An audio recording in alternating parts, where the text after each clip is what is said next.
talk, give us a call, 617-779-7937. No prize. Any hint of the category this week or no? I never give a hint to the category. Never. I'm not giving you an edge. Come on, man. It could be about anything. It'd be the same edge for the caller. You might get a caller that knows about that subject that would want to call in. You know? Nope. That's the beauty of it. It's going to be completely I tell you it, and immediately we go into it. A random topic.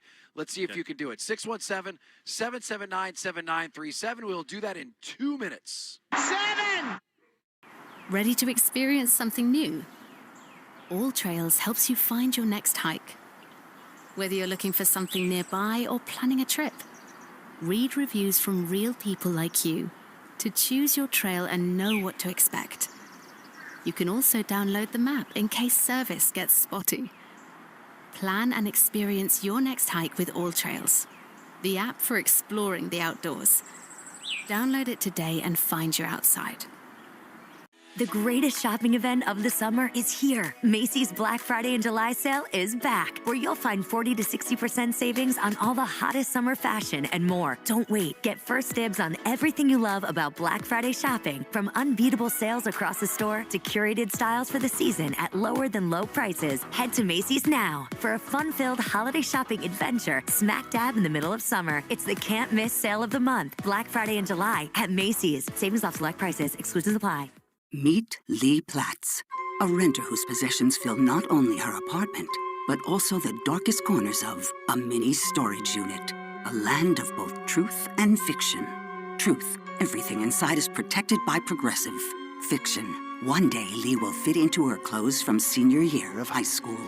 Renters, discover coverage for what you love and what you can't get rid of in Progressive's Protection Zone. Get a quote at Progressive.com. Progressive Casualty Insurance Company affiliates and third-party insurers. Looking for the perfect rental? Discover top-rated stays loved by guests, rated highest by real guests through authentic reviews. These traveler-loved stays are recognized by the details that matter most and validated by real experiences. Choose confidently from rentals you can trust. Vrbo. Book now a vacation rental loved by guests. Today in your city, someone is walking their dog. Someone is crossing the street to their car. Someone's kid is riding a bike home. And they're counting on you to drive the speed limit. Speeding accounts for nearly 30% of traffic fatalities, and most of those crashes don't happen on the interstate. They happen on the streets where people live. Slow down. It's an act of care for the people around you. So remember, speeding catches up with you. Know the road and respect its limits. Presented by NHTSA. Now back to your streaming radio. From the Catches Law Injury Attorney Studios. Every game, all season, no subscription needed. The Sox play here. 93.7 WEEI-FM and HD1, Lawrence, Boston, and Odyssey Sports Station. Now, here's what's in our feed. And the feed brought to you by Mario's Roofing. We won't soak you to keep you warm and dry. Well, Patriots report to camp today. They open up practice tomorrow. And the Red Sox open up a 3-game series here at Fenway with Toronto. Back at it, 7:15 your first pitch tonight across the Shaws and Star Market, WEEI Red Sox Radio Network. Shaw's proud to be local since 1860. Patrick Sandoval on the mound against righty Trey Yasevich. And he'll be followed tomorrow by Sonny Gray against Dylan Cease. And no local TV tonight. You can find it always here on WEEI and the Odyssey app. Homeowners choose Mario's Roofing because they're fair, honest, and provide quality services. Call Mario's Roofing today for a free estimate, 781-344-2420. I'm Ken Laird. That is what's in the feed at WEEI.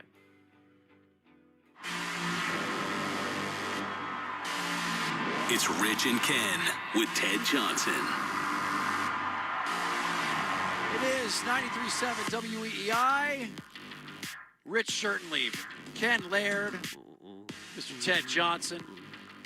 And, of course, you can listen to us over there on the Odyssey app. You press that little microphone and leave us a message. We play it here in the 5 o'clock hour. Launch us a take grenade, or you can call us at 617-779-7937. A gentleman who seems to know a lot about a lot is Mr. Ken Laird. There is not a topic I can bring up. Seems to. But listen, you got a perfect record so far. I think you're proving it to the world. 2-0? You're 3-0? 3-0? Do we do 3-2? Well, the last one tied, and so, but Rich, you gave it to the caller. Yeah. Yes. Yeah. So what that means is, like, I will give the win to the caller if it ties, but you will be undefeated. Ken is still undefeated. He has not been defeated yet. So that's the way it should be. So you're undefeated, and now we will have a new competitor step up in Ken versus everybody's.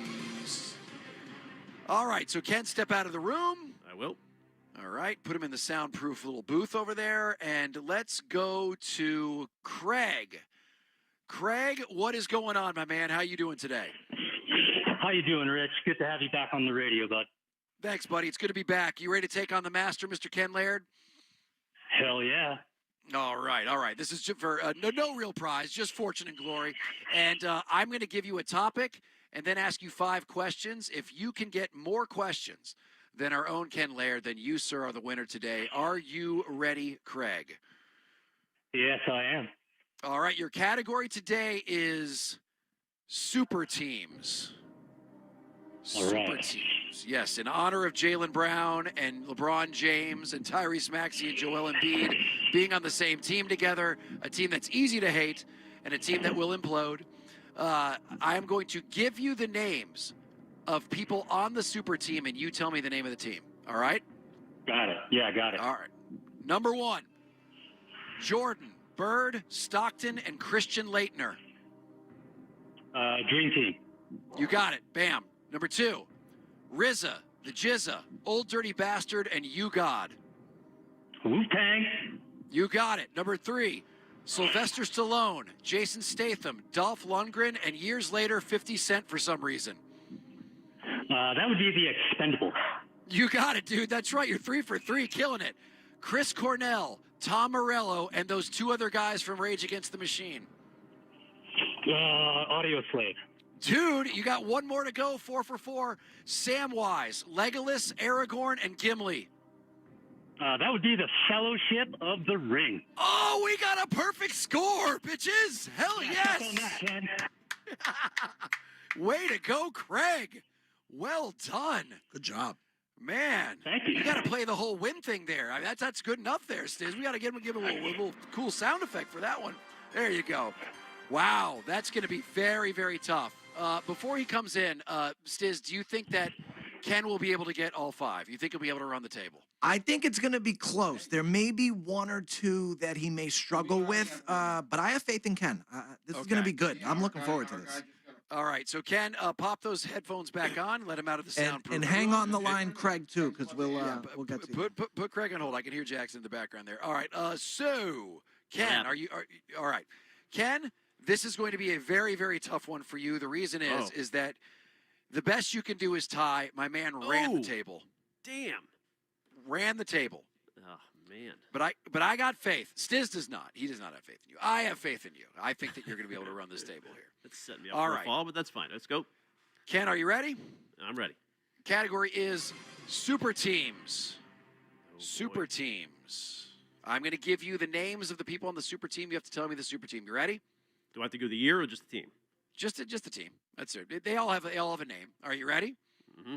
Okay, let's go. Number 1, Jordan, Bird, Stockton, and Christian Laettner. Dream team. That's correct. Number 2, RZA, the Jizza, Old Dirty Bastard, and You God. How could I not get this? Ooh, 3 seconds.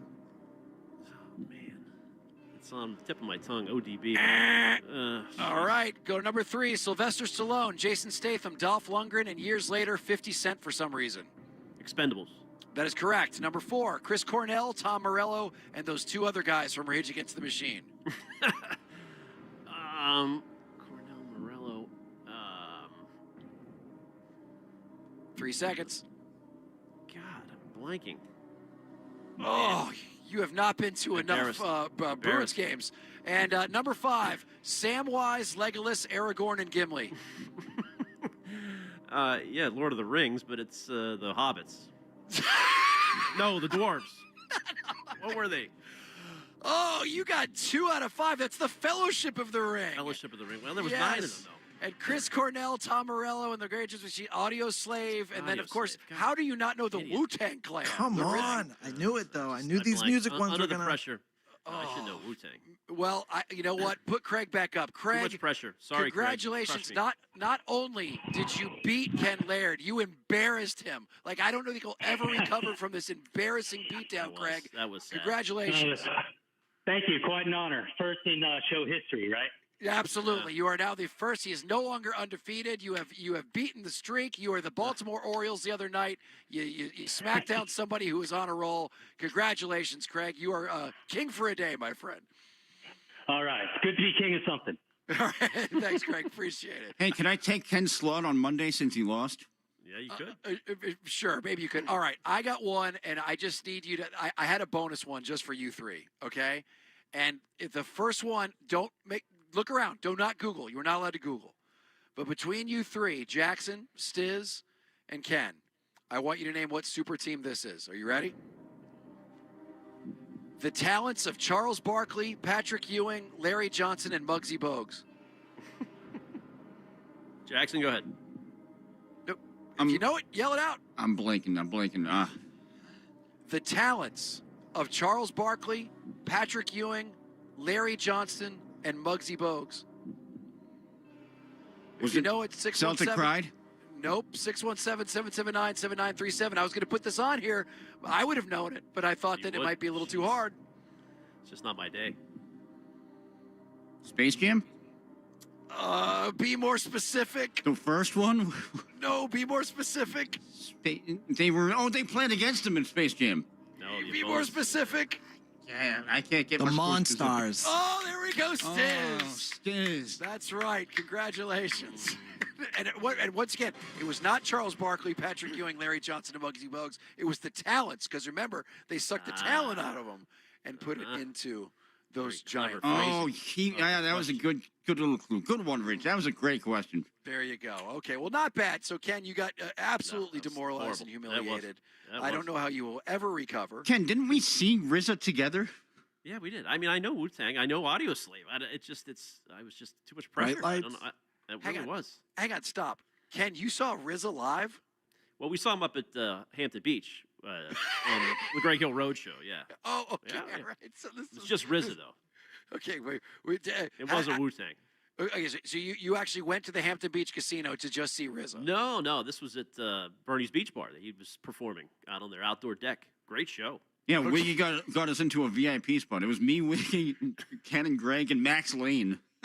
Okay. Now, does RZA do other people's songs from, like, does he do, like Bitch Better Have My Money? Does he have, like, that or anything like that? Like, is that older? I don't know, Ken, does he? I can't name one song. Are you kidding me? Yes. Okay, all right. So he does, okay. The RZA was one of the coolest interviews that I've been able to do, and not because I was a massive Wu-Tang fan. I'm kind of being a poser if I say that I was like a huge Wu-Tang fan. I like the Wu-Tang Clan. But the best thing about him was I did used to love old school kung fu movies. I was a huge fan. Like there Bruce used to be Lee? something on TV called Kung Fu Theater, and like, they use a lot of those samples from those old movies. And I did this quiz with him where I found the most obscure kung fu movie theme songs, and it was just like Craig a second ago, absolutely slayed it. He was 5 for 5 and knew like within 2 beats exactly which kung fu movie it was. Like they are legit. Oh, that was like their whole inspiration, Rich. Shaolin yeah. style, like that. They got all their inspiration from those movies. No question. How are they now? Because I know they've been touring. Like, obviously they don't have Old Dirty Bastard with them anymore. But Yeah, I mean, they're still the Wu-Tang Clan. They're a legendary group, pioneers, but they're getting old. Yes, they are. I just remember seeing Method Man and Redman and How High at the movies. Did you ever see that? Oh yeah, that was that had to be like 20 years ago. That was a really not good movie.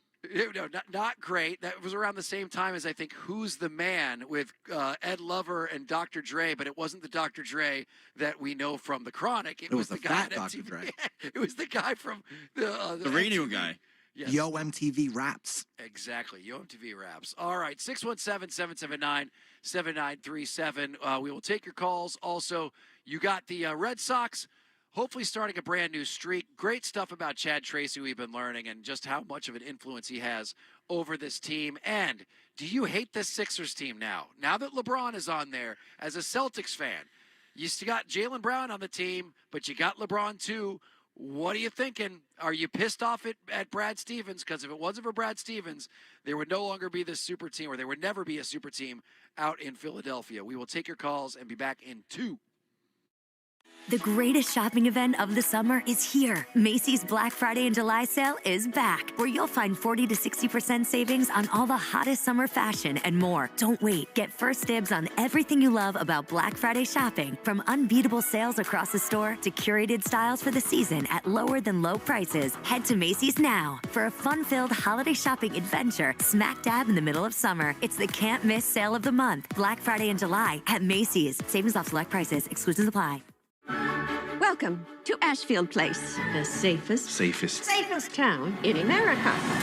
These people are crazy. Starring Emmy Award winner Kiki Palmer. So what's the deal with that old Victorian house? There have been whispers of Murder. Aren't small towns just the best? Just give and get out. The Burbs. Streaming now. Only on Peacock. So are we gonna go in? Do white ladies love salads? Hell yeah, we're going in. Minties. Introducing new Minties Fresh Bites treats for dogs. Each bite-sized chew contains 5 natural breath fresheners and has just 7.5 calories. Shop Minties Fresh Bites online or at your favorite local pet retailer. Today in your city, someone is walking their dog. Someone is crossing the street to their car. Someone's kid is riding a bike home. And they're counting on you to drive the speed limit. Speeding accounts for nearly 30% of traffic fatalities, and most of those crashes don't happen on the interstate. They happen on the streets where people live. Slow down. It's an act of care for the people around you. So remember, speeding catches up with you. Know the road and respect its limits. Presented by NHTSA. Now back to your streaming radio. Rich and Ken with Ted Johnson on WE. Lyrics to the song. We're like, what's that freestyle? but Wiggy's great. Wiggy is, it's kind of funny. I think I've recorded 2 raps with him before. Like we used to do the thing where we back. I love that. That would be great. Wiggy was a lot of fun, and he's legitimately I like his rapping voice. I do. It kind of reminds me of those old school guys.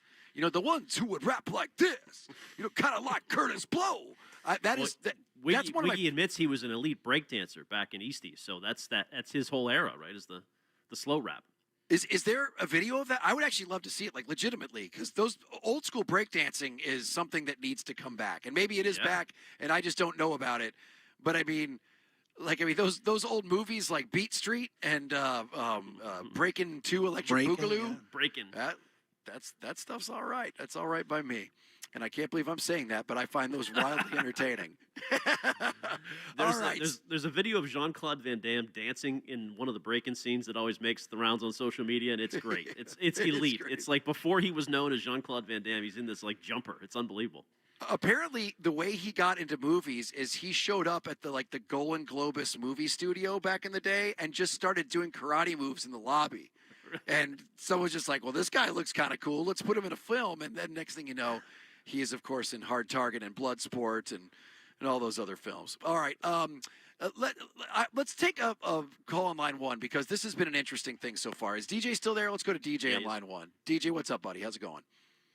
Hey, man. How are you guys? Good. I was hoping, I apologize if there's a little bit of length in this, so I'll try to keep it quick. I was hoping if it would be okay with you if I could name positions in football that are more important than the cornerback position, and then you guys can tell me when you disagree. Sure, because we have talked about that, like, you know, whether or not Christian Gonzalez justifies the amount of money that he's going after and just how important it is. Yeah, no question. I would say obviously non-negotiables, quarterbacks in a left or right tackle, depending on the handedness of your quarterback. I don't think anyone disagrees there. I would say a wide receiver. I disagree. I would not say left or right tackle. I would say quarterback, yes, but not left or right tackle, no. You would take a corner before a left tackle as the most important position in football? Yes, I would. How do you figure? Well, I mean, I believe that it's I believe it's quarterback, wide receiver, defensive end, and corner. I think those are the 4 most important. So you would have rather had this past year with Christian Gonzalez than if we would have had Trent Williams as an elite left tackle? Yes. I mean, Joe Thomas played for the Browns and it was great, and they never won. So it's definitely debatable. I mean, I think there are some DJ that are like obviously not tight end, not running back, not kicker punter, not safety probably. But the rest are just kind of like all in a big lump to me. I mean, it depends on your team, and if you have a great elite player, you can win with them. Ken, on the Joe Thomas front, though, how many quarterbacks did he go through? And they had an elite corner in Joe Hayden for like 8 years. Yeah, that's true. It was all about the quarterback. You know, I guess the argument there is the quarterback is so important that dwarfs everything else. We can all agree on that. My larger point is, right, regardless, you're looking at corner as like the 5th or 6th best position. And I think we would all agree with how the cap's going up. Drake May, when his contract is up, is easily going to be getting $70 million at least. I like Christian Gonzalez. I think he's an all-world type of talent. I think corners are replaceable enough where I just can't justify paying him $30 million unless you know that money is so front-loaded by the time you're going to get to Drake May that the contract's pretty much going to be up at that point. Guys, thanks for the call. Enjoy your weekend and be safe. Thanks. And by the way, left tackle's not a crazy take. I just have never thought that was in me. It goes in this order. It's quarterback, probably edge rusher or defensive end. That's probably the second most important in my opinion. And then it goes wide receiver, cornerback. And you know what? Tackle's probably not too far after that. But you can look at the franchise tag values for these positions are out there, the average of the top 5 at each position. I mean, that pretty much says it all. Quarterback right now, the franchise tag is $44 million. The next closest, I think, is, well, it's a lump. It's receiver at 27 and defensive tackle at 27. Linebackers 27. O-line is 26. D-end is 24. So they're all, and corners 21. So they're all, like, pretty close. Yeah, they are. All right, let's go to Dave on line 2.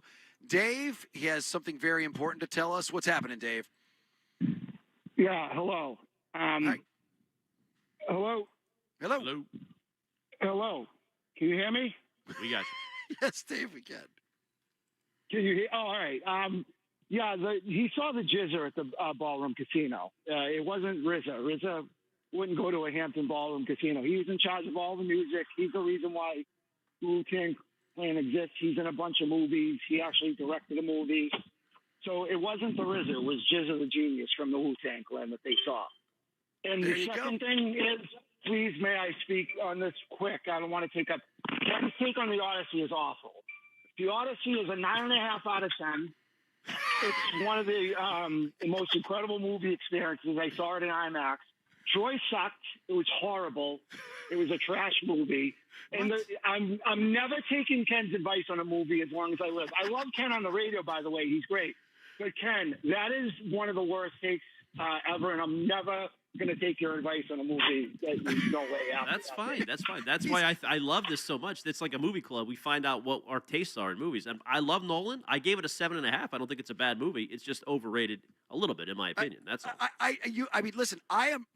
Listen, I've had controversial takes in my life too. No question. Apparently you guys think that Good Will Hunting's the greatest movie ever made, and I think it's corny as hell with how you like them apples. But I realize I'm in the minority. But you are truly the only person I know who saw the Odyssey and went, eh. I didn't say I said go see it. It's good. 7.5 is no joke. I mean, 7.5 is a eh. It's the 6th best Christopher Nolan movie. That's all. It's the 6th best? Correct. Oh my What are the goodness. okay, give me the 5 better the 5 better ones. Okay, well, I love the Dark Knight trilogy, but I would probably only say the Dark Knight. Yes, agreed. Oppenheimer's better. Inception is better. Inception is legendary. Memento is better. Yeah. Well, and Interstellar's better. You're missing one, I think. Well, I think I give it 5. Well, the Prestige is good too. It's Prestige level. It's good. It's it's worth seeing. Prestige would be in the Odyssey mix. But like something like the Inception, like all CGI. Like you weren't blown away by the practicality of this movie? Sure. No, I think that adds to it. I mean, the fact that he did it in IMAX and they had to change the tape every 3 minutes, it's cool. But just go see it. I don't want to spoil it for Rich because even Ted's going this weekend and he's like, I feel like I've ruined it for him. I hate that. I don't want to ruin the experience for anybody. It's just my vibe on it. Where does it rank on the list of movies about men in sandals? Like, I mean, when you take a look at like the Gladiator, because Gladiator's the bellwether. Gladiator is almost a 10. It's a 9 something. It's great. It's legendary. Okay, Gladiator is a 10. Gladiator's a 10 movie. There's not even a question. And then, like, Troy for me was forgettable. Like, I thought Troy Really? was perfectly fine. I'd Sandals movies, I'd put Clash the Titans way up there, baby. Like, I'm talking the OG with Medusa. When I was a kid, that made me pee my pants. It was so I scary. did love Medusa. Yeah. Yeah, legit pee my pants. Conan the Barbarian, does that count? Is that a Sandals movie? Sure. I mean, I loved Arnold, but it's probably not. Doesn't hold up, you know.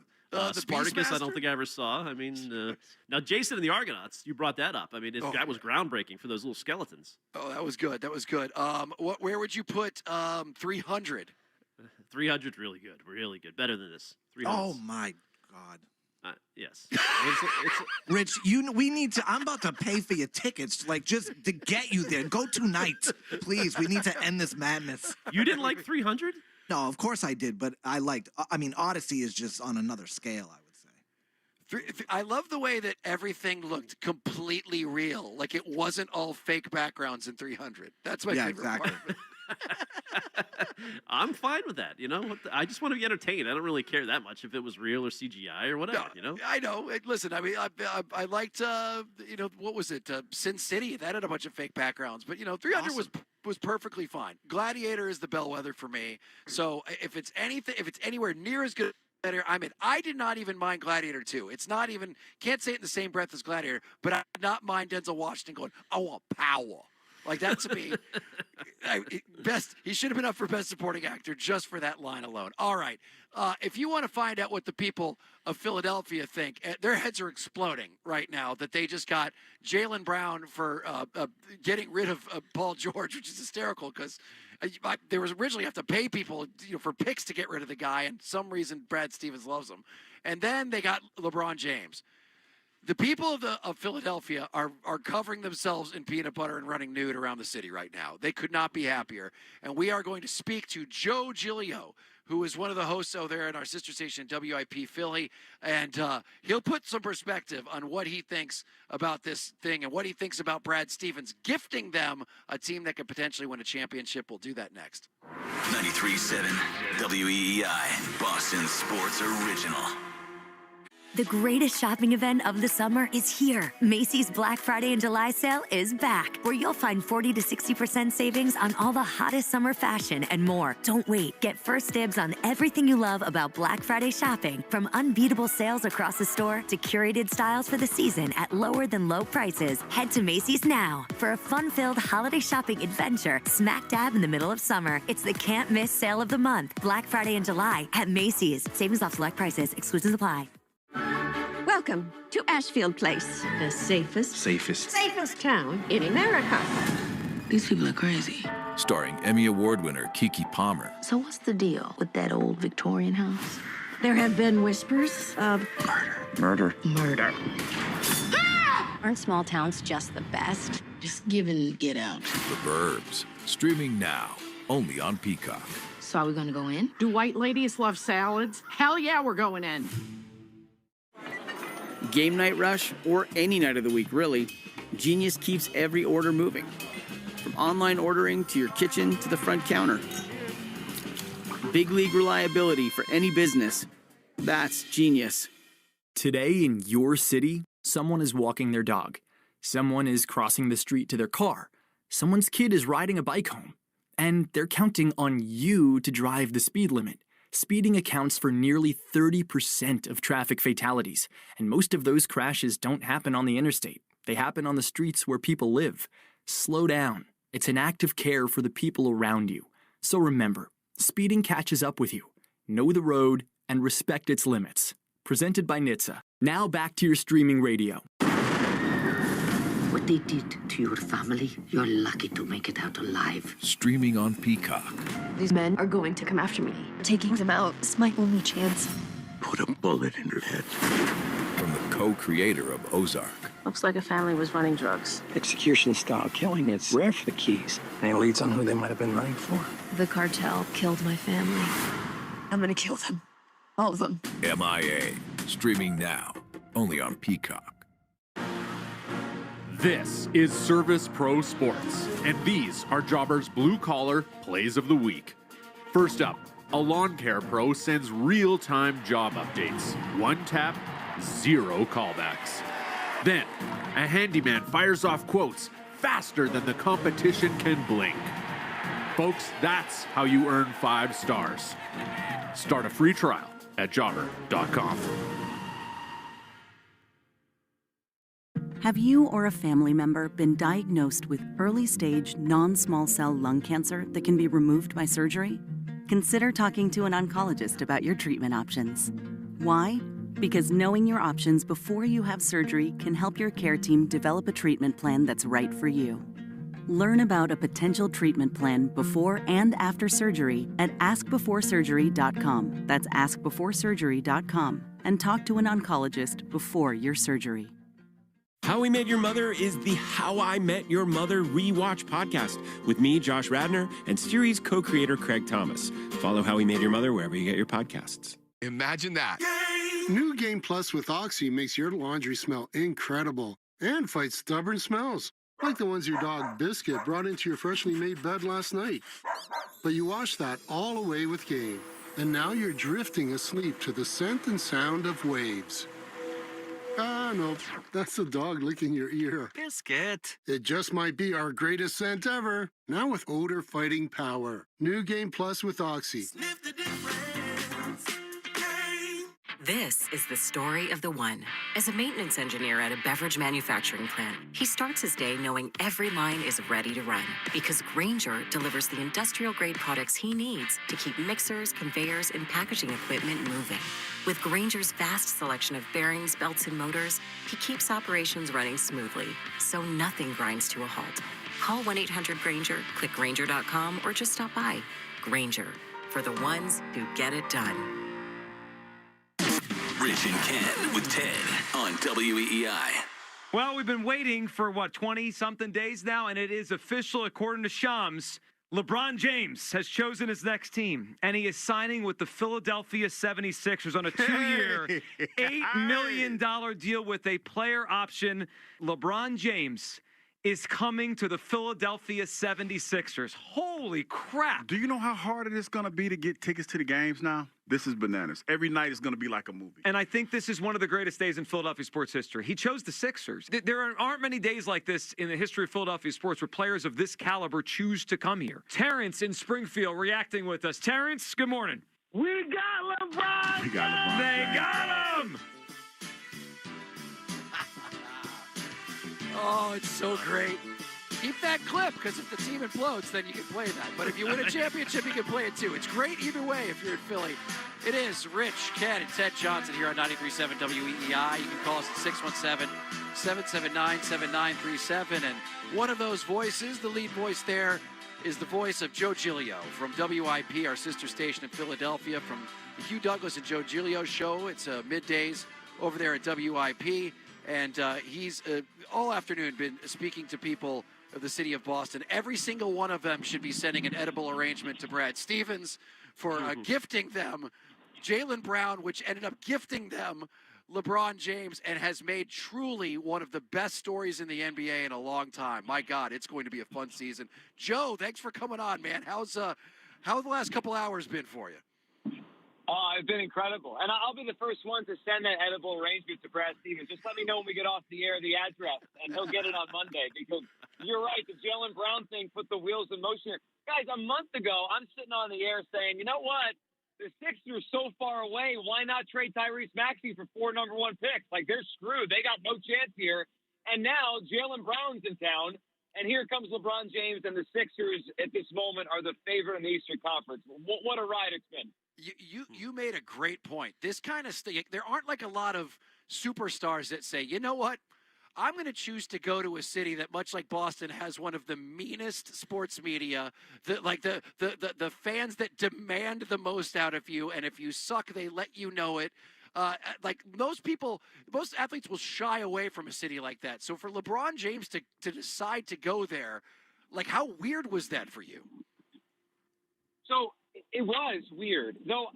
The whole time. So if you had asked me a week ago, 2 weeks ago, Joe, do you think he's going to sign with the Sixers? I would have said no. But we kind of danced this dance a little bit, guys, in 2018 when the Sixers had started their process and they started to turn it around. They cleared out max cap space, and that was when LeBron was leaving Cleveland. to go to L.A. And he actually entertained, at least Rich Paul did, a meeting with the Sixers then. I never bought that. That, to me, was a joke. I thought there was no chance LeBron was coming to the Sixers back then all those years ago. This time, I didn't feel that. I thought there was something about this free agency that was different.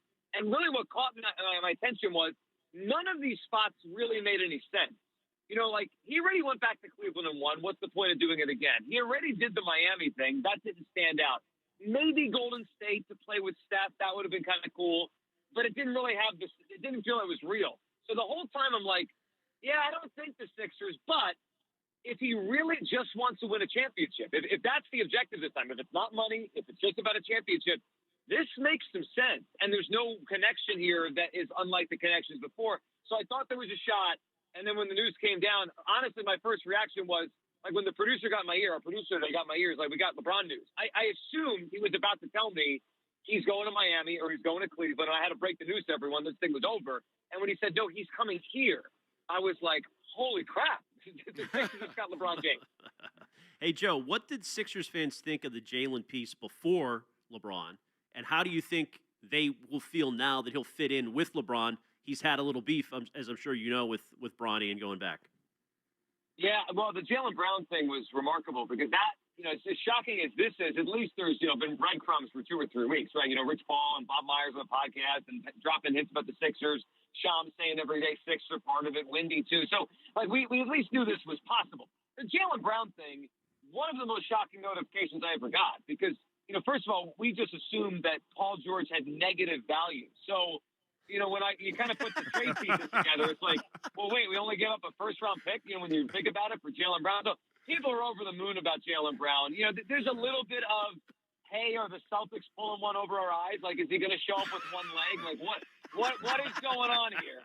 But no, people are excited about Jaylen Brown. And now, you know, you kind of connect the dots. There's no way LeBron would be here without Jaylen Brown.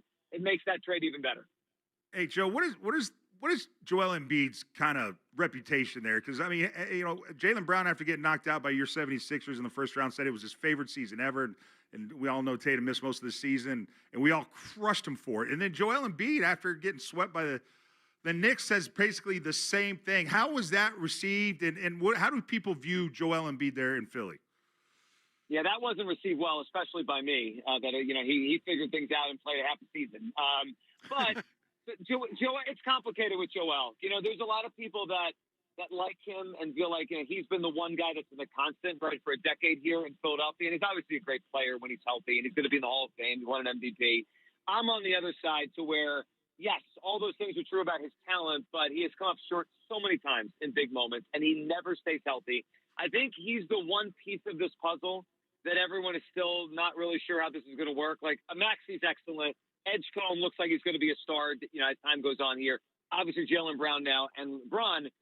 But there was a story, you know, through this process that maybe LeBron didn't want to play with Embiid. So I will believe that these 5 will play together the whole 2 years when I see the whole 2 years play out that LeBron is signed for. I do think Embiid is still kind of a wild card in this, to where I think LeBron's going to feel it out. And if he doesn't like his work ethic or the fit, I wouldn't be surprised if Embiid's not here these full 2 years. All right, we're talking to Joe Giglio from our sister station, WIP in Philly. And, Joe, before LeBron ended up, the announcement was made today where he was coming to the Sixers, I thought that there was a pretty good chance that with the personalities and the alpha, the way that these guys are alphas in Joel Embiid and Jaylen Brown and Tyrese Maxey, that this thing could implode. I just had a weird feeling that there was just not enough ball. Jalen's going to get in there and try to prove to the world that despite all the slander that he had before the trade was made, that he's still really good. But then Maxey's kind of the up-and-coming guy, and you got Joel Embiid, who's, you know, kind of the grandfather of the whole thing. And then I thought, LeBron is probably the worst thing for a Celtics fan that could have happened going to the Sixers, because I believe he's going to be the veteran presence that when he steps in, you know who the alpha is. Like, he's the guy. He's the veteran in the room. How do you think they're going to be able to share the ball when all of these dudes are alphas?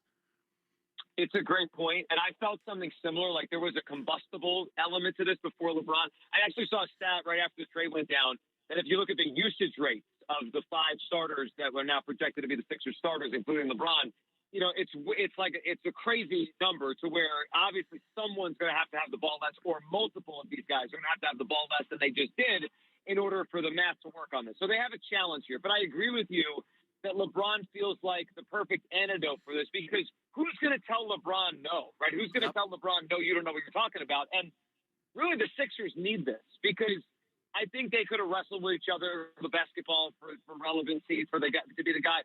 But now LeBron has all this experience to go back to. And I think the one specifically that needs to accept the message is Joel Embiid. I think Tyrese Maxey has shown he'll have deference for the guys around him when he needs to. Edgecombe is still so young. Like, he can score 14 points a game just on fast breaks. Like, he doesn't need the basketball in his hand. And Brown, he'll be the 1A or 1B or whatever you want, and he's earned that. But I think Embiid needs to be the one to sacrifice the most. In fact, at this point of his career, really what he should focus on is being a rebounder and a defensive player and clean up down low. Like, he shouldn't want to or need to anymore try to score 30 points a game. Those days should be past him. And the examples are there for LeBron to use. Hey, I did this once, actually 3 times. I did it with Chris Bosh. He sacrificed, we won. I did it with Kevin Love. He sacrificed, we won. Did it with Anthony Davis. He sacrificed, we won. So the history is there. Now it's about Joel Embiid, I think, accepting it and being the player they need him to be. Real quick, I'm sorry. What are the people in Philly saying? Like, what are the callers saying when you made this announcement? What's their reaction? Over the top, over the moon. I think it's a combination of 2 things. One, that the Sixers actually have a chance to win a title, which I think that ship had sailed in recent years. That Mother's Day beating that we took up in Boston with you guys when Tatum dropped 50, that was kind of the end of the delusion that an Embiid-led team was going to win anything. Like, the last few years, no one really bought it, that they could actually win a title. So now it's back, which is great. And the other thing is, guys, players of this ilk rarely choose Philadelphia. And Philadelphia's had a lot of great players over a lot of years. Most of those players, though, have been, they're drafted here, right? Like an Allen Iverson or, Mike Schmidt. You go back to the history of the city, a lot of great players, but most of them were drafted here. A few of them were traded here. This is kind of rare. I mean, historically, Pete Rose coming to the Phillies at the end of his career and helping the Phillies get over the hump is probably the best comparison to where this all-time player chooses this city at the end to try to get him over the hump. But there's not many that said, you know what? Yeah, I'm signing in Philadelphia. The excitement level, and I was on the air that day, reminds me of when Bryce Harper signed with the Phillies back in 2019. It's like, wow, this guy actually chose to come here. Hey, Joe, I know you said negative value. What, if anything, does Paul George have left? And how dumb do your callers think Brad Stevens is for making this trade? I mean, it's got to be off the charts. Yeah, people respect Brad Stevens, so they almost wonder, like, did he get dumb overnight? Did someone steal his brain? What happened? Like, why would this happen? Look, Paul George, it's funny watching a player like him decline, because you still see the glimpses of the player he used to be. Like, once every 6 possessions, he'll play lockdown defense. Right, and once every quarter, 1 quarter a game, he'll hit 3 or 4 shots in a row, including a nice 3, and you're like, oh, there he is, and then he disappears. It's almost like, not to be crass, but like we all have had older relatives, right? And like the light bulb goes back on once in a while, and you're like, oh yeah, the Pop-Pop's sharp today, and then the next day it's like Pop-Pop doesn't know where his shirt is, right? Like, so that's Paul George. Once in a while you remember the Pop-Pop that was the patriarch of the family. He's only there once every few days, though. Joe, it's funny. Every time I imagine this team next season, I don't even think of Paul George being on it. I just because to me, it's like doesn't add much value at all. Whether he's going to be injured and hardly even playing, matter of fact, sometimes I think about the starting 5 and Paul George isn't even in my head.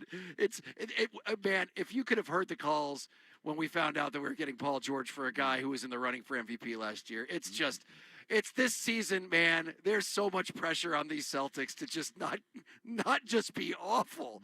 And I'm telling you, if the Sixers end up beating them in the playoffs or, God forbid, winning a championship, there's going to be people who are going to be burning their Celtics jerseys. It's really going to be that much of a backlash here. Well, I can imagine. And now, we have all these connections now. You guys got A.J. Brown. We got Jaylen Brown. The Phillies. The Phillies tried to get Alex Cora, in the dark of the night while they were firing Rob Thompson, and then had to settle for Don Mattingly, which has worked. But we got a lot of connections going on with the teams right now. Yeah. And Schwarber hits bombs every day. God, we miss him. Miss Kyle, man. Oh, man. Yep. Yeah. Yep. Don't remind us of that one. All right. Well, Joe Giglio, great stuff, man. we'll keep in touch throughout the season because, as I said, all of a sudden, like now, I want the season to start right now. This is the best plot twist. I mean, as far as just pure entertainment and chaos, give it to me. Absolutely give it to me. Joe, appreciate you coming on. You can listen to Joe Giglio, Hugh Douglas, and Joe Giglio right there on WIP Philly, their midday show. appreciate you coming on with us, man. Thanks so much, Joe. Anytime, guys. All right. That boy, the way he talked about Paul George is just so true. That was great. Awesome. Pop. So true. A guy who covered him and knows exactly, like a grandpa who just He said negative value. We thought he had negative value. And they already have Mike Conley, who's like 8 years older than Paul George. I mean, my God. Yeah. All right. We will take your calls right after this. 617-779-7937. 93.7 WEEI, Boston Sports Original. The greatest shopping event of the summer is here. Macy's Black Friday and July sale is back, where you'll find 40 to 60% savings on all the hottest summer fashion and more. Don't wait. Get first dibs on everything you love about Black Friday shopping, from unbeatable sales across the store to curated styles for the season at lower than low prices. Head to Macy's now for a fun-filled holiday shopping adventure smack dab in the middle of summer. It's the can't miss sale of the month. Black Friday and July at Macy's. Savings off select prices. Exclusions apply. Looking for the perfect rental? Discover top-rated stays loved by guests, rated highest by real guests through authentic reviews. These traveler-loved stays are recognized by the details that matter most and validated by real experiences. Choose confidently from rentals you can trust. Vrbo. Book now a vacation rental loved by guests. From game day crowds to memorable meals, Genius by Global Payments keeps your kitchen and floor perfectly in sync. Real-time menus, seamless updates, big league reliability for any business. That's genius. Today in your city, someone is walking their dog. Someone is crossing the street to their car. Someone's kid is riding a bike home. And they're counting on you to drive the speed limit. Speeding accounts for nearly 30% of traffic fatalities, and most of those crashes don't happen on the interstate. They happen on the streets where people live. Slow down. It's an act of care for the people around you. So remember, speeding catches up with you. Know the road and respect its limits. Presented by NHTSA. Now back to your streaming radio. For service pros, every season is busy season. There's always another job to do, a call to answer, a customer counting on you. From coast to coast, rain or shine, all year, every year, we depend on service pros to show up ready to do what they do best and get it done. And those pros depend on Jobber. Jobber, always in season. Start your free trial today at jobber.com. Have you or a family member been diagnosed with early-stage non-small cell lung cancer that can be removed by surgery? Consider talking to an oncologist about your treatment options. Why? Because knowing your options before you have surgery can help your care team develop a treatment plan that's right for you. Learn about a potential treatment plan before and after surgery at askbeforesurgery.com. That's askbeforesurgery.com. And talk to an oncologist before your surgery. Hey y'all, I'm Maddie. And I'm Poodle. And together we host the podcast Reality Gaze. We are two ridiculous homosexuals who love nothing more than talking about reality television and tearing in a new one. So whether it's 90 Day Fiancé, Love is Blind, Love After Lockup, or any other trash TV show about lonely hearts looking for love, your gay besties got you covered, y'all. New shows every week. Follow and listen to Reality Gaze wherever you get your podcast. Let's love. Let me tell you something. When you sign up for your insurance policy, for some brokers, that's the finish line. Handshake, commission, done. And then you may or may not hear from them again until it is time for renewal. Your business runs all year, and so do the gaps and the risk. That's why I'm introducing SuperSure. If your company has more than 25 employees, whether you're the owner, CFO, or HR manager, it could be too complex just to buy a policy online. SuperSure is the super agency built for you, licensed in every state for your business insurance, insurance, and employee benefits, all with year-round support for you and your team. At Supersure.com, you can access tools like Fine Print Facts, which translates your current policy into plain English, so you see what's covered and what's not. Plus, a business value calculator, so you can estimate what your business is worth, so you know what actually needs protecting. Go to Supersure.com. One super agency, one powerful platform, all your policies in one place. Go to Supersure.com. That's Supersure.com. Paid for by Supersure Insurance Agency, LLC, a licensed insurance agency. Men, if your energy is down, your workouts aren't producing results, you're gaining stubborn weight, losing muscle, sleeping poorly, or just not feeling like yourself anymore, it may be more than just aging. This is Dale for Northeast Men's Health. Our low T and body composition treatments are designed to help men regain energy, improve focus, sleep better, build lean muscle, reduce unwanted fat, and restore confidence both in and out of the gym. At Northeast Men's Health, we specialize in helping men optimize their health, performance, and vitality. Using personalized medical treatments tailored to your health and goals, many men begin noticing improvements in energy, mental clarity, recovery, motivation, libido, and overall body composition within just a few weeks. Your initial visit is just $99 and includes PSA and a T-test and a medical consult. And if you start on treatment the day of your appointment, your visit is free. Call 617-793-5000 or go to northeastmenshealth.com. We have 7 offices, including our new office in Bridgewater. Future therapies are compounded and have not been evaluated nor approved by the FDA. Provider prescription required. See website for details. It's Rich and Ken with Ted Johnson on WEEI.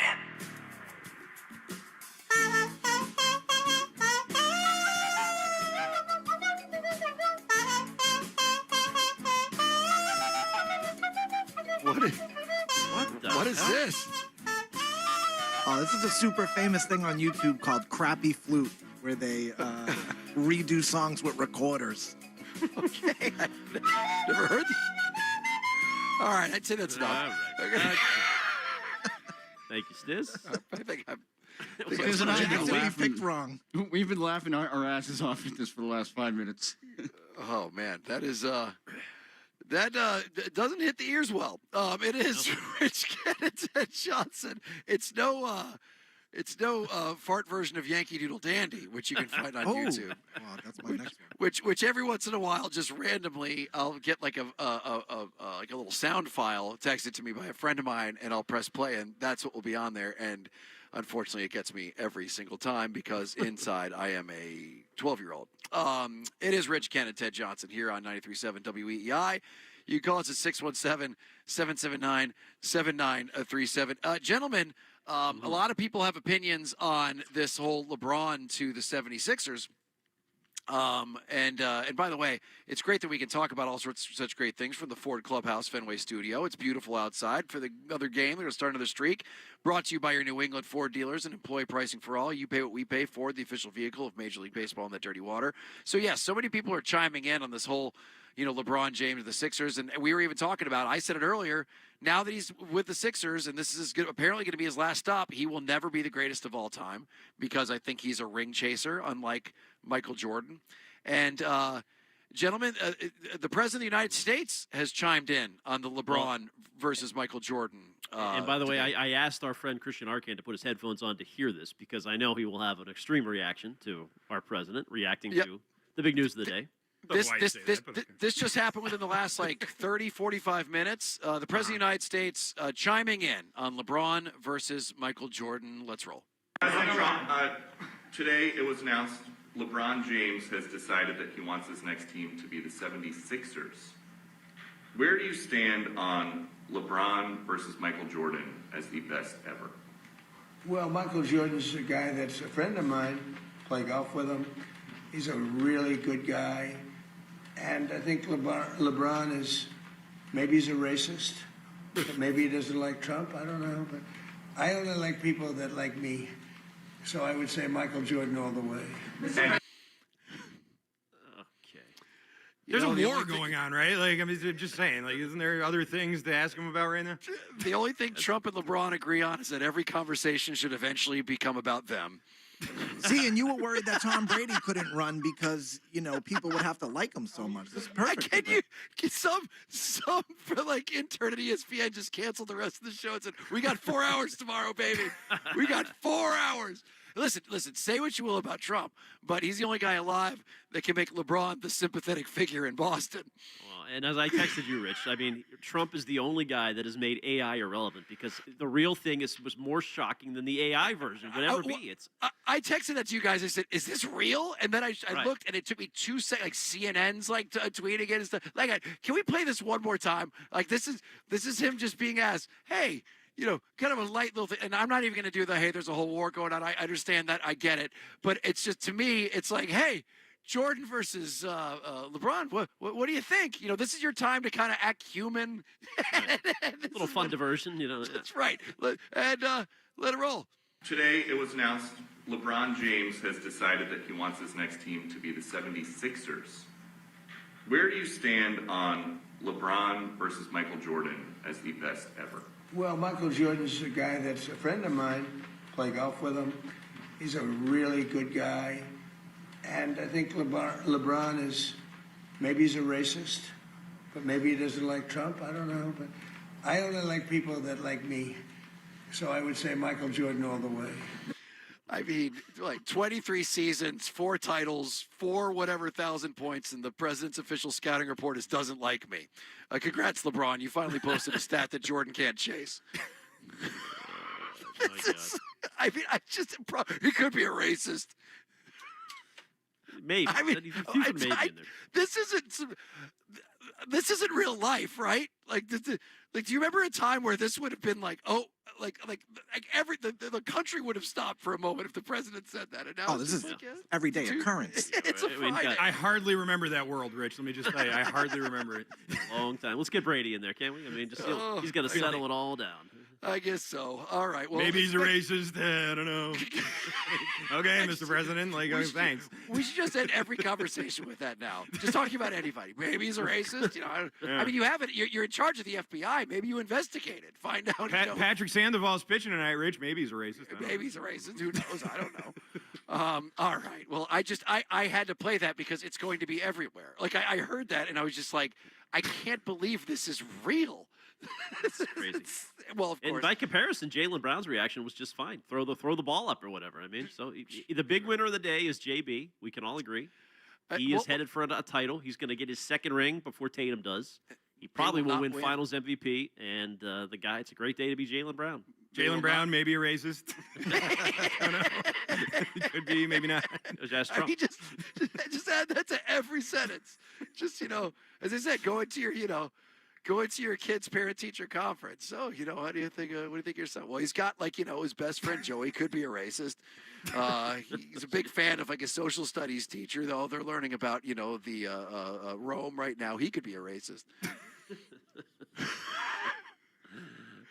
All right. I don't even know I'm just glad he weighed in. I'm glad we know where he stands, because, Yeah. Otherwise. Yeah. But do you agree with me, Arcand? If LeBron does three-peat in Philly and gets 7 rings, then he takes... If he three-peats in Philly, he wins 3 more? 3 more, then he'll be the GOAT. That's my standard. I think there's still a chance. He has to play 3... First of all, he's playing 3 more years? Yes. Well, he's got a 2-year deal with a player option. Right, but he's, I think, just going to play the 1 year, I think. We don't know. If he wins, he's coming back for a second. Are you kidding? He's the greatest of all time if he three-peats with the team at 43 years old. Sure. Thank you. Why not? Thank you. It's very narrow, but sure. I love that Christian had the exact same reaction I did, too. Because my whole thing is he'll never be the greatest You said there of was all time. no way, and there is a way, and that is you the said way. yes. If he wins 3 in a row, with the 76ers, then yes. Then maybe there's a conversation to be had. Even Trump will come around on it. Still be short of Bill Russell. So, Sure, could be a racist. Bill Russell. In his face, could be a racist, Bill Russell. Could be. The drive home is brought to you by Town Fair Tire. God, I can't believe that's real. Nobody beats Town Fair Tire. Nobody.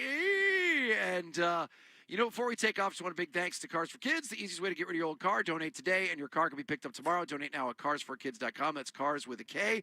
Christian Arcand, are you ready for some baseball? Yes, definitely. That's right. 100%. The new win streak starts tonight. Very excited.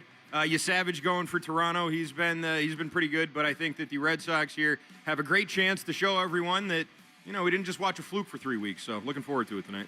That'll be nice. All right, everybody, enjoy the nice weather. Enjoy the beginning of your next streak. And most of all, enjoy these next few moments with the great Christian Arcand. Could be a racist. We will see you all on Monday. Everybody enjoy the weekend. Stiz, thank you very much. Jackson, thank you very much. We will see the rest of you all on Monday. Goodbye.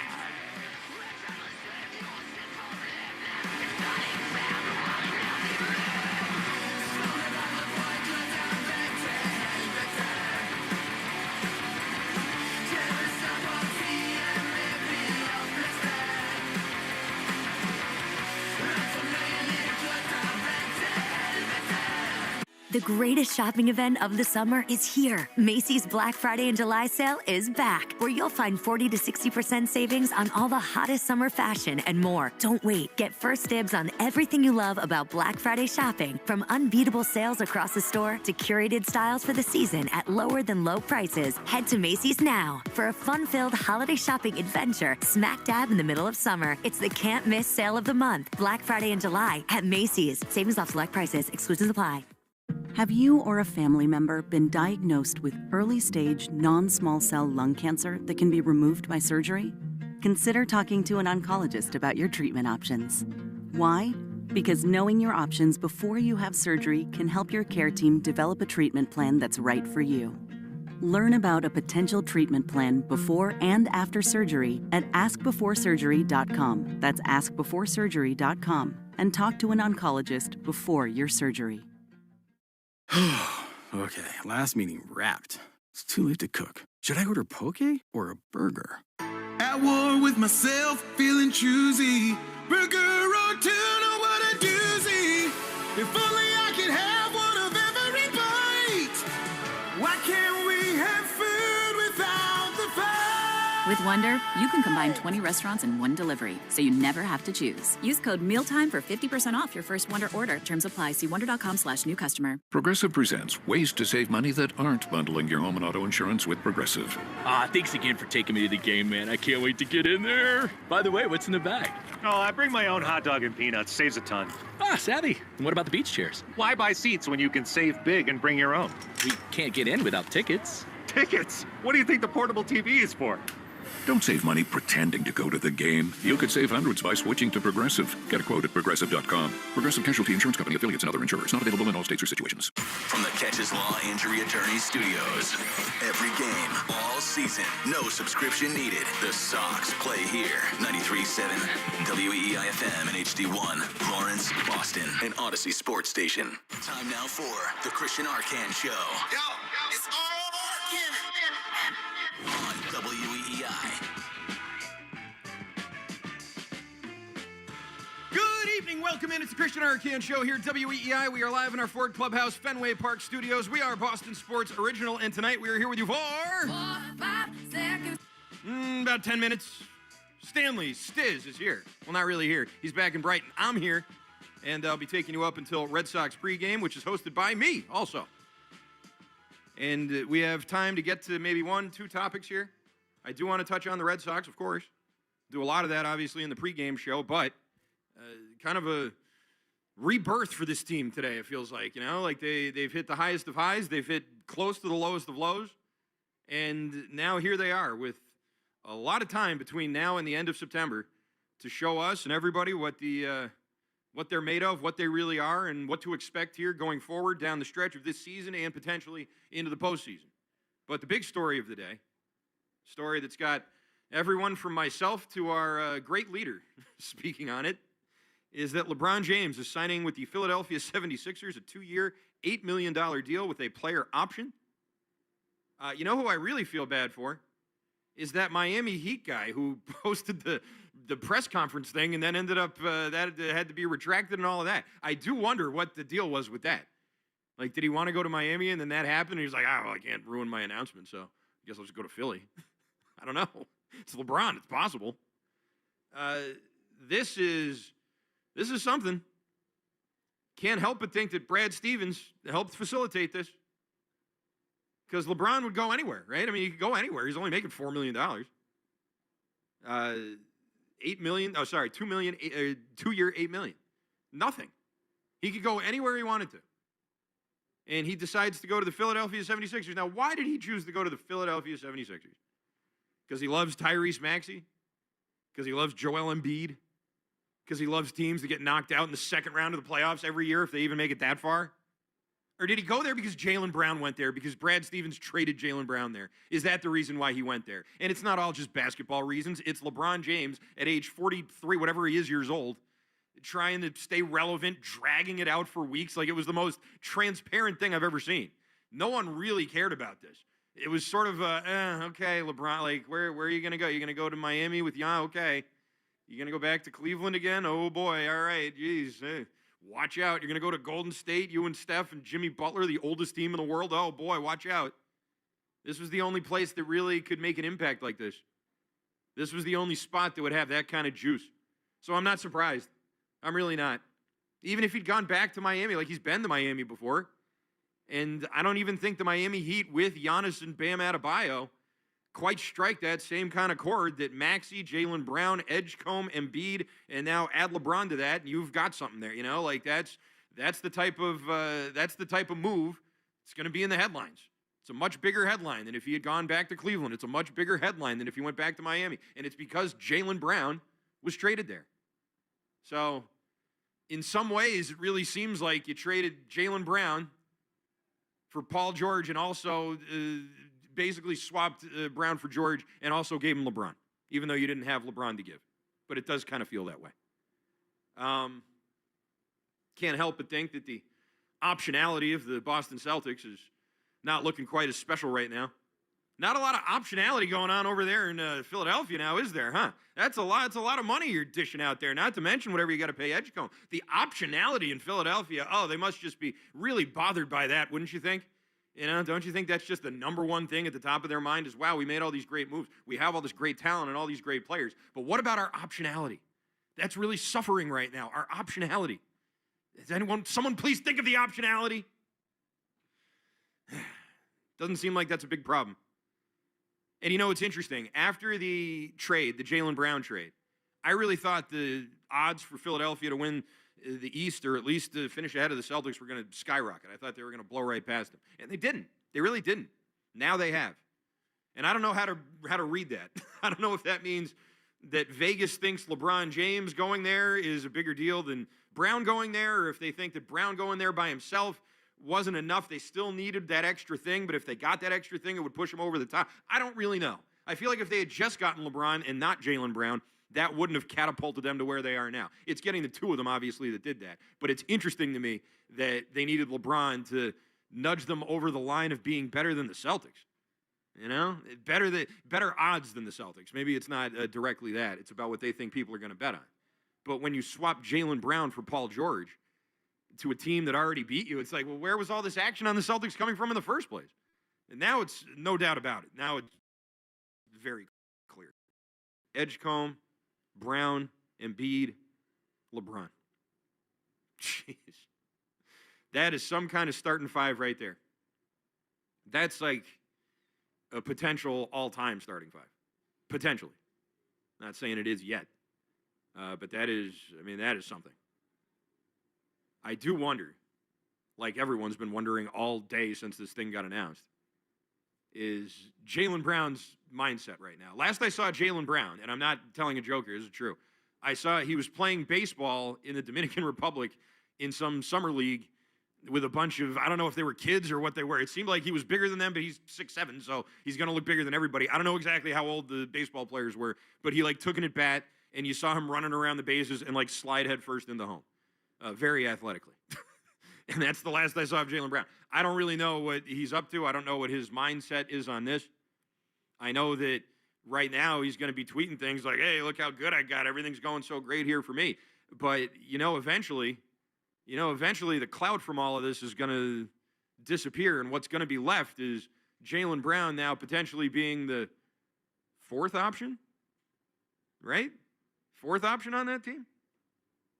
Maxey, number one. Embiid when he's healthy, number two. It's an MVP right there. LeBron James, number three. He's LeBron freaking James. Jaylen Brown, number four. Right? Right? I mean, I don't think that that's crazy. I feel a little bad for VJ Edgecombe. Seems like he's probably not going to see the ball too much. But listen, the pecking order is the pecking order. It may change over the course of the year. But if things are going really well, maybe not. And Jaylen Brown, sure, he's going to be riding high off of this right now. This is great. Hey, 76ers is my team. Look at this great thing we did. Look at this thing I can brag about on the internet. Look at that. Look at all this clout, all this love we're getting. And then once that all fades away, the reality of what that situation is something Jaylen Brown's going to have to deal with. And I'm not sure that he's 100% the guy that you can trust to deal with those type of realities sometimes. He couldn't deal with it here in Boston. It just wasn't. He could not compel himself to say that a season where the team got humiliated in the playoffs, a team that he led and was playing in that Game 7, could not compel himself to say that it wasn't his favorite season ever. He couldn't. He just couldn't do it. He still can't do it now today. He's not really even tried all that hard. He just keeps doubling, tripling, quadrupling down. If that's what it takes to make him happy, if that's what it takes for it to be his favorite season, then this is not going to be his favorite season. I'll tell you that right now. This season with the Sixers, not going to be his favorite. Maybe if they get embarrassed in the first round, it will be. Everybody else gets injured. Embiid, Maxey, LeBron, they all get these. Embiid's hurt all the time anyway. LeBron's a million years old. Tyrese Maxey's a young athletic guard. Those guys get hurt all the time. Maybe it's just going to be Jaylen Brown again. Jaylen Brown, and I don't even know who else is on the team. Dominic Barlow. Who's the guy that Jaylen Brown dunked on? That Bana guy? looked like it spells out something else on his jersey, but who are these guys? Who the hell are these guys? LeBron gets hurt. Maxey and Edgecomb, all of a sudden it's just JB out there with Edgecomb and Adam Bana, whatever his name is, and all of a sudden now he's happy. Now he's, okay, now I can be the man again. But barring that very specific scenario playing out, I get the feeling that your guy Jaylen's not going to be too happy this year. I'm sorry. Maybe there's a honeymoon period. Maybe I'm completely wrong about this, but I'm going by what he's shown us. I'm going by what you've sort of seen from the guy in a team that paid him a max contract and made that commitment to him. And to just, now not go from being the number 2 guy, but to the potentially number 4 guy on the team. And I also understand that Joel Embiid's never won a championship. LeBron wants to win another one. And Jaylen Brown is going to be extra motivated to go out there and stick it to everybody who said that he wasn't a good analytical player, whatever all those people said. All right, that's definitely all going to happen. And when you get those sort of elements working together, sometimes people can put things aside for the common goal of going out and winning. But I don't know about Jaylen Brown. I don't know if he can. All he's done for the last 10 years is cry about all the sacrifices he had to make playing next to Jason Tatum. He talked about it constantly. That's the reason why this was his favorite season, because he didn't have to sacrifice anymore. Well, Jaylen, buddy, you're going to have to sacrifice all of it. I mean, this is going to be as sacrificial of a season as you're ever going to have, barring major injuries to the other 3 important guys in that starting 5. You will be part of a historic starting 5, no question. But I also remember thinking that same thing about Shaq, Kobe, and Gary Payton and Karl Malone. It doesn't always work out exactly how you think. And there you go. That's just about all the time we have here in the Christian Arcand Show. Stick around, though, as we will be giving you the Mass Mutual Red Sox pregame show. Red Sox, Blue Jays. I'm looking outside. There are a ton of Blue Jays fans here. Just a ton of them. Not quite a Dodgers takeover like a few years ago, but it's noticeable. Going to be loud in here tonight, methinks. Stick around. Red Sox baseball, Mass Mutual pregame show is next, right here on Boston Sports Original WEEI.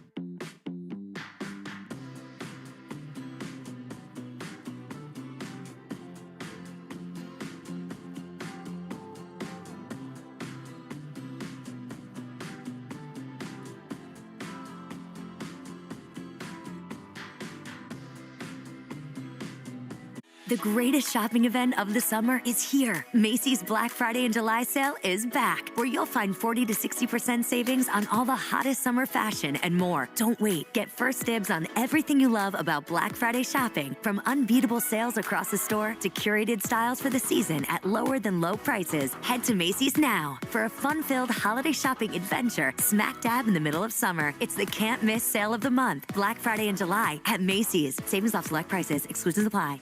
Today in your city, someone is walking their dog. Someone is crossing the street to their car. Someone's kid is riding a bike home. And they're counting on you to drive the speed limit. Speeding accounts for nearly 30% of traffic fatalities, and most of those crashes don't happen on the interstate. They happen on the streets where people live. Slow down. It's an act of care for the people around you. So remember, speeding catches up with you. Know the road and respect its limits. Presented by NHTSA. Now back to your streaming radio. Minties. Introducing new Minties Fresh Bites treats for dogs. Each bite-sized chew is made with 5 natural breath fresheners. They have a delightful texture that softens as your dog chews. And at 7.5 calories, they are the lowest calorie dental treat on the market, so you can treat your pup and their stinky breath multiple times throughout the day. Shop Minties Fresh Bites online or at your favorite local pet retailer. Minties. Have you or a family member been diagnosed with early-stage non-small cell lung cancer that can be removed by surgery? Consider talking to an oncologist about your treatment options. Why? Because knowing your options before you have surgery can help your care team develop a treatment plan that's right for you. Learn about a potential treatment plan before and after year in 2026. Over 2 months of suffering to a historic win streak, this team has truly touched both ends of the spectrum this year. And now with the Blue Jays in town and the final homestand before the trade deadline coming to an end, the Red Sox, current holders of the 3rd wild card spot after being 14 games under 500 on June 24th. Exactly 1 month ago.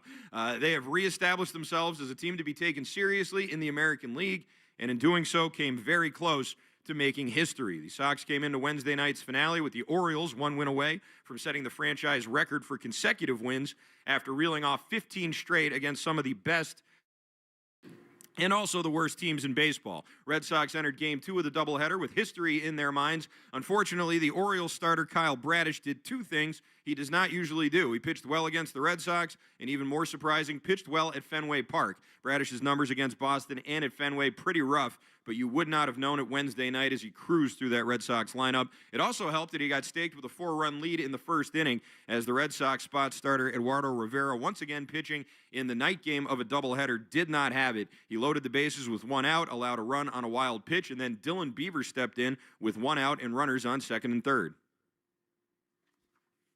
He throws, and a swing and a shot into center field, a base hit. And 2 runs are going to score. Cedon has no chance to come home. It is 3-0 Baltimore. That's a mislocation right there. The last 2 sliders were on the black to start and worked its way off. That one started right down the middle, kind of worked its way out to third. Was able to see it deep and drive it up the middle. Only the first inning, but that RBI single from Beavers is your play of last night's game, brought to you by Nissan. You deserve a car that thrills you, and Nissan has an exciting full line that will put goosebumps on your goosebumps. Experience the thrill for yourself. Shop your local Nissan store and nissanusa.com today. The O's would add another run as the next batter, Jonathan Rodriguez, would double home Beavers, but that second run was all the offense Baltimore would need as Bradish cruised through the first 3 innings. Red Sox would get on board in the 4th. Wilson Contreras socking a ground rule double to right center field, got singled home by Masa Yoshida. That made it 4-1, but that's as close as the Sox would get. The O's would add another run in the 7th, Giovanni Moran giving up a leadoff triple to Gunnar Henderson, who would score on a wild pitch, making it 5-1. And there's your final. The streak ends at 15. Tied for the longest win streak in franchise history. The streak is dead. Long live the streak. So here's your opening take, brought to you by Fruity Rainbow 5-Hour Energy. Sip the fruity candy-coated chaos. With all the excitement of the win streak behind us now officially dying down and the misery of April and May long behind us, the Red Sox now have had kind of a rebirth of sorts and a clean slate, if you will, here going forward. We're not talking about a perfect team. I think we all agree with that, and we learned that pretty fast. But this is not a bottom-of-the-barrel team either, as you've seen from the last few weeks. So what's left now is to see what this team really is all about. Can they continue to grind out at bats? Can they continue to manufacture runs? Can they continue to win games at Fenway Park? Can they continue to get productive quality starts out of the rotation? The back end of their bullpen, can they continue to be nails like they've been all year? Either way, these next 10 games leading into the trade deadline have taken on a whole new meaning for this year. A lost season suddenly has fans re-engaged and ready for a pennant race, and the expectations now have been raised. And that is a big-time accomplishment for a team that was dead in the water a month ago. And speaking of dead in the water, tonight the Red Sox will welcome in a team that has really fallen off lately, the reigning AL champion Toronto Blue Jays, who come to Fenway tonight having lost 7 of their last 9 and have tumbled all the way to the bottom of the AL East standings. The Jays have had a tough time getting off the ground at all this year. Went 15-14 in the month of May. That was their best month. Underwater in April, June, and so far 7-10 in July.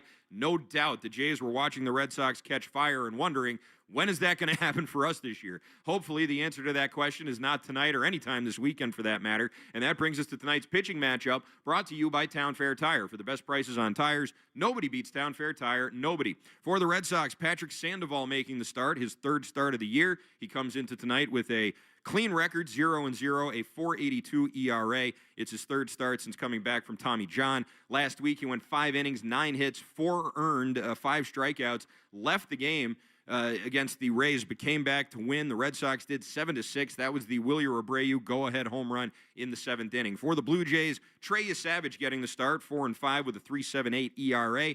Last start, I should say, gave up 3 earned over 6 innings and a loss to the White Sox. Did, though, strike out a season-high 9 batters. He has faced the Red Sox twice this year.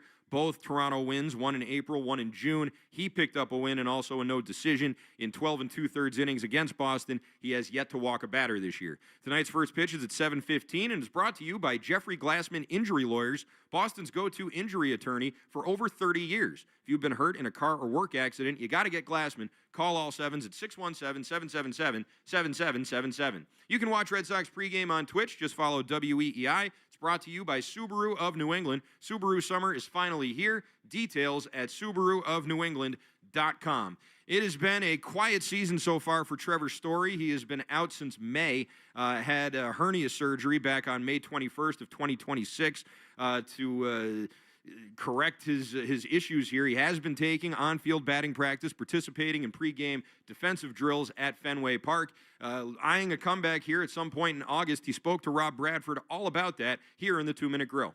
No human being on the planet I'd rather be talking to more than Trevor Story right now, for good reason, because you're getting close, right? Am I wrong? I mean, you're getting close. Yeah. Definitely. So, yeah, taking ground balls out there and building the progression there in the cage. And like I said, it's going to be about the side-to-side and the all-out sprints. So being able to do that, and I'm making progress on that. So I feel good about it. So obviously, you want to when you come back, you want to hit the ground running. Can you sense, like, especially with the way the team's playing, all right, I want to make sure that I nail this, like that we aren't taking any shortcuts when I do start playing, that I'm going to be the best version of myself? Yeah, that's exactly it. And,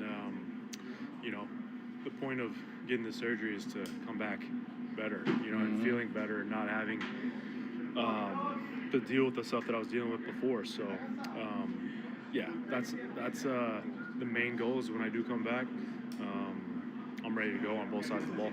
Even now, even like on the verge, can you tell the difference when you look back at the first 2 months? Tell the difference of, man, I can't believe I was sort of playing through that. Yeah. I mean, it's a hard thing to do, but I'm happy that I took care of it, I guess is the best way to put it. And obviously the team, held it down and, went on an amazing run, and we're right back in this thing. So, it's a lot of excitement in that sense, and just looking to, like you said, do it right, come back, and be the best version of myself. And just the last thing, when when you're coming back and your team isn't doing well, you're probably like, oh man, this is going to kind of suck. You're like, this is like, I don't know where it's going to land. By the time I come back, we might be out of it. And then you go on the heater, and like that must have been energizing for you, Yeah, no doubt. And it's, rehabbing can get very mundane, and energy can be low, but these guys provided a spark for me and a lot of energy, and just showing up and, riding the wave with them. And it was amazing, and I enjoyed that, and I think that's more so obviously the team that we see us being, and that's who we believe we are. All right, thanks, man. That conversation with Trevor Story is brought to you by McFarland Energy, the region's most dependable provider of home heating oil, including BioHeat, as well as expert HVAC services at McFarlandEnergy.com. Coming up in about 15 minutes, our own Will Fleming sits down with the manager, Chad Tracy, brought to you by your New England Ford dealers. Ford, the official vehicle of that dirty water and the official vehicle of Major League Baseball. But coming up next, we will head up to the Joe Castiglione radio booth and talk with our guy, Will Middlebrooks. Haven't talked to him in a while. Get his take on the win streak that was, get the details of it, and look ahead to this matchup here with the Blue Jays. That's coming up next on the Mass Mutual pregame show. Talk to Mass Mutual today. Feel comfortable about tomorrow.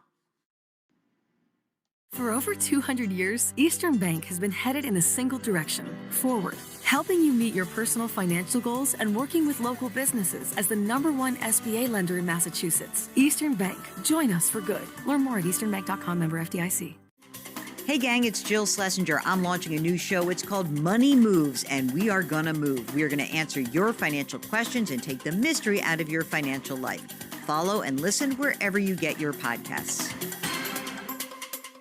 This just in from Shaw's and Star Market. It's another 10 for $10 sale. Hey, it's Lou. Now through Thursday, you can save big on items like Faye Greek yogurt and Green Giant Simply Steamed vegetables. Pantry favorites like Prince Pasta, Kraft Mac and Cheese, and Star Kiss Chunk White Tuna. And cool off with drinks and treats like Powerade and Haagen-Dazs cups. Save on these and more during a 10 for $10 sale. Now at Shaw's and Star Market, the official supermarket of the Red Sox Radio Network. The greatest shopping event of the summer is here. Macy's Black Friday and July sale is back, where you'll find 40 to 60% savings on all the hottest summer fashion and more. Don't wait. Get first dibs on everything you love about Black Friday shopping, from unbeatable sales across the store to curated styles for the season at lower than low prices. Head to Macy's now for a fun-filled holiday shopping adventure smack dab in the middle of summer. It's the can't miss sale of the month. Black Friday and July at Macy's. Savings off select prices. Exclusions apply. You're listening to the Shaw's and Star Market WEEI Red Sox Radio Network. Welcome back to the Mass Mutual pregame show. Talk to Mass Mutual today. Feel comfortable about tomorrow. Christian Arcand here with you live in our Ford Clubhouse Fenway studio. Nice to have you with us here. Red Sox and the Blue Jays kicking off game 1 of 3 as they close down this long 10-game homestand that has been so great up until the night game of the doubleheader on Wednesday. And for more on that, let's welcome in Will Middlebrooks live from the Joe Castiglione radio booth high above home plate. Brooksy, been a second, buddy. How you doing? It has been a while, man. What's going on? Not too much. I was a little worried about you. I thought you were going to pass out a couple of times over the course of the streak. I saw you jump up and start Holy Ghost and do a few times. What was that streak like from your perspective? Let's get the lowdown. You know, winning streaks happen. Obviously, 15 games is crazy, but like just the flip of the switch in which we were talking about this team losing 100 games. And then for, that fast, really over a month's time where they, win 23 of 29 games, obviously the 15 in a row. You're talking about, all right, we're in a playoff spot now. We're 6 games at the time. We were talking about 6.5 now out of the division.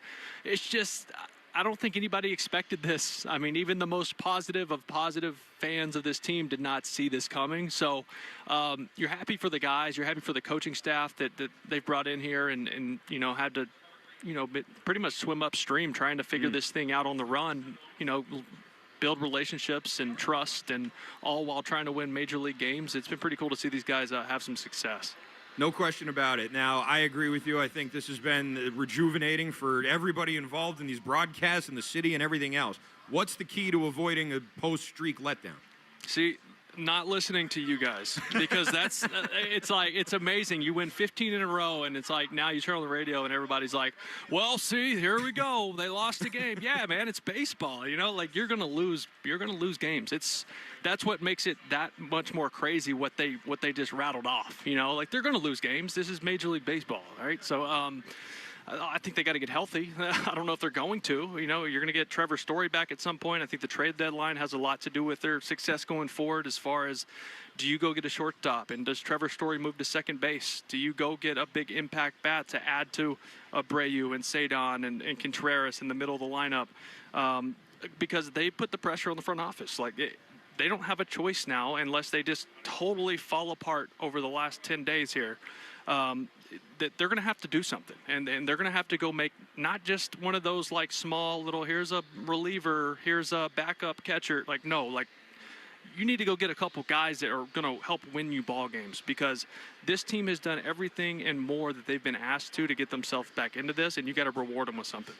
No question. I agree with you 100%. Also, that they shouldn't listen to people like me. I agree with that. Wilson Contreras. That was a blanket statement. That's on me. Of course. That's on me. Right. Wilson Contreras and Sonny Gray, we heard address the team. Chad Tracy talked about this the other day. These are two guys who are new to the team this year and appear to be big influences there, veteran guys kind of self-policing that locker room. How valuable is that, Will? It's, I mean, every good team needs it. I mean, even bad teams need it, right? Everybody. I mean, it's. I just love that he went in there to do something, and it was already being taken care of. You know, I remember, obviously, 2012, my rookie year, we had a lot of veterans, but there was a lot of other things going on with the whole Bobby V situation and a lot of disagreements going on. And I was a 23-year-old kid. I had blinders on. I had no idea. I was in survival mode, just trying to, like, make myself a big leaguer, right? So I didn't really understand everything that was happening around at that point because I was just trying to stay there. The next year, though, 2013, you bring in Shane Victorino, you bring in Mike Napoli and Johnny Gomes and eventually Jake Peavy, and I got to see. So what they see with Contreras and Sonny, I had like 10 of those guys. So I was so lucky to be around that many veterans who had won before. They're winning players. So I could just kind of be a sponge as a 24-year-old and just watch them go about their process and their routine every day. But also, like, you need guys when you're going through it. When you are, because it's inevitable. It happens to every player. It happens to the best players. It happens to Hall of Famers. It happens to everybody. You go through weeks and even up to a month at times where you really struggle, and you need someone who's been through it multiple times to say, you're going to come out of this. You know, here's what I did. Here's what worked for me. Here's what I see with your swing. And it's just like you need those vets around just to keep your head on straight because it's a hard game. Will Middlebrooks joining us here in the Mass Mutual pregame show. Brooksy, you mentioned the trade deadline, which I think we're all excited to see what this team comes up with. They're hopeful that they come up with something. But how do you kind of toe that line between adding to the team but also not erasing some of the players that have really contributed a lot to this turnaround? You know, the Sieglers of the world and the Changs and, you know, guys that I look at whenever I read one of these things and say, yeah, the Red Sox really need to upgrade in middle infield. So, you know, how do you sort of do that dance?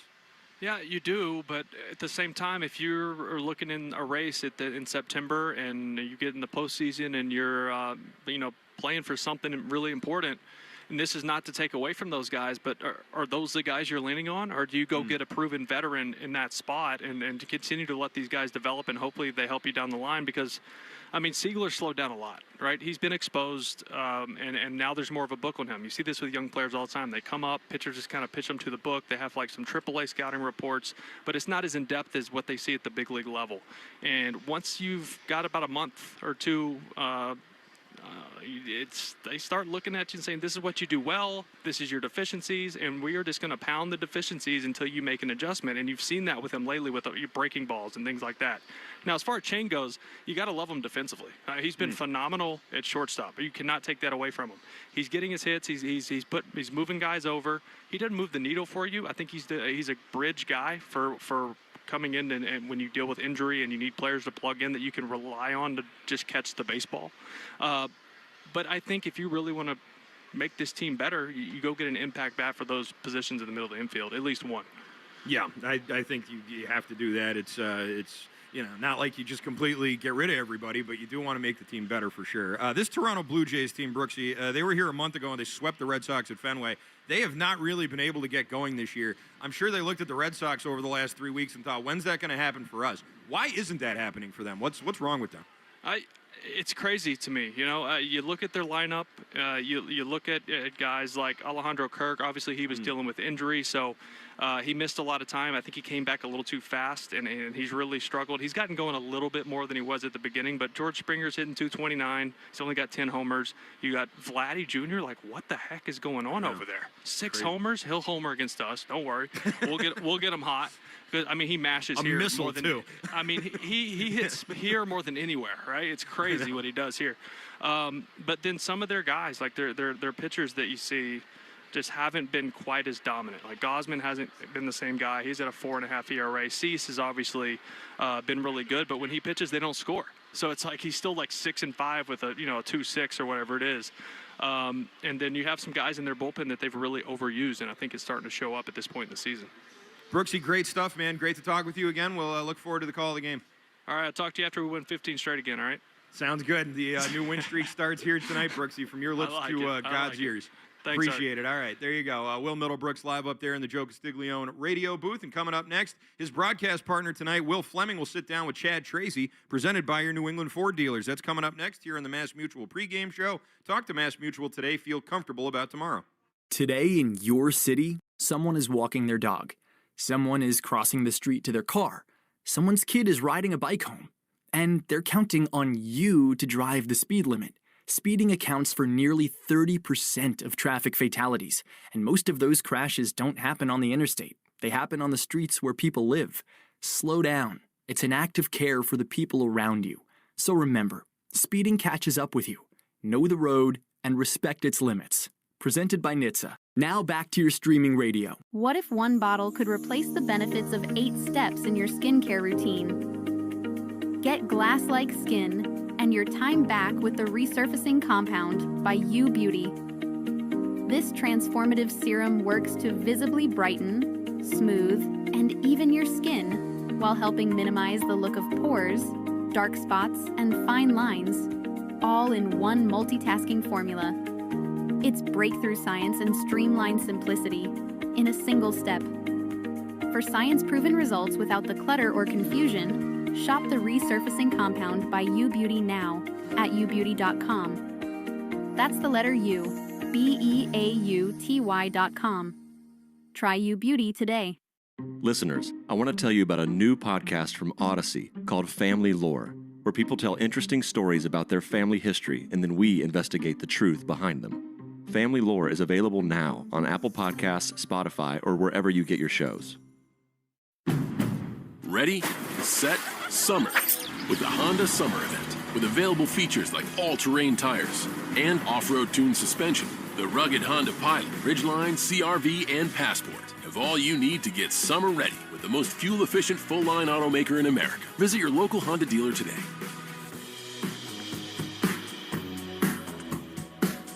See dealer for financing details. Based on EPA estimate of 2024 large full-line automaker fleet-wide fuel economy. EPA Automotive Trends Report 2025. Paying for college or graduate school starts with understanding your options. But new federal loan limits and confusing lender offers can make borrowing feel overwhelming. MIFA is here to help. For nearly 45 years, Massachusetts families have trusted MIFA for competitive fixed-rate loans, predictable payments, and expert guidance throughout the borrowing process. The next step in your education deserves a trusted partner. Find a loan that's right for you at MIFA.org. Have you or a family member been diagnosed with early-stage non-small cell lung cancer that can be removed by surgery? Consider talking to an oncologist about your treatment options. Why? Because knowing your options before you have surgery can help your care team develop a treatment plan that's right for you. Learn about a potential treatment plan before and after surgery at askbeforesurgery.com. That's askbeforesurgery.com. And talk to an oncologist before your surgery. I'm Bob Burke, founder and chairman of Burke America Parts Group, a family of brands that includes RepairClinic.com, an appliance and HVAC parts solution company that's grown into an international brand. Before AmericanEagle.com, we partially launched a new technology platform developed by another firm. American Eagle helped take our technology to a whole new level with digital marketing, software development, and business insights into our key markets, appliances, HVAC, and outdoor power equipment, and did so both on time and on budget. AmericanEagle.com has the resources, experience, and talent needed to produce solutions. Our new technology platform, developed by AmericanEagle.com, has produced tremendous results with higher traffic, conversion, engagement, and online revenue. If you have any home repairs you need to take care of, check us out at RepairClinic.com.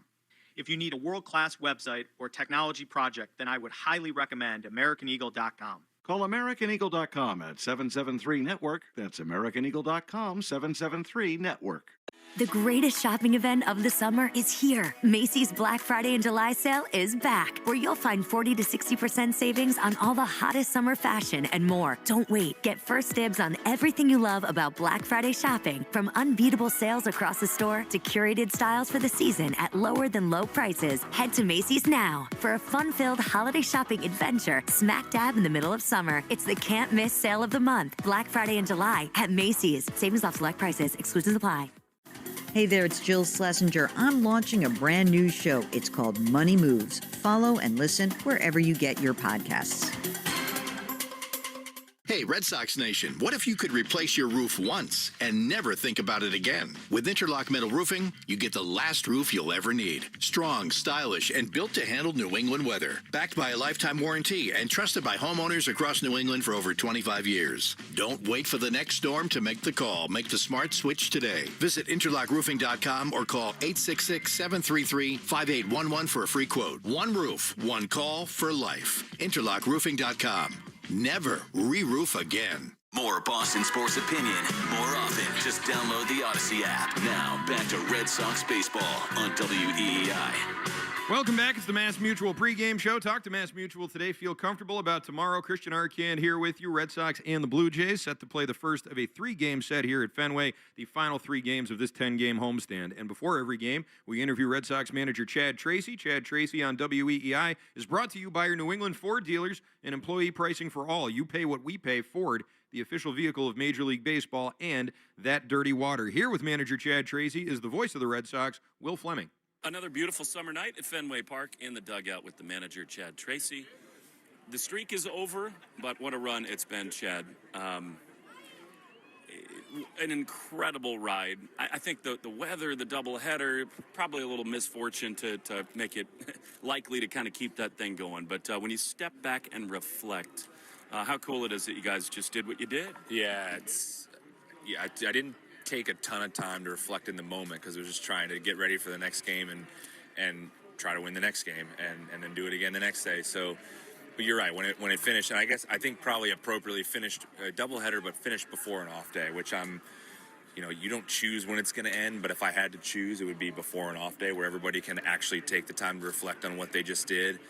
That you're at the top of the Red Sox list that's been 80 years in the making, and you're sitting at the top of that, and it's an incredible accomplishment. And then they got a day to kind of go home and decompress and refocus on, all right, now we got a playoff race we got to worry about.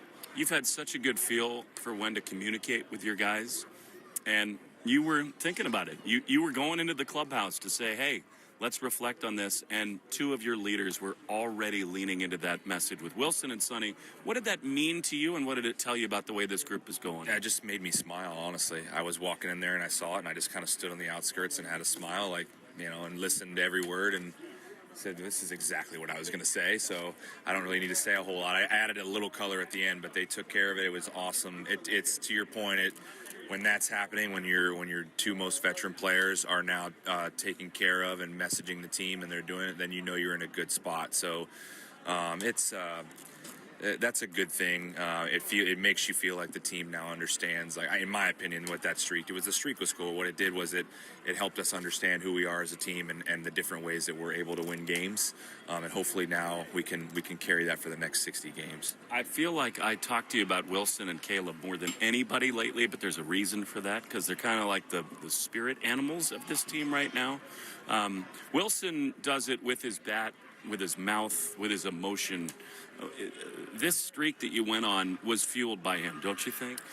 Yeah, I mean he's the emotional leader of the team. He wears his emotions on his sleeve. He pulls for his teammates. He's high energy. He loves playing in this ballpark. He loves the fans. And then when you started putting stuff together as a team, you saw that similar emotion come out in other people. Siegler's that way.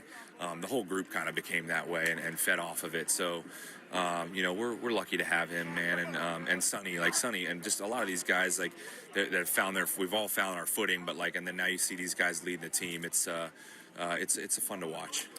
Chad, everyone in our city wants to know what goes into your sort of managerial special sauce. And there have been articles written lately about the things that you're doing, the ways that you're communicating, and a text message you sent to the team when things were kind of bleak. How did you decide to do that, and what went into the choice to try to just reach out to the guys in that way? Well, that first of all, what you saw was more my comments on the message I was trying to get across. That wasn't the actual text. That would have been a long text. It was much shorter than that and direct and to the point. Was it like LFG boys? Yeah, no, it was not that. It was a little longer than that, but it wasn't that long. But I just think, like, you know, there's times I did that in AAA too. There's just times when things are going a certain way, and I played the game, so like you can feel different moments that happen that you feel like, man, that one hurt. That could swing the team the wrong direction, you know, if they don't refocus. And I just try to feel those moments out and hit him with something that makes him feel like, hey, like he's not panicking. Why should we? Like, just go play the next game. So that particular one, it was on my heart that night. I got back. I think after the game in Colorado that they got, you know, off Witt and Chappie, they got like 8, you know, hits in like 5 minutes. It was crazy what happened, and it was like, that's not supposed to happen. It was on my heart, and I just wanted to make sure they knew, like, we're right there with you. Wake up tomorrow and let's go play another game. Like, and that's it. And I've sent a handful of those over the course of this last couple of months in different moments, and there's nothing more than just me.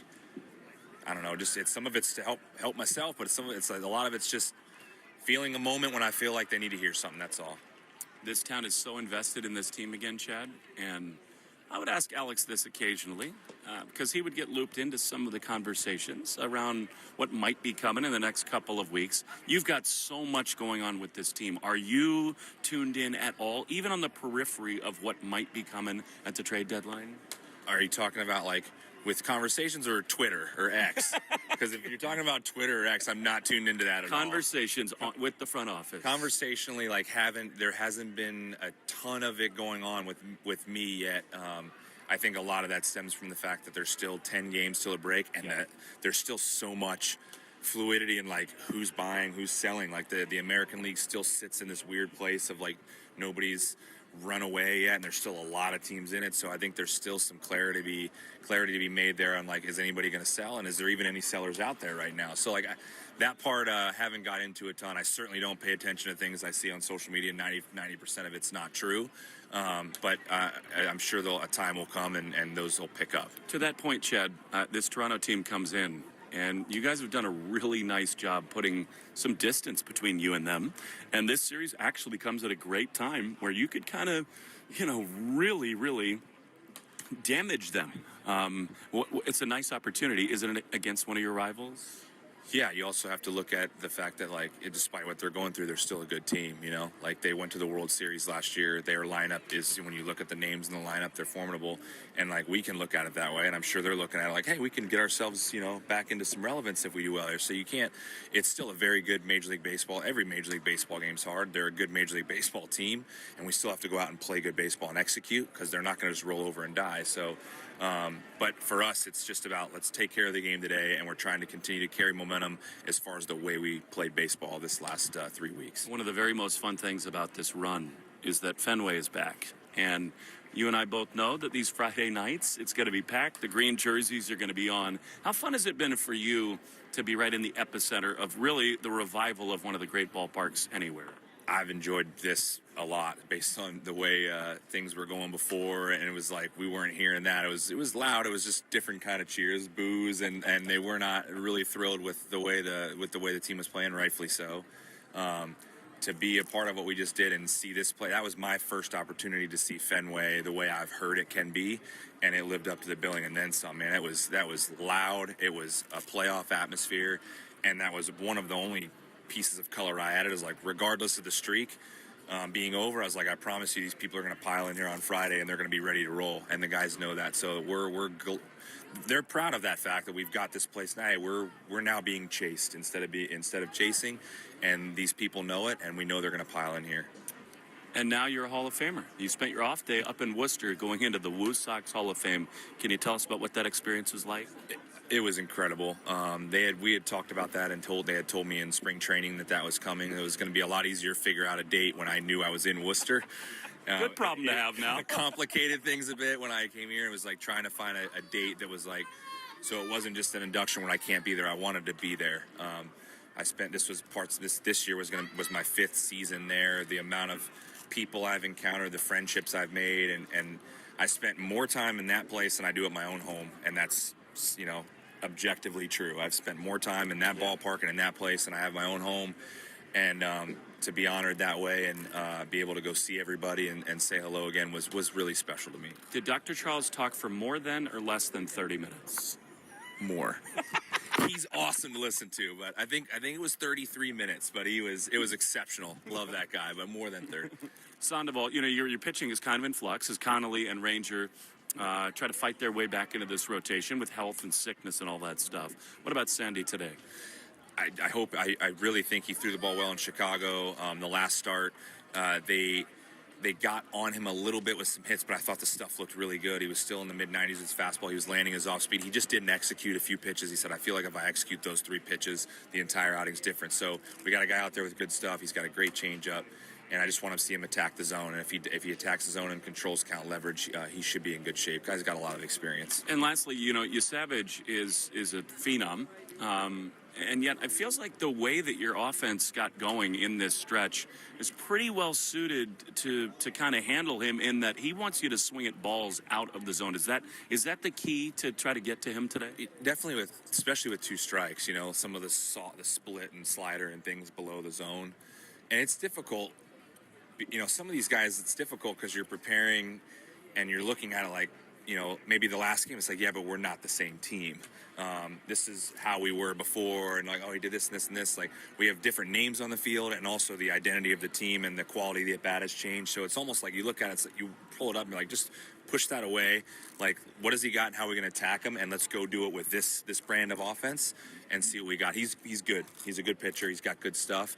But you have an idea of what he likes to do when he's good. When you walk back into the house, do you now demand that Emily calls you Hall of Famer Chad Tracy? I may have made a joke last night about that. I love it. Congrats on everything, Chad. Thanks so much. Thanks, Will. There he is, Hall of Famer Chad Tracy, talking with our own Will Fleming here in the pregame interview, which you can watch and hear on Twitch. Just follow WEEI, brought to you by Subaru of New England. Subaru summer is finally here. Details at SubaruofNewEngland.com. Coming up on the Mass Mutual pregame show, we'll take a look at the starting lineups, take a look at the scoreboards, and have our lock of the game. Don't go anywhere. That's next on the Mass Mutual pregame show. Talk to Mass Mutual today. Feel comfortable about tomorrow. The greatest shopping event of the summer is here. Macy's Black Friday and July sale is back, where you'll find 40 to 60% savings on all the hottest summer fashion and more. Don't wait. Get first dibs on everything you love about Black Friday shopping, from unbeatable sales across the store to curated styles for the season at lower than low prices. Head to Macy's now for a fun-filled holiday shopping adventure smack dab in the middle of summer. It's the can't-miss sale of the month, Black Friday and July at Macy's. Savings off select prices. Exclusions apply. I started Ornaut in 2013, and we make bike apparel. The best part of Shopify for me is our ability to run the business as essentially non-technical people. We're able to admin everything on the back end, front end, and sell things online easily. If Shopify were a bike accessory, I think it would actually be the bicycle. It's the thing that you do the thing on. We run the business on Shopify. Start your free trial on Shopify.com. Today in your city, someone is walking their dog. Someone is crossing the street to their car. Someone's kid is riding a bike home. And they're counting on you to drive the speed limit. Speeding accounts for nearly 30% of traffic fatalities, and most of those crashes don't happen on the interstate. They happen on the streets where people live. Slow down. It's an act of care for the people around you. So remember, speeding catches up with you. Know the road and respect its limits. Presented by NHTSA. Now back to your streaming radio. There's never been a better time to get outside and experience the benefits of nature. Discover nearby trails and explore the outdoors with All Trails. Download the free app today and find your outside. Have you or a family member been diagnosed with early-stage non-small cell lung cancer that can be removed by surgery? Consider talking to an oncologist about your treatment options. Why? Because knowing your options before you have surgery can help your care team develop a treatment plan that's right for you. Learn about a potential treatment plan before and after surgery at askbeforesurgery.com. That's askbeforesurgery.com. And talk to an oncologist before your surgery. Gone South has been a podcast about crime in the American South. But for our new season, we're widening the lens. Follow and listen to Gone South Season 5, wherever you get your shows. You've spent all winter waiting for baseball season. Now it's the time to make the most of summer. Just a short drive from Boston, Maine feels like a world away. This is a destination forged by nature and made for adventure. Rugged coastlines, lighthouse views, fresh seafood, and welcoming small towns full of character. From family vacations to spontaneous weekend escapes. Discover why Maine is a favorite summer tradition. Plan your next trip at visitmaine.com. That's visitmaine.com. Today in your city, someone is walking their dog. Someone is crossing the street to their car. Someone's kid is riding a bike home. And they're counting on you to drive the speed limit. Speeding accounts for nearly 30% of traffic fatalities, and most of those crashes don't happen on the interstate. They happen on the streets where people live. Slow down. It's an act of care for the people around you. So remember, speeding catches up with you. Know the road and respect its limits. Presented by NHTSA. Now back to your streaming radio. Ready, set, summer with the Honda Summer Event. With available features like all-terrain tires and off-road tuned suspension, the rugged Honda Pilot, Ridgeline, CR-V, and Passport have all you need to get summer ready with the most fuel-efficient full-line automaker in America. Visit your local Honda dealer today.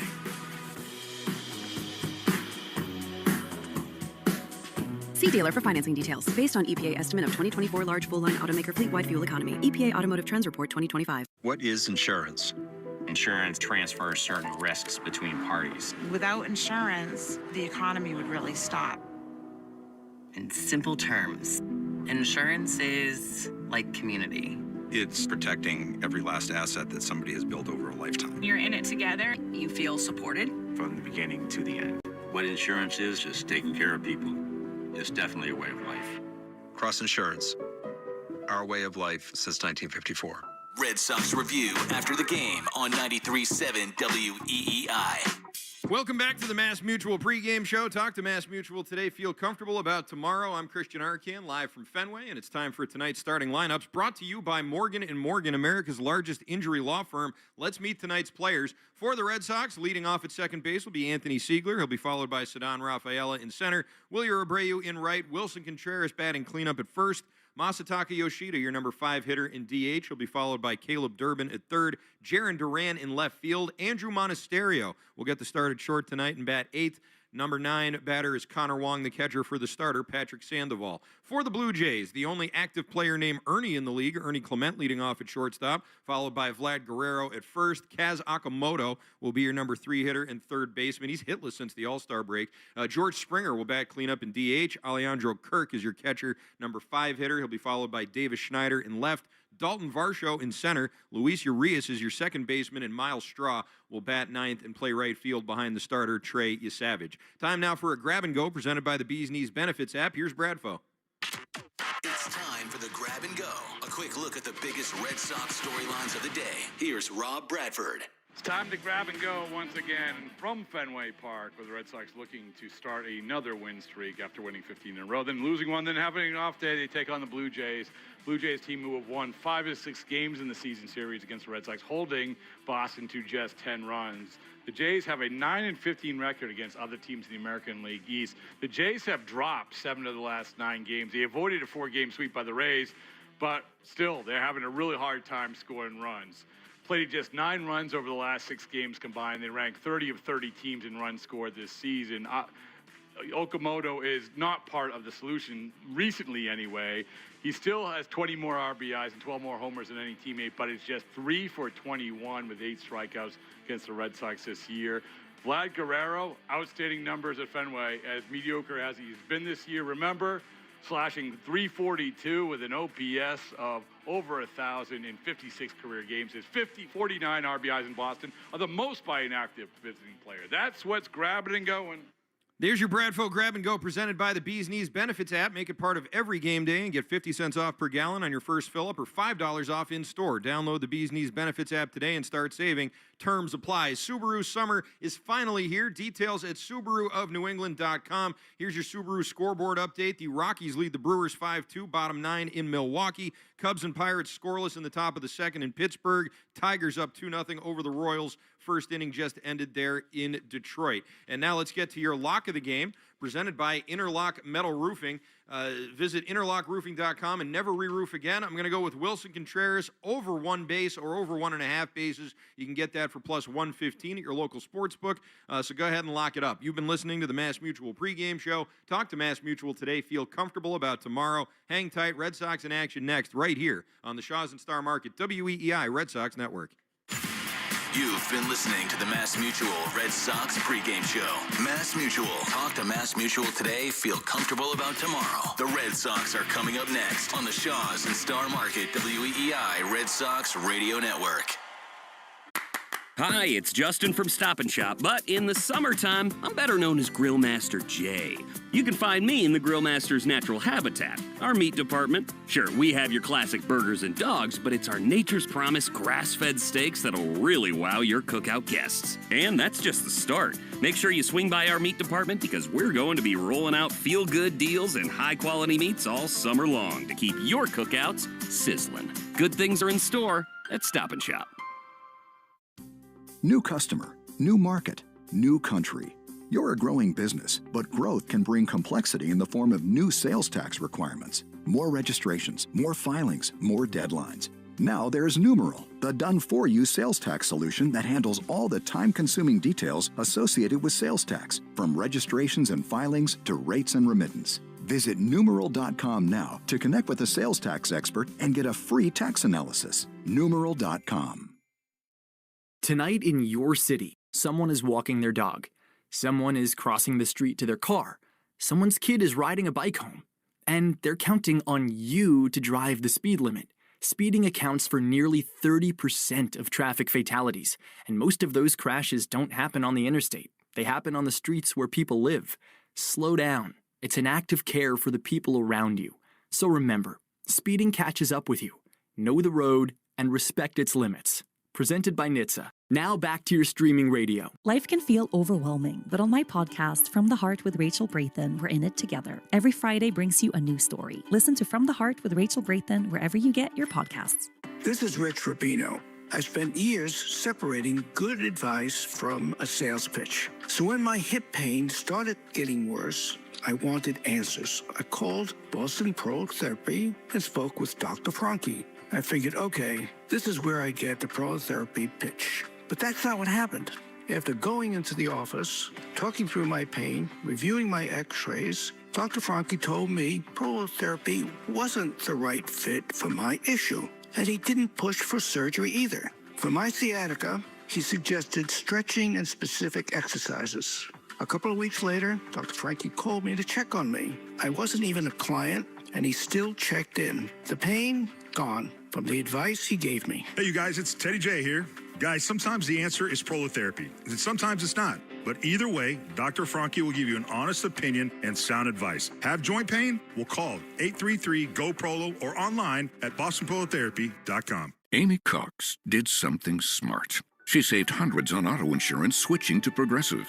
And with that money, she decided to treat herself to an anti-aging red light mask. Will she look like a horror movie villain every night? Yes. Will her boyfriend Kevin be scarred for life? That's certainly a risk. But it's Amy's savings, and if she's willing to risk her relationship for smooth, wrinkle-free skin, well, bye-bye, Kevin. Switch and see if you could save with Progressive and treat yourself. Progressive Casualty Insurance Company and Affiliates. My name is Shannon Maldonado. I'm the founder of Yowie, a gift shop from the lens of artists and handmade objects. I chose Shopify because when I was testing other platforms, it was definitely one of the most user-friendly. It was important to me to think about where we would be in the future. All of the tools for reading your sales, like planning inventory, are just right there on your dashboard. For anyone starting a small business, the biggest thing I can tell you is it doesn't have to be perfect. Shopify can help you build upon it. Start your free trial on Shopify.com. You're listening to the Shaws and Star Market WEEI Red Sox Radio Network. From the WEEI studios. 93.7 WEEI FM and HD1, Lawrence, Boston. Always live on the free Odyssey app. This is Red Sox baseball. Can you believe it? On the Shaws and Star Market WEEI Red Sox Radio Network. It is gone! Say done! Say good night! Swing and a miss, strike three, it's over! And the Red Sox win! Jump on his back, fellas, the Red Sox win! The Red Sox on WEEI are brought to you by Shaws and Star Market, the official supermarket of the Red Sox Radio Network. Citgo. Download the Club Citgo app now and instantly save 23 cents per gallon on your first fill-up. Subaru of New England. Don't miss the Subaru of New England A Lot to Love event. 23-year-old Clay Buchholz has no-hit the Baltimore Orioles. Nissan. Shop your local Nissan store and NissanUSA.com. Arbella. Here for good. By Cars for Kids. That's Cars with a K to donate your car today. Morgan & Morgan. America's largest injury law firm. Ford Trucks. Official truck of the Boston Red Sox. Sponsored by Town Fair Tire. Nobody beats Town Fair Tire. Nobody. 110 Grill. Visit any of their 33 locations all throughout New England. McFarland Energy, the region's most dependable provider of home heating oil delivery, as well as expert HVAC services. Way back by the wall! Off the wall, the Red Sox win! Jeffrey Glassman Injury Lawyers, Boston's go-to injury attorney for over 30 years. Timber Tech Decking and Railing. Everything wood should be. Visit timbertech.com. Dig Safe. Click digsafe.com or call 811 before you dig. Way back! Grand slam! Interlock Metal Roofing. Visit NewEnglandMetalRoofing.com and never re-roof again. North Shore Adult Diapers. For even the heaviest control problems, visit NorthShore.com. Veterinary Emergency Group. Sponsored by Veg. ER for Pets. The official emergency veterinarian group of Red Sox Radio. Two-run homer! By VisitMaine.com. Now, with all the play-by-play action, here's Will Fleming, Mike Monaco, and Will Middlebrooks. On an absolutely glorious summer night, we welcome you to Fenway Park, where tonight the Boston Red Sox look to start another streak. They welcome the Toronto Blue Jays to town for a critical intra-divisional series and looking to get things back on track after a 15-game winning streak was snapped on Wednesday. Time now, though, for the national anthem, brought to you by Ace Ticket. Ace Ticket always has the best deals on the Red Sox and all your favorites in sports and entertainment. Visit aceticket.com or call 1-800-MY-SEATS.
Magic in the air yet again at Fenway Park. It's the Red Sox and the Toronto Blue Jays, along with two of my favorite people on planet Earth, Will Middlebrooks and Mike Monaco.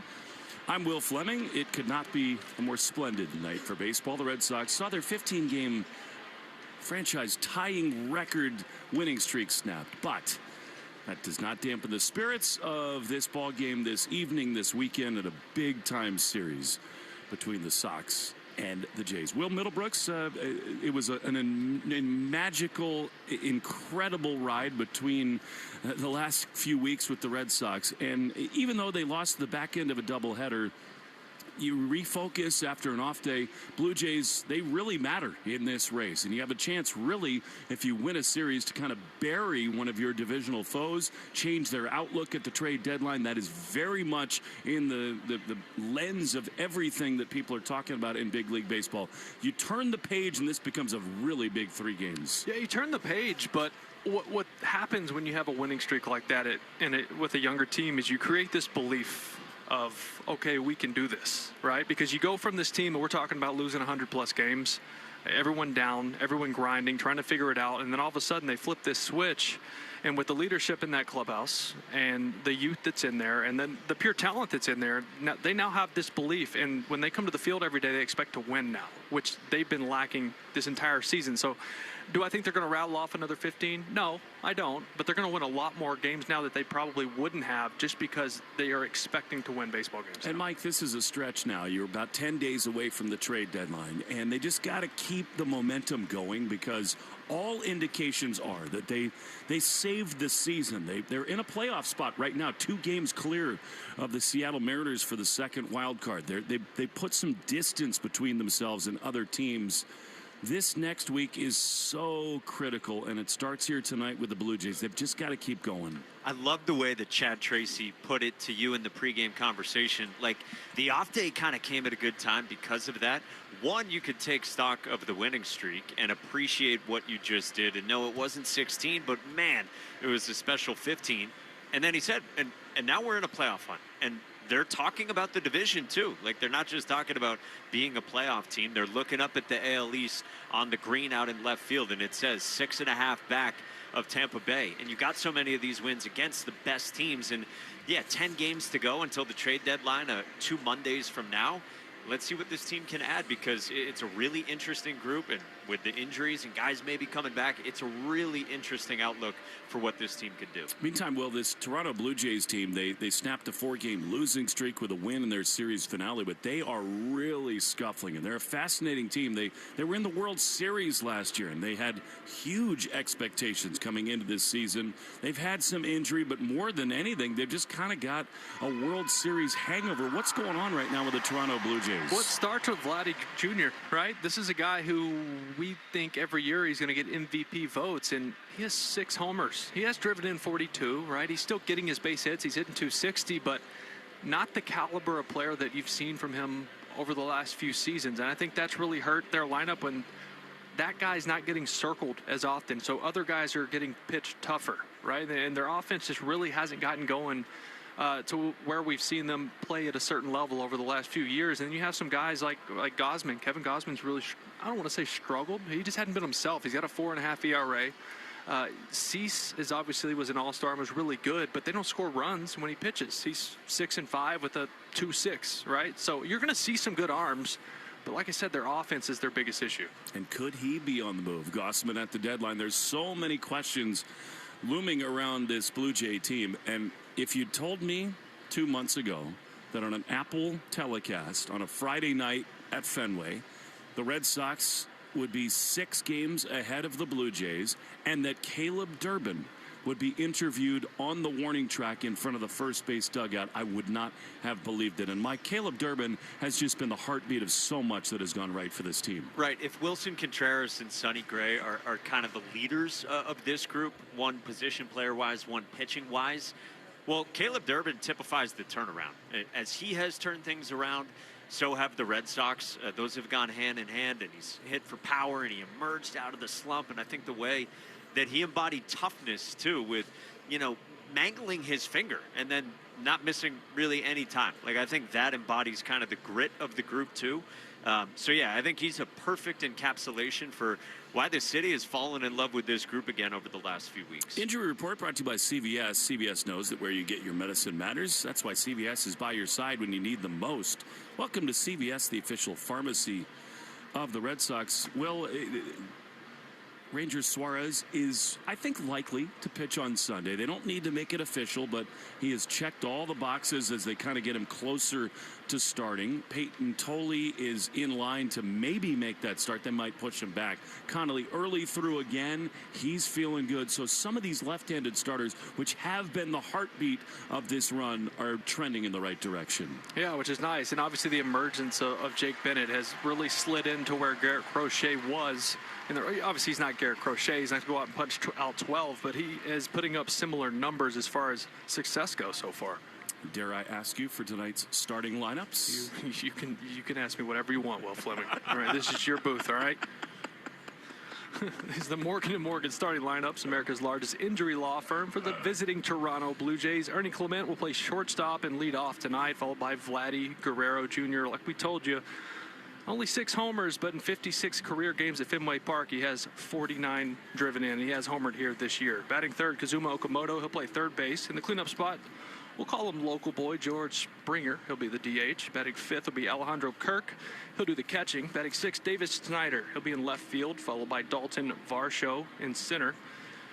Batting eighth will be Luis Urias. He'll play second base, and rounding out the Blue Jays lineup will be Miles Straw. He'll play right field. For the Boston Red Sox, Anthony Siegler leads off. He'll play second base, followed by Cedon Rafaela. He'll be in center. Batting third, Wilyer Abreu. Hopefully he can stay hot. He's swung a good bat over the last couple of weeks. He'll be in right, followed by Wilson Contreras in the cleanup spot. He'll play first base. Batting fifth will be Masataka Yoshida. He'll be the DH. Caleb Durbin will bat sixth and play third base. Jaron Duran in there in left field will bat seventh. Andrew Monasterio gets to start against the righty. He's been swinging a hot bat. He'll play short, and batting ninth will be Connor Wong behind the dish. It's your Morgan & Morgan starting lineups. Throw goes down to second base from Wong to Siegler. The Red Sox in the City Connect Fenway Friday greens. And there's just an enormous amount of positive electricity around this team. Everything that they do. Contreras flips the ball to a fan with a smile. Durbin on the third base side. And by the way, you can already tell Fenway is ready to rock tonight. Patrick Sandoval is ready to go. He sets his left foot onto the slab with a red glove. He's ready. Ernie Clement into the right-handed batter's box. Sandoval's pitch is swung on and missed. A fastball.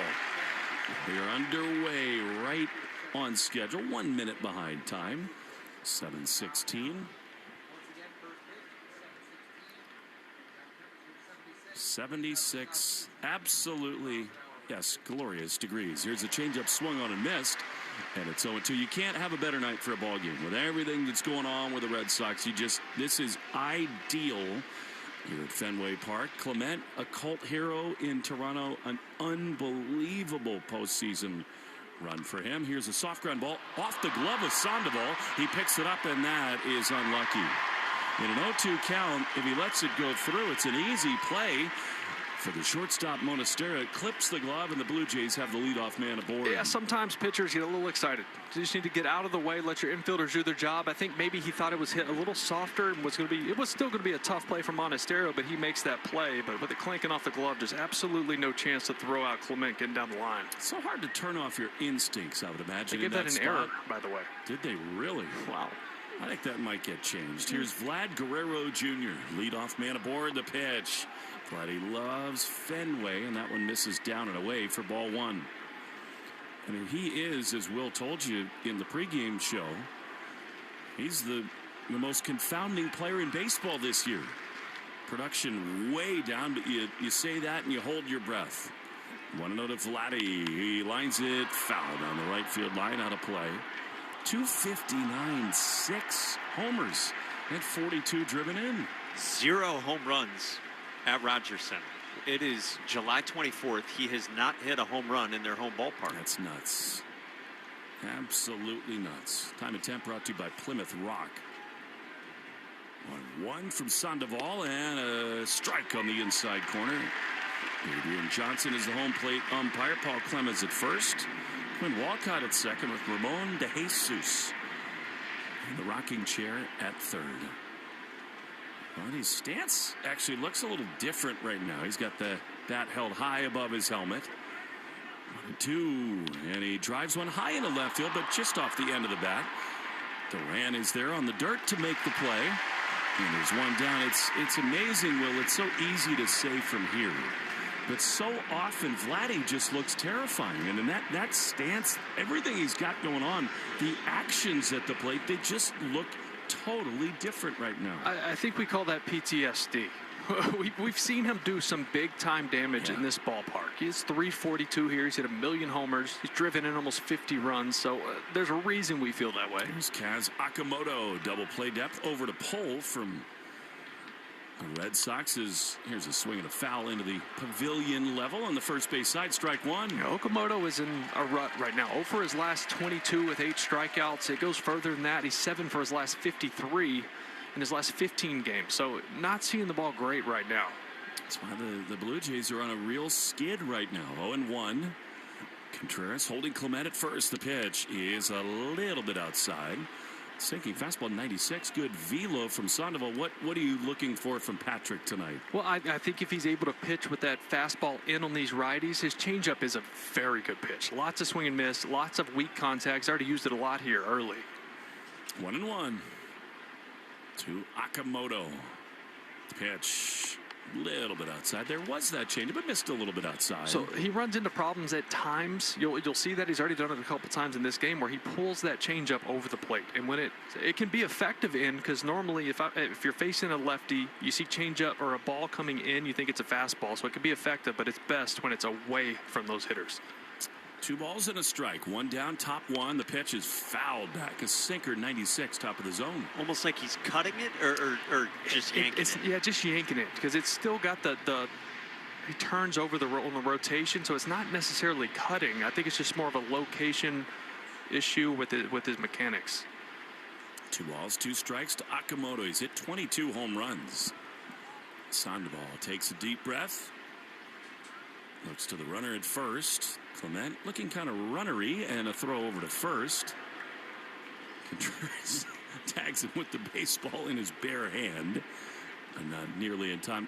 I think we can all definitively say this.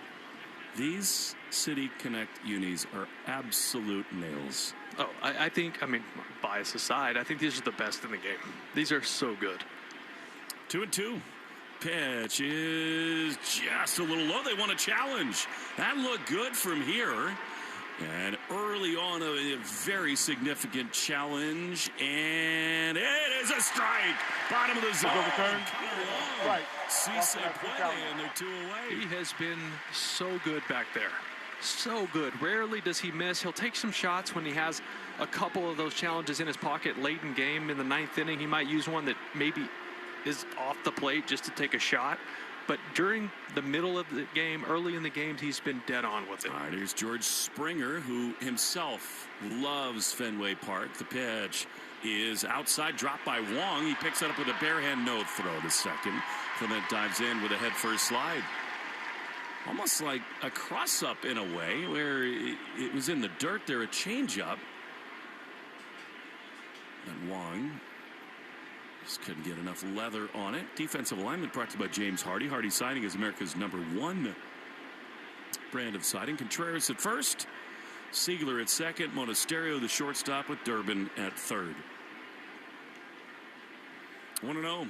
Pitch is outside. You talk about uniforms. I don't know that anybody in the history of the game in any ballpark has looked cooler than Cedon Rafaela does right now. He's got the Fenway green jersey on, bright yellow shoes, spinning his glove around, blending with the turf and the wall.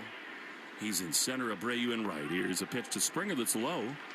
Almost like Sandoval is kind of pitching around Springer in this spot. It's 3-0 with Alejandro Kirk on deck. Kirk struggled. Obviously, he missed a lot of time early in the season with injury, but he's swinging a lot better lately, hitting over 300 his last week or so. 3-0 to the Yukon kid, George Springer. Here it is. That's his fastball that misses up and away in a 4-pitch walk. So 2 on with 2 out, and here comes Alejandro. It is amazing, Will, what has happened to these Blue Jays. I mean, they were an absolute juggernaut. They electrified a continent and a country in that World Series run. Did you feel in 14 like there was any hangover at all after the World Series run? Yeah, there was. And we also had some guys dealing with injuries early in the year, just like they did. That's a big part of it, too. But that's definitely a real thing. There's Kirk. 2 on, 2 out. Pitch is to the backstop. Now that has to be a pass ball. I mean, that caught a lot of leather. Yeah, that was Wong trying to frame that pitch. It was a couple inches off the plate away from the hitter, and that's Wong just trying to pull that back and did it a little before the ball got in the webbing. Can't happen. You know, almost like the pitch was tailing it and kind of working against what he's trying to do to steal that strike over the outside part of the plate. Yeah, in real time, I thought it was a crossover, but I don't think it was. So now a real bind for Sandoval and the Red Sox. 2nd and 3rd with 2 down. 1-0 to Kirk. Pitch is low. And Connor wants to challenge again. He framed that pitch and pulled it up. I think it's a strike, don't you? It's close. I think it is. And it's not. That's as close as it gets. What does that miss by 1 seam? 0.2 of an inch? Challenge brought to you by Dana-Farber. When the challenge is cancer, Dana-Farber hits it out of the park. 2-0. Sandoval. Satsy throws, and that one's way low. And Sandoval right now, we got to be fair about this. He's missing badly. He does not have it right now in the top of this 1st inning. Yeah, several off-speed in a row that he's spiked in the dirt. He's done it with both the slider and the changeup. The fastball, not for strikes, but it's been around the zone. It looks worse than it is just because ball's getting past Connor back there. But 3-0 spot, I mean, this is 7 straight balls he's thrown. We know a thing or two about Alejandro Kirk. He is in green light mode right here. 3-0. 2nd and 3rd with 2 down. The pitch way inside, not close. Gotta go talk to him. Yeah, that's ball 4. I mean, whether it's Bailey or Wong, somebody's got to pay a visit right now. And both of them will. Well, that happened quick. I mean, he right now, at this level, you don't see misses like that consecutively to that degree. Yeah, and look, guys coming back from major arm surgery, the velocity's there, but it's the touch and feel, especially with the off-speed pitches, that comes last, right? And normally it's in the year after you make your comeback. You've seen it with Ohtani. You've seen it with pitchers all around baseball. As a touch and feel with command on off-speed pitches tends to be the last thing to come. But with that said, we've seen him in a couple starts look pretty good with those pitches. So it's just not there at the moment. Such a good point in terms of that recovery. Last time out against Tampa Bay on Saturday, 5 innings, 9 hits, 5 runs. He did only walk 1, and all of a sudden, a crossroads moment in the top of the 1st. There's Davis Schneider, right-handed hitter. Pitch is a ball, a fastball in, and it's 1-0. Again, herein lies the difficulty with the injuries to Suarez and Connolly early. Sandoval just really battling his command right now. 1-0, the pitch is a ball. Down and away. And it's 2-0. He's thrown 22 pitches and only 9 strikes. What's tough was that one was a strike and probably would have been challenged had they not already lost one this inning, because that got every bit of the strike zone. What a spot this is. 2-0. Loaded up for the Jays in the top of the 1st. There it is. And it's swung on and missed. Fastball 94. And it's 2-1. This is where you need Sandoval to lean on that veteran guile to dig deep and get it done.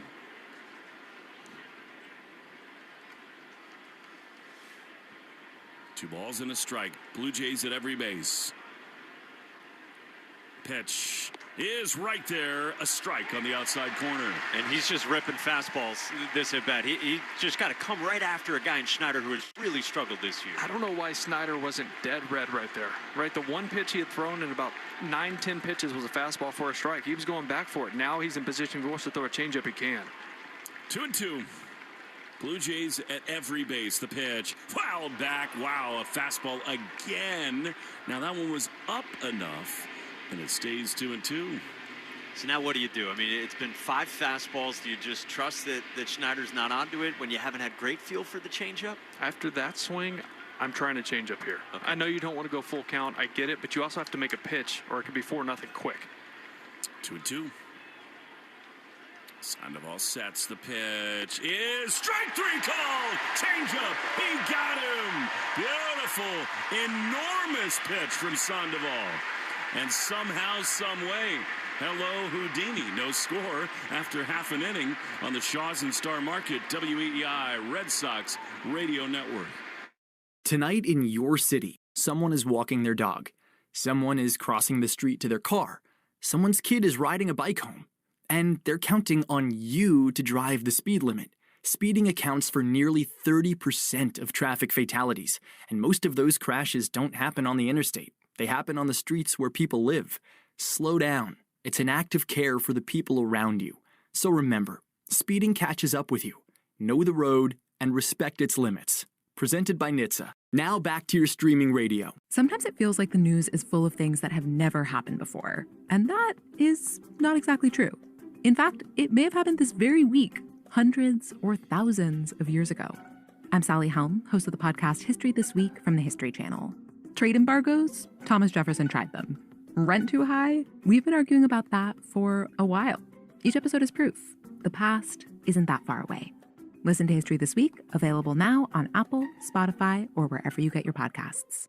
Onyx, I keep having stomach issues. Please make me a doctor's appointment. Okay, are you suffering from diarrhea, bloating, gas, or oily stools? If so, you may want to ask your doctor if it could actually be a problem with your pancreas, called exocrine pancreatic insufficiency, or EPI. My pancreas? How is EPI treated? A prescription medicine like Creon, pancrelipase, is used to treat people who can't digest food normally because their pancreas doesn't make enough enzymes. Creon is the #1 prescribed treatment for EPI. Creon may increase your chance of fibrosing colonopathy, a rare bowel disorder. Tell your doctor if you have a history of intestinal blockage or scarring or thickening of your bowel wall, if you are allergic to pork, or if you have gout, kidney problems, or worsening of painful swollen joints. Call your doctor if you have any unusual or severe gastrointestinal symptoms or allergic reactions. Take Creon as directed by your doctor, and always with food. Do not chew capsules, as this may cause mouth irritation. Other side effects may include blood sugar changes, gas, dizziness, sore throat, and cough. These are not all the side effects of Creon. You can learn more at 1-800-633-9110. Before your appointment, visit creoninfo.com. That's CREON info.com.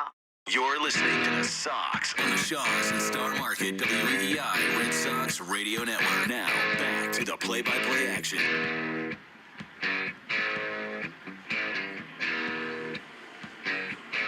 On we go to the bottom of the first. Tony Seagulls. Mr. Siegler is going to lead it off. Red Sox escape the bases loaded jam. It'll be Siegler, Rafaela, and Abreu trying to start a new streak tonight. And here we go. Speaking of cult hero, postseason heroes, here's Trey Savage. The pitch to Siegler's the strike. On the outside corner, it's 0-1. This young man right here, Trey Savage, entered Bumgarner and Ford and Pettit territory in the postseason last year. He throws another good one to the outside corner to Siegler. And it is 0-2. Savage this year, 4-5 with a 3.78 ERA. This is 16th start. Only 53 hits in 81 innings. 0-2 to Siegler, 245 with a couple of home runs. Pitch way outside. Splitter, that is his demon pitch that he throws so often. And it's 1-2. He doesn't throw for a strike a whole lot. And, saw that at times last year. Hitters would just go up there. If they were able to pick it up, they would just take it. Here's Siegler driving one high and deep into right field. It is smashed. It is back. It is gone. Lead-off homer for Siegler. And it's 1-0 Red Sox. Get out of here with these guys right now.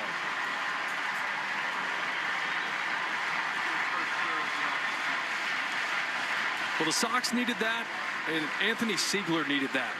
He had cooled off a lot coming into the last couple games. A 167 over his last 15.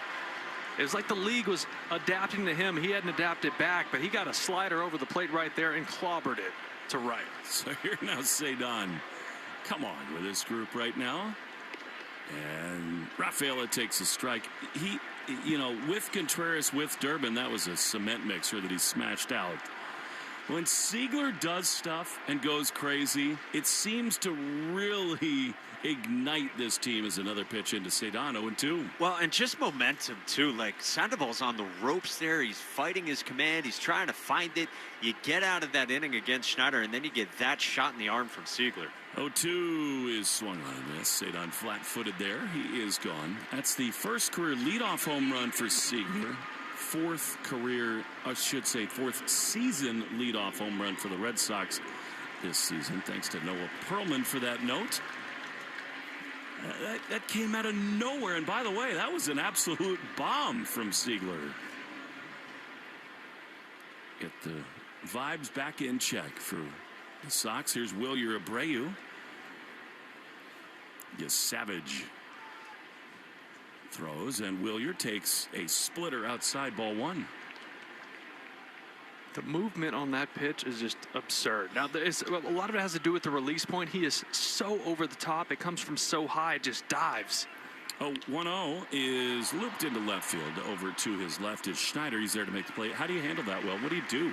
You do your best to pick up the spin. I mean, because it does spin different than the fastball. Is it the seams or the fingers you're looking for? The seams. I mean, it's so hard to see fingers when the hand's coming through that fast.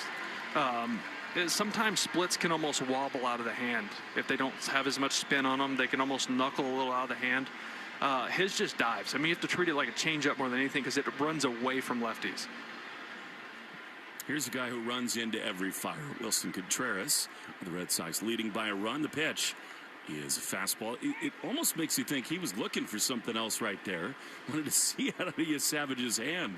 0-1. Well, in that last series, he got a lot of first pitch breaking balls. So he might have just gone up there searching for that. 0-1. The pitch is down and in, but called a strike. Again, the Red Sox are not going to challenge early in this game after they've already missed one, and that would probably clip the corner. And it's 0-2. Arbella Insurance Foundation, dedicated to striking out cancer by supporting the Jimmy Fund. Every strikeout from a Sox pitcher during this year, Arbella donates $50 to the Jimmy Fund. 0-2 to Wilson. Pitch is just up and away, and it's 1-2. Well, and speaking of splitters, the Red Sox are going to see some very good ones this weekend because Sunday you got to face Kevin Gausman. 1-2 is inside. Nobody crowds the plate more than Wilson.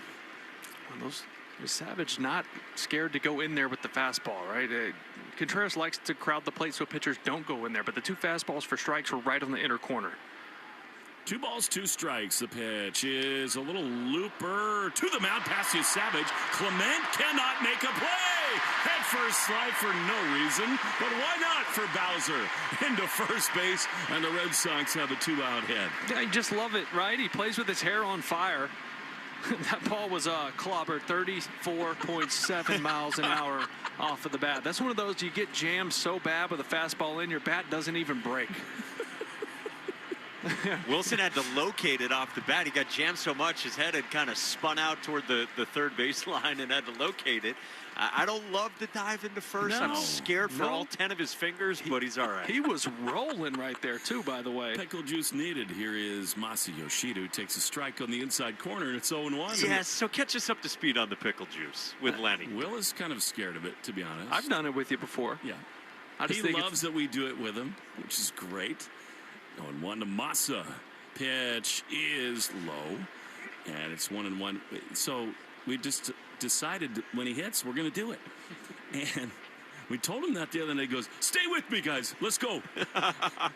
No cramps up here, that's for sure. He does it every 2 innings, no matter what. He is an absolute delight, Contreras is. 1-1, 1-0 Red Sox. The pitch fouled on the third base side. Out of play. Do you have Jameson, too, or just pickle juice? It depends. Depends on after hours or not. Pickleback. I love that he loves it, too, which is so indicative of who he is. As a splitter misses, it's 2-2. This guy, Wilson Contreras, has become the emotional leader, the spirit animal of this team, and he's just a delight to be around.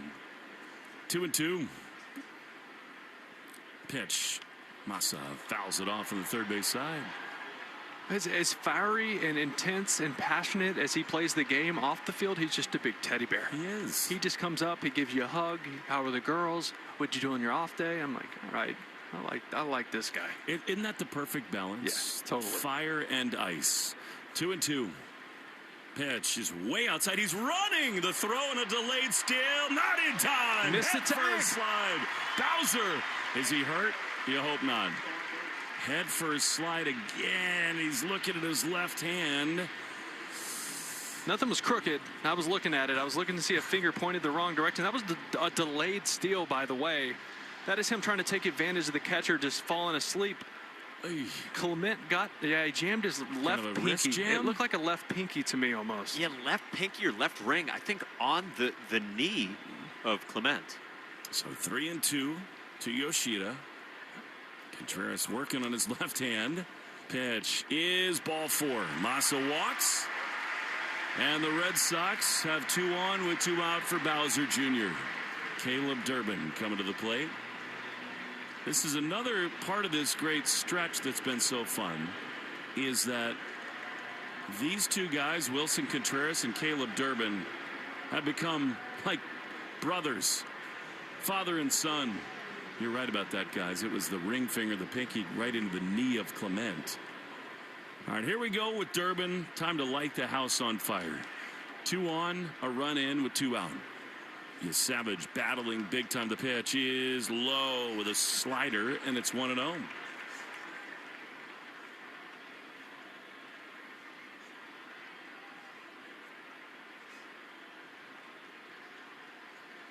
Chance to take the top off of Fenway Park right here. 1-0 to Durbin.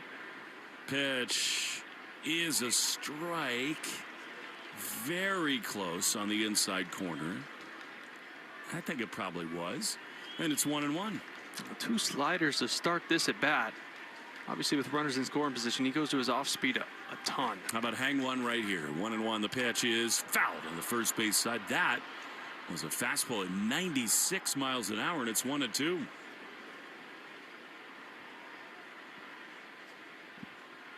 Sox have gotten on the board thanks to a home run from Siegler, but really looking for a crooked number right here. 2 on, 2 out, 1-2 to Durbin. The Savage throws. Caleb swings and fouls it off. He's done a lot of that, Will, lately, I think. In these 2-strike counts, he's able to spoil pitches and stay alive. Yeah, 2 different swings. You see that with the best players in the game, right? Take your shots early in the count, and then it's team baseball. Once you get the 2 strikes, find a way to get the ball in play. Don't you think his stride has been a little bit different too? Get the foot down, you're able to kind of see it and spoil it more quickly. Yeah, he's down a little bit sooner. That's a fact. 1-2 to Caleb. Contreras at second, Yoshida at first. 1-2 is swung on and fouled again. A splitter. And on the hands a little bit, he stays alive. Savage likes to throw a ton of the off speed, and it speeds his fastball up even more because he loves to go top rail or just above the zone of the strike zone. So that's 2 in a row right there. I could see him trying to go up top of the fastball right here. Let's see if Caleb's ready for that. 1-2. Here's the pitch, and it is low and outside. A fastball. That was kind of yanked a little bit. It's 2-2.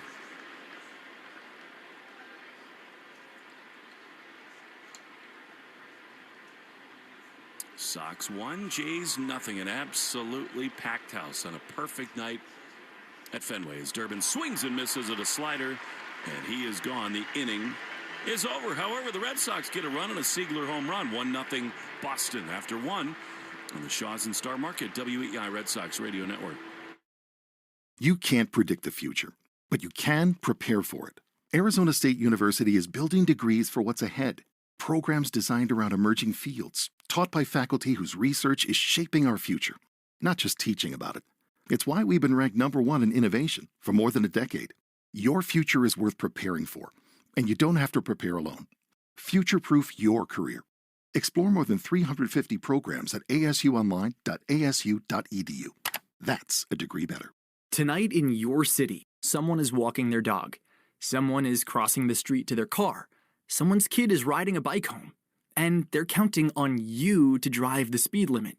Speeding accounts for nearly 30% of traffic fatalities, and most of those crashes don't happen on the interstate. They happen on the streets where people live. Slow down. It's an act of care for the people around you. So remember, speeding catches up with you. Know the road and respect its limits. Presented by NHTSA. Now back to your streaming radio. For most businesses, sales tax is hard. There are over 11,000 tax jurisdictions in the U.S., each with its own set of rules. How do you stay compliant as you grow? Easy. Numeral. Numeral is the AI-native sales tax solution. We handle all your registrations, ongoing filings, rates, and exemptions, so you can do what you do best. Build your business. Sales tax is hard, but Numeral is easy. Go to numeral.com today to speak with one of our sales tax experts. That's numeral.com. And Show, weekday afternoons starting at 6. Now back to the Shaws and Star Market, WEEI Red Sox Radio Network. Make Bees Knees Benefits part of your game day ritual. Get 50 cents off per gallon or $5 off in-store when you sign up. Save on food and fuel when you download the app or visit beeskneesbenefits.com. Terms do apply. I mean, isn't it the Bees Knees to be with Mike Monaco? Yes, absolutely. 3 wide up here? How lucky are we? In this ballpark with this energy, why not? In this economy? Dalton Varsho, left-handed hitter against Patrick Sandoval. The wind in the first pitch of the second inning is a strike on the outside corner. His first pitch brought to you by Jeffrey Glassman Injury Lawyers, Boston's go-to injury attorney. For over 30 years, hurt in a car work accident, you got to get Glassman. 617 and then 777-7701. Low.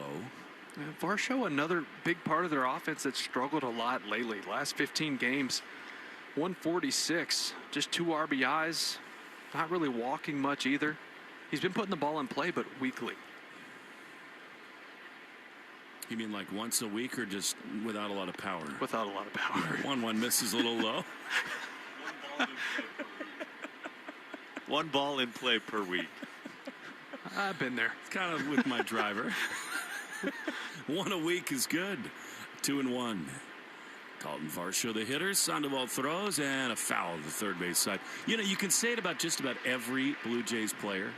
These guys became national heroes last year. They did. All of them kept on making history, one big swing after another. You can tell by the All-Star voting. They have a whole country behind it. I was going to say, it's unfair. 2-2. Booted. The pitch is a soft ground ball on the right side. Siegler's got to hurry. Contreras slips. Is he okay? You hope so. I mean, that's not a ball that Contreras should go after at all. I mean, it was way to his right. Should have been an out, but instead it's an infield, I guess, hit, and the leadoff man is aboard. I'm trying to watch his footing in the replay. Yep, just slipped. You know, early in these games, they really wet these infields down, so they're in a good spot for the entirety of the ball game. Just hit a little, I don't want to say wet spot, but if he went to turn and got the side of his shoe, it just slid right out from under him. Not his ball anyway, right? No, he made a break on it. He's having one of those aggressive games. We've seen that early. He beats out an infield, flies in there Pete Rose style at first base, and then steals second. He's feeling himself tonight. Here's Luis Urias, who pops it up. Are you kidding me? Almost right into the booth off the metal railing here between. Well, I was here to save Mike Monaco's life because he was not looking. I was writing infield single in my scorebook for the record. Can Apple give us a replay? Come on. It hit the window right. No, I saw it at the last moment. Oh, there we are. Come on. 0-1. Thank you, Apple. 1-0 Red Sox. The pitch is a strike. That's a really good fastball there. How's your heart rate? Pretty good. We're getting a replay right now. I had the token reach up at the last moment and Will definite eye wash. Will was ready. I'm here to save lives. To be honest, I'm here to save lives. All right. And we are getting skewered. Why not? 0-2 is popped up. Foul on the first base side. I love Alex Faust and Ryan Spilborghs. Both such great guys. We talked to both before the game. They're here with Apple TV. And we probably have people watching or listening to us on Apple TV while also watching. You sync it up perfectly. Hello, everybody on Apple. Yeah. Hola. My phone's lighting up a lot. Yeah, because you were ready to make the play, unlike the doofus who was looking at his scorecard. 0-2, pitch, fouled. That was a change-up, and it remains 0-2. We were trying to figure out error or infield single. I guess it wouldn't have been an error, but it's got to be a hit. Yeah, it'll be a hit. Yeah. Is that what did they officially score it yet? Sure. Yes. It's a hit. Yeah. All right. 0-2 to Luis Urias. Sandoval is ready with his red glove. He throws, and it misses down and in. Slider. Guys, I think he got a little fortunate in the first inning, if not a lot fortunate, to get out of there without allowing a run. Pitch count's already at 36. Yeah, that's tough. After a double dip, he did have a day off. And Bayo had to work hard in game 2 of that doubleheader, and he was exceptional. 1-2, the pitch is a soft ground ball, foul off his front foot. And it is 1-2. Yeah, Bayo was popping 98 a lot. 97, 98, good movement. Now, in return, when that velo's up, the arm's feeling good, and the arm speeds up. The changeup is also around 89, 90 miles an hour, which I talked to him a little bit about that today. He didn't love that part of it, but he liked the command of the fastball. And we've talked about that. The two-seamer is everything for him. Ground ball machine. 1-2. Pitch. Swing and a miss. He got him great changeup. Big time pitch, and there's one away. So I saw you talking to him, Will. You just alluded to it, but overall, how did Bayo feel about what's been going on? I just said, hey, man, you look really good. The ball's jumping out of your hand. The fastball commands where you need to be. But how are you? How are you doing? How are you feeling? He's like, you know what? I'm happy to be here. I just want to help us win. That's an important change, isn't it? Yeah, and it felt real. I didn't feel like, I'm just talking to say it, All right, here's Miles Straw, right-handed hitter. The pitch is a little bit outside. I think, Will, that one of the things that's happened with this club as they've gotten hot is that collective idea of let's all buy into this thing. And I think that's part of why they sent Bayo down. You got to appreciate what you have in front of you. 1-0 to Miles Straw. 1 on, 1 out. The pitch is blooped into right field, but the best right fielder in the game, Abreu's over to his left. He's there to make the play, and they're 2 down. I get the sense, Will, that you felt like he's sort of starting to understand that. Well, I think he wants to be a part of this, right? Sometimes you get used to being in the show, you struggle, you get kind of a perspective check. You get sent to AAA like, okay, I got to change something, whether it's mentality. Obviously, performance is the biggest key. But he was not happy when he was getting put in the bullpen, when that was first happening. And I think he's realizing I'm having success here also. Here's Ernie Clement with 2 down. The pitch is swung on a miss. That's a good fastball from Sandoval. This sport is so different where it's a team endeavor, but it's an individual thing. You have to grind as hard as you can to get your hits, and as a pitcher to be your very best. 0-1 to Clement. The pitch is fouled back to the screen. And I think with a young guy like Brian Bayo, although he's not that young anymore, there is a really important lesson somewhere in there of, I need to separate my own personal goals at times and my own ego with, do I want to be in the big leagues or not? 0-2. 2 down, 1-0 Red Sox in the second. Sandoval with a red glove just above his belt is ready. He will pick over to first, and diving back in is Clement. So it's 0-2. Did you ever have a moment like that, Will? I mean, you burst onto the scene. You were an absolute superstar right out of the gates, and then you won a World Series in your first full season in the big leagues. 0-2. Sandoval throws, and a pitch misses outside. Was there ever a moment where you just kind of woke up and said, this is not forever? Oh, almost every day. I mean, I was surrounded by the right veterans that helped me to think that way, right? My rookie year ended with a hit by pitch. I broke my wrist. Come back from that the next year, things are going well. I go through a tough stretch for 3 weeks. I get sent to AAA in 2013 for a month, right? And then I come back and got to be a part of that again. 1-2, line to short off the glove. Monasterio catches it out of the air. Tip drill. That's That's the way it's going right now at Fenway. And the inning is over. Do it, Mona. We go to the bottom of the second inning. That was spectacular in the Fenway Greens. 1-0 Red Sox on the Shaws and Star Market, WEEI Red Sox Radio Network. I'm Kiana, and I leveled up my business with Shopify.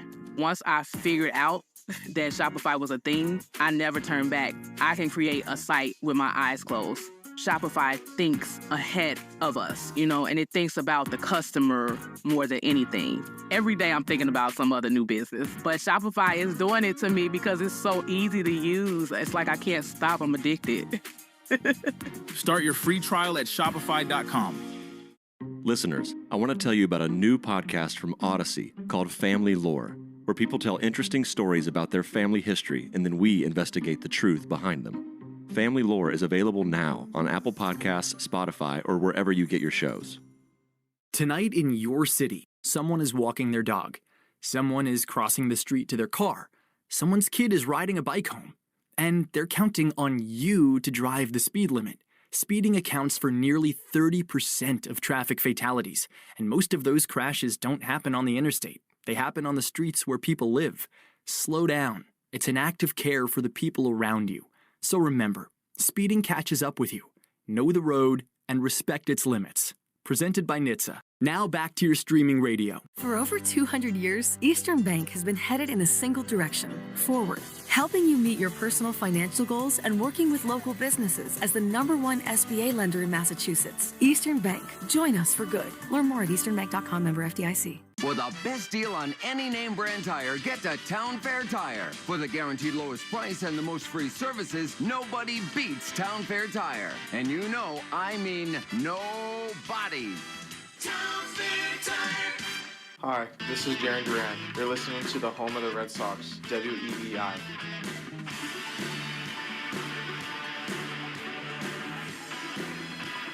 Jarren Duran to lead it off as we go to the bottom of the second inning, which is brought to you by Mvutra. Vutrisiran. Ask your doctor about Mvutra and visit mvutra.com, AMVUTTRA.com to learn more today. Mr. Middlebrooks, I think Duran has looked awesome at the plate lately, and I think he's ready to go on one of those 2-week runs as he swings and fouls it off on the third base side. Yeah, this is a tough series for him as far as matchups go. Guys with good splits who use that primarily to lefties and high velocity. So he's going to have to be locked in, but if he gets back to left center against these guys, he could be good. 0-1, swing and a miss at a fastball at the top of the zone, 0-2. Feels like even some of his outs have been hard hit right at guys. Felt like that was the case against the Orioles on more than one occasion for him. I mean, Jarren, say whatever you want. He cares so deeply about all of this stuff. He wants to be right in the middle of it. The 0-2 swung on a missed a splitter. He is gone. There's one down. Will, what's it like, do you think, in July to look up at the board and see that your batting average is 190? Tough. It's really tough, but you've seen him put together a lot of team at-bats, right? He's still driving in runs. Coming into that doubleheader, he was tied for third in July in the AL in RBI. So he's been driving the ball in, but it's been a lot of sac flies. All right, here's Andrew Monasterio. The pitch to him is called a strike on the outside corner. And it is 0-1. Seventh batter brought to you by Jeffrey Glassman. Injury lures, hurt in a car work accident. You got to get Glassman. 617 and then 777-7777. 0-2 to Monasterio. 1-0 Red Sox, bottom 2. 0-2 to Mona. Pitch is low.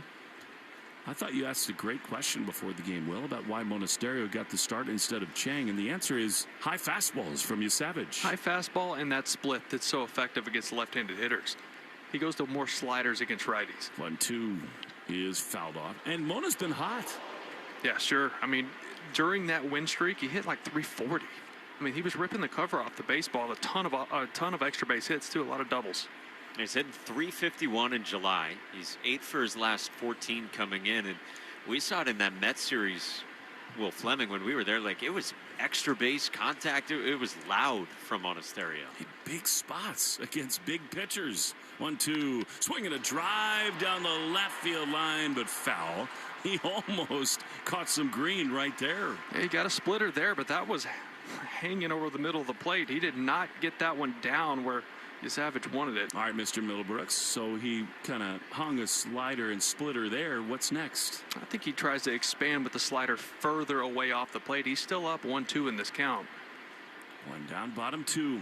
Looks like he's going to go in. Pitch is fouled back. Man, alive, a fastball. I think Monasterio might like another rip at that. It stays 1-2. Yeah, it's that top rail four-seam fastball that everyone calls it now, staying off the top rail, trying to live there as a pitcher. This one misses low, a slider down and away, 2-2. Well, if you're a hitter, after you hit his splitter that hard, you kind of think, okay, I'm a righty. He doesn't love throwing that to righties anyways. I hit it hard. He might not go back to that. 2-2 is swung on and missed. He went to a slider, and Monasterio is gone, and they're 2 away. Brooksy's all over it. He's too humble, but a slider down and away, just what you had said was coming from you. Savage, he tried it on those last couple pitches to Monasterio. Mike, it is ridiculous how often, I mean, I'm talking like 95% of the time, this guy is thinking with the hitters and just gets it right. All right, here's Connor Wong. 2 down, bases empty. The pitch is a foul off his front foot. For strike one, we take 10 seconds for station ID on the Shaws and Star Market. WEI Red Sox Radio Network. From the WEEI studios, 93.7 WEEI FM and HD1, Lawrence, Boston. Always live on the free Odyssey app. The wonderful Joe Braverman back at the flagship WEEI. Griff Ward here in the booth at Fenway Park. Will Middlebrooks, baseball savant, and Mike Monaco, who's got the greatest tucked-in shirt game in the universe. Here's the 0-2, and it's outside. Kirk tried to frame it a little bit. And I'm happy it was, so I can get a rebuttal there. If it's a button-down short-sleeve shirt, sure, you wear it untucked. If it's a golf shirt, I think you tuck it in. Well, a lot of golf shirts now made longer, so you can tuck them in. When you have a 29 waist. That's a Here's good point. the 1-2, and it's outside, and it's 2-2. When you look like you're 23, also you need to kind of look the part a little bit. You can't just be walking around with an untucked shirt. It's definitely what everybody at ESPN thinks about you, Mike. When you're doing the Stanley Cup playoffs, this dude just doesn't look old enough. 2-2, 1-0 Red Sox in the bottom of the second. The pitch is outside. You're just fresh off Wimbledon, so I figured it's a little proper. It was proper. Yeah, right? Yeah, you're right. Proper. Yeah. Did you tuck it in when you shot 73 yesterday at Granite Links? I did. He's the most annoying golfer I've ever been around. Even if he doesn't play well, he shoots 74. The 3-2 foul back to the screen. Mike, it is so frustrating. By the way, I pay him a lot to be my personal hype man. He's your golf agent? Yes. Yes. Just life agent. By the way, if we get another foul ball, mark my words, I'll be ready. You better be. You don't Stop have to. looking at the scorecard. Watch the field. 1-0 Red Sox. The 3-2 fouled on the first base side. I like what you're doing here too, Mike. This is sort of like your hockey, basketball thing. You got the manila file folder. Sure. Yeah, it's good. And then just a simple scorecard. I don't need space for standings. I don't need it for available relievers. Are those taped? Yes. I don't know if you went glue stick. Elmer's. 3-2 has swung on a miss to fastball high. And that is that. The Red Sox retired in order in the second inning. However, they lead 1-0. Vladdy going to lead it off against Sandoval after this. Top 3 next. We're going to tuck our shirts in for Mike after this on the Shaws and Star Market WEI Red Sox Radio Network. Progressive presents ways to save money that aren't bundling your home and auto insurance with Progressive. Thanks again for taking me to the game, man. I can't wait to get in there. By the way, what's in the bag? Oh, I bring my own hot dog and peanuts. Saves a ton. Savvy. And what about the beach chairs? Why buy seats when you can save big and bring your own? We can't get in without tickets. Tickets? What do you think the portable TV is for? Don't save money pretending to go to the game. You could save hundreds by switching to Progressive. Get a quote at Progressive.com. Progressive Casualty Insurance Company, affiliates, and other insurers. Not available in all states or situations. Tonight in your city, someone is walking their dog. Someone is crossing the street to their car. Someone's kid is riding a bike home. And they're counting on you to drive the speed limit. Speeding accounts for nearly 30% of traffic fatalities, and most of those crashes don't happen on the interstate. They happen on the streets where people live. Slow down. It's an act of care for the people around you. So remember, speeding catches up with you. Know the road and respect its limits. Presented by NHTSA. Now back to your streaming radio. Hey there, it's Jill Schlesinger. I'm launching a brand new show. It's called Money Moves. Follow and listen wherever you get your podcasts. Why wait, Massachusetts? Shop now and seize the summer. At Raymore and Flanigan, you can save up to 20% on your purchase. Shop today to save more than twice the Massachusetts sales tax on items for your living room, dining room, bedroom, outdoor space, and more. You can also shop all the top mattress brands and experience the benefits of better sleep. Get in-stock items delivered in 3 days or less. Hurry in, save double the tax now at Raymore and Flanigan. Exclusions apply. See store for details. Jeffrey Glassman Injury Lawyers have been Boston's go-to injury attorney for over 30 years. If you've been hurt in a car or work accident, you gotta get Glassman. Call all sevens at 617-777-7777. That's 617-777-7777. We're right back to the Sox on the Shaws and Star Market WEEI Red Sox Radio Network. Third inning brought to you by Citgo. Here's a club you'll want to get into. Club Citgo. Download the Club Citgo app now and instantly save 23 cents per gallon on your first fill-up. You're such a pro, you know that? Thanks. Red Sox lead 1-0 as we go to the third, and his shirt is tucked back in. Here's Mike Monaco. Untucked it to prove a point during the commercial break. Yeah. Retucked it to be a man of principle. As we go to the third, Red Sox up 1-0. Patrick Sandoval to Vladdy Guerrero Jr. in the first pitch. Grabs the top of the zone, strike one. So what does that mean? You're like, what point were you trying to prove that you could untuck it? That it was a little long to be untucked, I think. All right. A little stretchy shirt, too. Yeah. Sandoval into the windup. Short motion. His 0-1.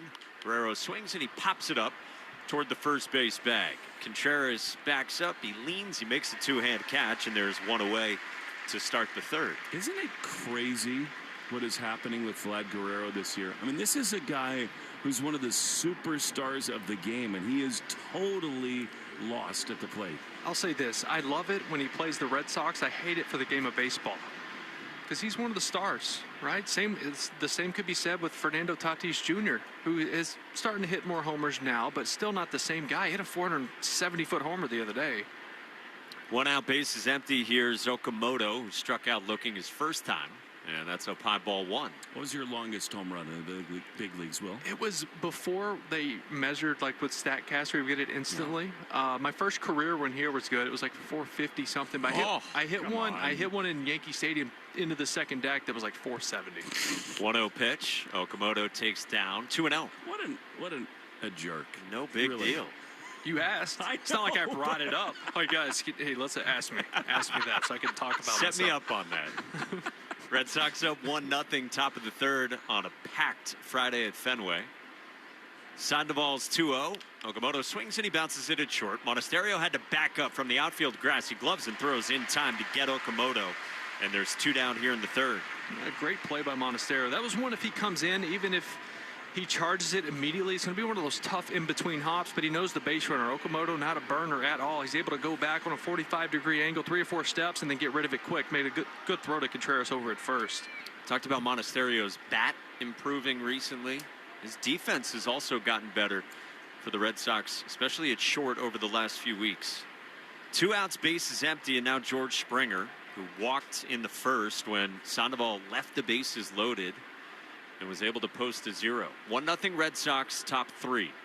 First pitch to Springer is up and away, ball 1. League leaders are brought to you by AZEK Exteriors, the leaders in exterior trim moldings. Speaking of home runs, 450 plus.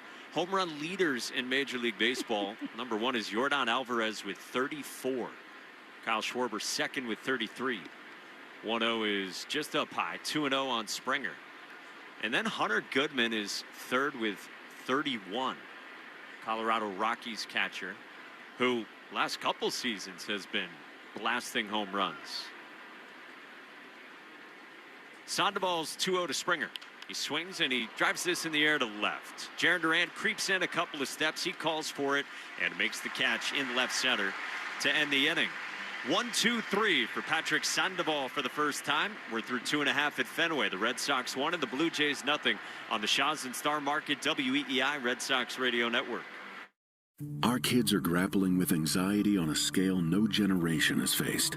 Fortunately, scientists like Dr. Kristen Benito and Dr. Josh Kemp understand that remarkable crises require remarkable solutions. So their teams at Bradley Hospital are creating AI tools and virtual reality exposure therapy to transform mental health care. Because our kids' success tomorrow depends on the breakthroughs we make today. Brown University Health. The future of medicine is here. I want to tell you about a new podcast from Odyssey called Family Lore. It's about interesting family stories and the truth behind them. It's available now on Apple Podcasts, Spotify, or wherever you get your shows. This just in from Shaw's and Star Market. It's another 10 for $10 sale. Hey, it's Lou. Now through Thursday, you can save big on items like Faye Greek yogurt and Green Giant Simply Steamed vegetables. Pantry favorites like Prince Pasta, Kraft Mac and Cheese, and Star-Kissed Chunk White Tuna. And cool off with drinks and treats like Powerade and Haagen-Dazs cups. Save on these and more during a 10 for $10 sale. Now at Shaw's and Star Market, the official supermarket of the Red Sox Radio Network. Check engine or ABS light on? Take the guesswork out of your warning lights with O'Reilly Veriscan. It's free. Ask for O'Reilly Veriscan. O'Reilly Auto Parts. Odyssey Sports is presented by ZipRecruiter. Find out why 4 out of 5 employers who post on ZipRecruiter get a quality candidate within the first day. Try it free at ZipRecruiter.com/team. Rich, Ken, and Ted, weekday afternoons 2 to 6. Now, back to the Shaw's and Star Market, WEEI Red Sox Radio Network. The Red Sox on WEEI is brought to you by New England Ford dealers. Ford puts quality first, and now they're first in quality. Ford, the official vehicle of Major League Baseball and that dirty water. Well, thank you. We go to the bottom of the third from Fenway. Red Sox 1, Blue Jays nothing. Anthony Siegler led off the bottom of the first with a solo shot off Trey Savage, and that's the only scoring so far as the Red Sox try to start a new winning streak. Why did you think that? I didn't do anything. First pitch, Siegler swings and he fouls it straight back, 0-1. Toronto threatened against Sandoval in the top of the first. He left the bases loaded, and then Siegler went right to work. And by the way, the nickname Tony Seagulls has stuck. Major League Baseball's official account tweeting out his leadoff home run, calling him Tony Seagulls. Wide stance, left-hand box, the 0-1. Siegler takes up high, 1-1. One of the cool things this time of year, you do have seagulls everywhere. Everywhere. It's between games of a doubleheader. Fans are out of here. There's seagulls flying all over Fenway. 1-1 pitch. Siegler lays off, 2-1. It's no Oracle Park out in San Francisco where it's about the 7th, 8th inning. They know that the game is about to end. They know the timing. They got chips in their brains. Yeah, they might. We'll get into that later in this game. Those are more pigeons, but 2-1. Siegler out in front, 2-2. It was like Buffalo in AAA. Didn't they have seagulls everywhere? Time. Just Anthony Siegler here in the left-hand box, leading off last of the third. Savage into the short windup, 2-2. Siegler checks the swing on a ball down. He did not offer on appeal down to third, and it's a full count on Siegler. Siegler trying to get that bat back in gear. Provided such a jolt for the Red Sox over the course of this winning streak, and has been penciled into that leadoff spot. They are 13-4 when Anthony Siegler's in the leadoff spot. He's been an igniter in every way. Stands close to the plate in the left-hand box. 3-2. Siegler swings and he shoots one backside base hit into left field on the ground.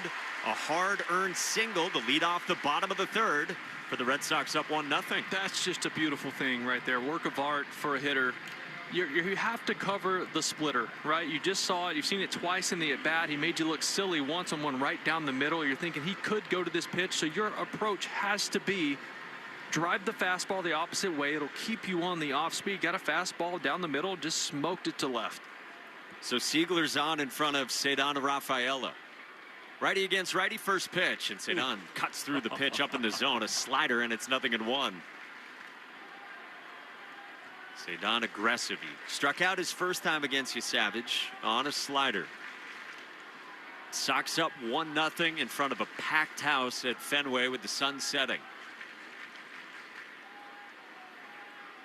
Savage is 0-1. Rafaela checks the swing. It's called the strike anyway with a fastball at 95, and it's 0-2. It's been a good season for Trey Savage. Will told you earlier, a postseason revelation for the Blue Jays. He's still only 22 years young. The pitch is swung on and lifted to left. Rafaela back to the monster, and that ball is out of here. It's a 2-run shot for Cedon Rafaela. And the Red Sox add on. It's 3-0. Just over the line atop the monster and left. The immediate signal called by the third base umpire, Ramon De Jesus. Cedon with a bullet to the wall, and it's 3-0 Red Sox. Well, I'm sure they were going to take a look at this one. It looked like it got just over the top and off that padding on the platform on top of the monster. Just about as close it can get. I thought it was definitely out, didn't you, Will? The call on the field is a home run. This is a crew chief review of that decision. Like, because when it lands that flat and it hits that plateau, I think it's out all the way. If it hits the top corner of the wall, it generally pops straight up in the air. This one looks like it hit the platform and went off the padding. Here's We're watching the replay now. See ya. Gone. Homer. That is a home run. Landed atop the platform. It's as close as it can get. Above the wall and left. It just settled down perfectly right there. And just an absolute... After review, the call on the field is confirmed. Home run. What a mistake from Savage, right? He gets ahead 0-2 again on Cedon. He beat him with the fastball. He's trying to go slider down and away, and it just backs up and stays on the inner corner, and Cedon was waiting for it. Just hung there for him. And he just dropped the barrel on it perfectly. It wasn't even a strike. It was off the plate in. He got to it. Cedon's 10th home run of the season. Now Willier. First pitch, a mighty cut, comes up empty, 0-1. There's something about this dude, Cedon. I mean, he has all of that clutch DNA you'd ever want to have. He loves the moment. Feel like he loves these Fridays here. 0-1 is cut on and missed. Honestly, out ahead of a splitter. Like, he should just sleep in the green jersey, shouldn't he? Every time he puts it on, he homers. Does something special. So 3-0 Red Sox, bottom of the third here at Fenway. And this place is charged up again. Single and a home run to start it. 0-2. Abreu takes outside. I love Peyton Tolley and Garrett Crochet and Marcelo Meyer, and everybody's going crazy when he does it. Savage into the windup. Here comes his 1-2. Abreu swings and misses and strikes out. Tipped it, but Alejandro Kirk hangs onto it, and that is the first out in the bottom of the third. Just had the 110th pitch of the game, brought to you by 110 Grill. Gluten-free dining done right. Visit any of their 33 locations all throughout New England. Well, here comes Wilson Contreras. If you're just joining us, we have our pickle juice shots. We're ready to go. Let's do it. I mean, I did mine already. Come on, do your job. Wow. First pitch is cut on and missed, out ahead of a slider. Still sucks. That is straight pickle spears. But notice it got on the counter, and then he homered. And now maybe Wilson leaves Earth. The 0-1. Contreras swings and he pops it up. Look alive, back behind home plate. Kirk tosses the mask, runs out of room. It lands harmlessly on the netting right in front of us. I'm the king of fake hustle, too. That had no chance to get here. My hands were out of the booth. Middlebrook's, meantime, like the 120 liner was in here, and he was up like Batman, ready to save your life. How many of you caught up here? 2? 1. 1. Well, they had one real opportunity. 2 will be tonight. Got it. Feels like it. 1 out, base is empty. Red Sox batting bottom of the third, and Contreras asks for time. Tough sky right now, though. Sun going down, ball goes up and disappears. You really got to lock it in up here. Contreras had an infield single that he blooped past the mound towards second his first time. And Savage is 0-2. Contreras swings and strikes out. He comes up empty on a splitter near the dirt. And that's back-to-back Ks for Savage against Abreu and Contreras. First responders are 9% more likely to develop cancer, but early detection saves lives. Visit Direct Connect program at Dana-Farber for more information. Sponsored by First Responders Credit Union. That's 7 strikeouts for Savage through this point in the third. Getting a lot of swing and miss. Masataka Yoshida takes the first pitch outside, ball 1. And well, don't you think that's a credit as a challenge is made here? Don't you think that's a credit to the way the Red Sox are doing it? Because he's got great stuff tonight. Well, challenge successful by Alejandro Kirk. It's a strike. Yeah, and look, that's something the Red Sox have done. They're going to remain aggressive, and if you make a mistake, they're going to get you. But if you're making your pitches, you can get some swing and miss. The pitch is outside. 1-1 on Massa, who walked his first time. Red Sox 3, Blue Jays nothing. Last of the third. The wind and the 1-1. Yoshida swings and comes up empty on a splitter again, 1-2. Well, the Sox have a chance to move into the second wild card spot tonight. If they win here and Cleveland loses against the Rays, then they can jump in by half a game over Cleveland then. That's fun. And the Rays are up 5-1. So there's that. Yeah, it's through 4 innings down in Florida. 1-2 pitch. Yoshida swings and fouls it straight back on a heater. Well, that look at the scoreboard brought to you by Subaru of New England scoreboard. Subaru summer finally here. Details at SubaruofNewEngland.com.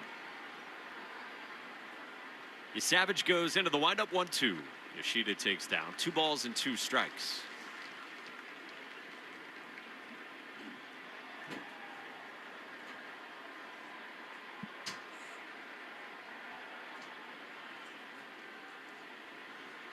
Two outs and the base is empty. 2-2. That's bounced in. Massa with an easy take, and the count's full. It's going to be a tough task for the Red Sox all weekend with the pitchers that the Blue Jays are rolling out. Savage and then Cease, who's the starting pitcher for the American League in the All-Star game. And then Kevin Gausman on Sunday. 3-2. Yoshida swings and he lines it towards short, and Ernie Clement makes the catch on a line, diving to his right after he started up the middle. But Ceddanne Rafaela goes deep and adds 2 more for the Red Sox. We go to the 4th at Fenway. Red Sox 3, Blue Jays nothing on the Shaw's and Star Market WEEI Red Sox Radio Network. Tonight in your city, someone is walking their dog. Someone is crossing the street to their car. Someone's kid is riding a bike home. And they're counting on you to drive the speed limit. Speeding accounts for nearly 30% of traffic fatalities, and most of those crashes don't happen on the interstate. They happen on the streets where people live. Slow down. It's an act of care for the people around you. So remember, speeding catches up with you. Know the road and respect its limits. Presented by NHTSA. Now back to your streaming radio. I'm Kiana, and I leveled up my business with Shopify. Once I figured out that Shopify was a thing, I never turned back. I can create a site with my eyes closed. Shopify thinks ahead of us, and it thinks about the customer more than anything. Every day I'm thinking about some other new business, but Shopify is doing it to me because it's so easy to use. It's like I can't stop. I'm addicted. Start your free trial at Shopify.com.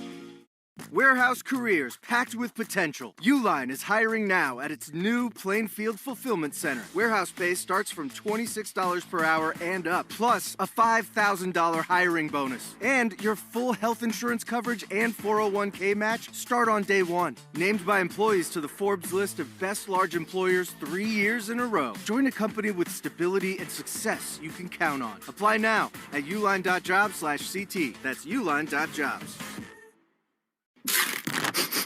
Minties. Introducing new Minties Fresh Bites treats for dogs. Each bite-sized chew is made with 5 natural breath fresheners. They have a delightful texture that softens as your dog chews. And at 7.5 calories, they are the lowest calorie dental treat on the market, so you can treat your pup and their stinky breath multiple times throughout the day. Shop Minty's Fresh Bites online or at your favorite local pet retailer. Minty's. Want to listen to WEEI on the go? Just download the Odyssey app. Now, back to Red Sox baseball on WEEI. Fourth inning brought to you by Cars for Kids, the easiest way to get rid of your old car. Donate today and your car could be picked up tomorrow. Donate now at carsforkids.com. That's cars with a K. 3 wide up here in the booth on a Friday at Fenway. Red Sox up 3-0 as we go to the fourth. No fun at all. Middlebrooks, Fleming, and I'm merely Mike Monaco.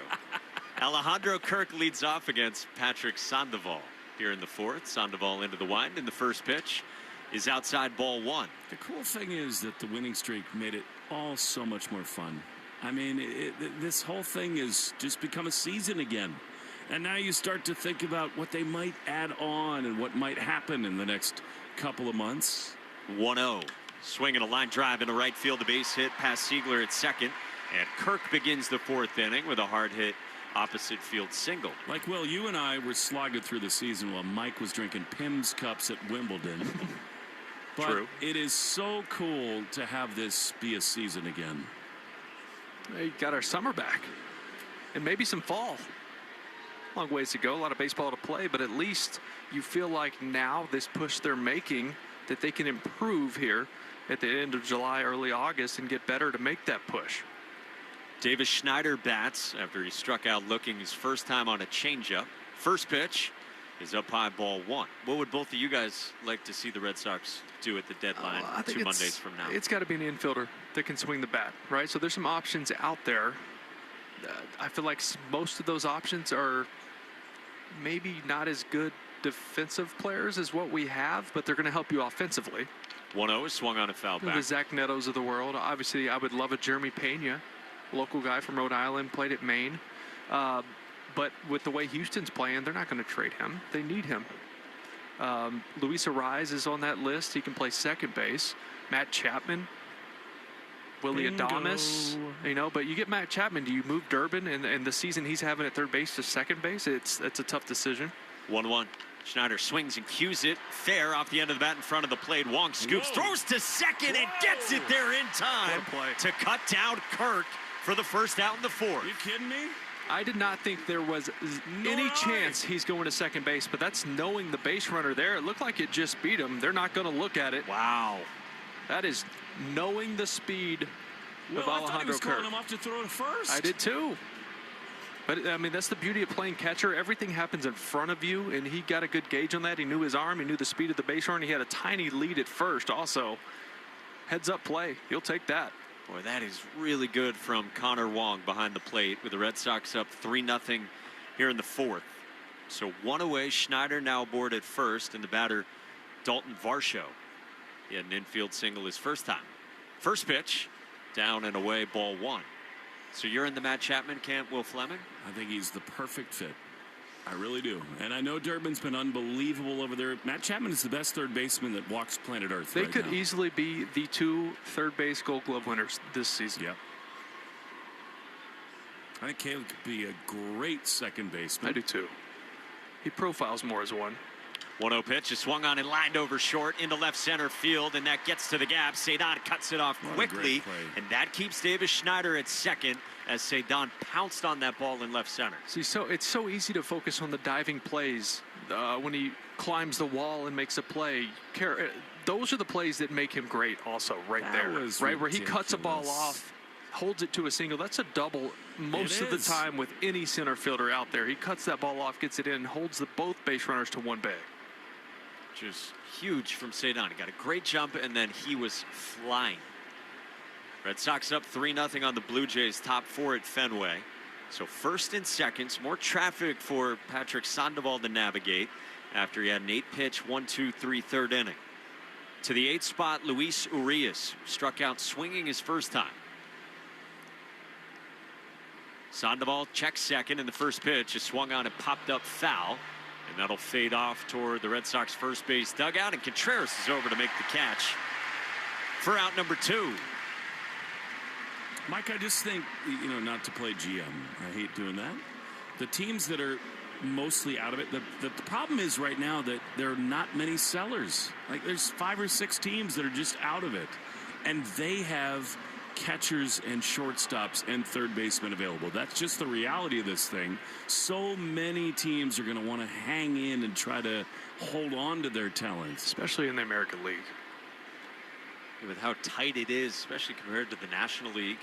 And it feels like a lot of teams want right-handed bats, and there might not be a ton of right-handed bats available. 2 out, 2 on to the 9-spot Miles Straw. Flew to right his first time. First pitch, Straw takes a strike down the heart of the plate with a slider.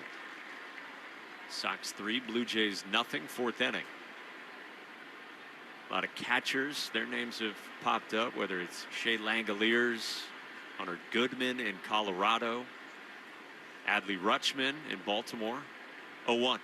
That's in the dirt. Good stop by Wong, scooting right. Seems like it'd be really hard for the Orioles to trade him in division. Yeah.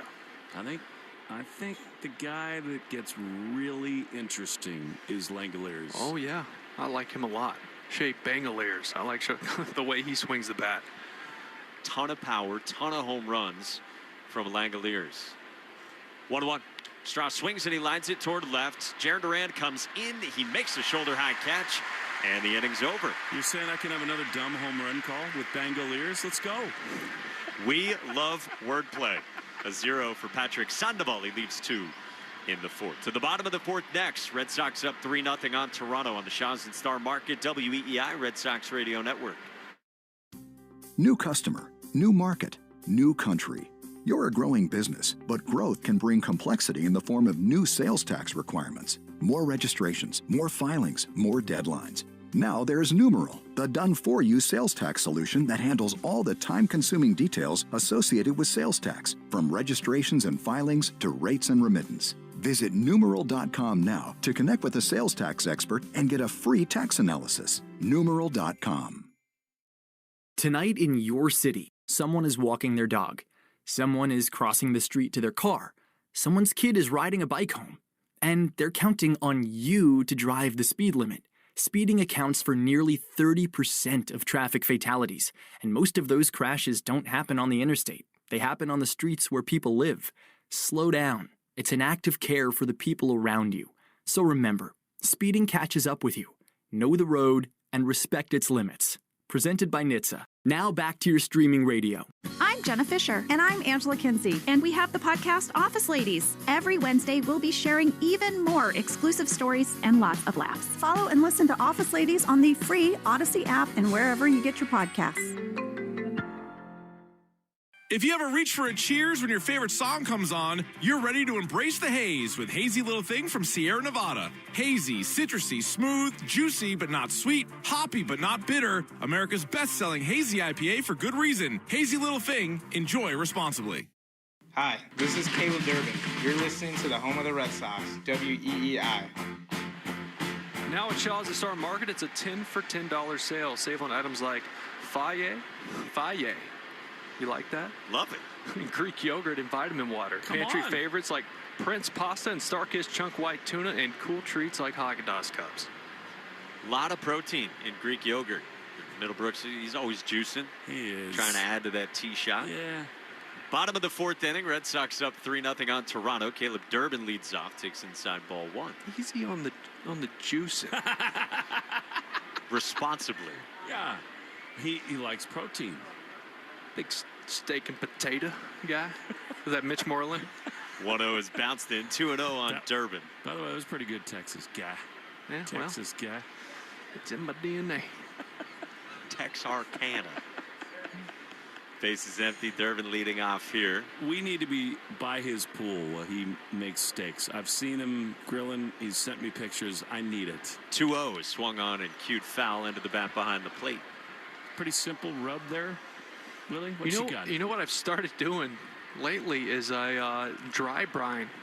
So you salt the steaks, put them in the fridge on like a cookie rack almost, so they get air for 3-4 hours. 2-1. Durbin swings and fouls it straight back. It soaks in the salt, or it brings out the moisture of the steak, and then it sucks it back into it. So with the saltiness goes into the steaks. Then you just go light rub, whatever you want for the outside, for the crust, whatever. But it's salty throughout, but not too salty. You asked. 2-2. Durbin swings and he pulls it over third, down the line in left, foul. I did, and that's amazing. And If I have time, I'll do it. If not, I'll just season them up and go. But where do you learn this stuff? YouTube. just no, floating like around? trial and error over the year, just trying to perfect it. It's true, though. Everything you cook, and at least the ones we see on Jenny's social media. the chef. Really? She's No phenomenal. way. Oh, well, I'll tell you about it. 2-2 is strike three call. The heater on the outside part of the plate. Durbin challenges. Look down. I need to see. Might It's have clipped close. the outside oh, edge. man. You better You don't be want right. to. No, I don't think he is.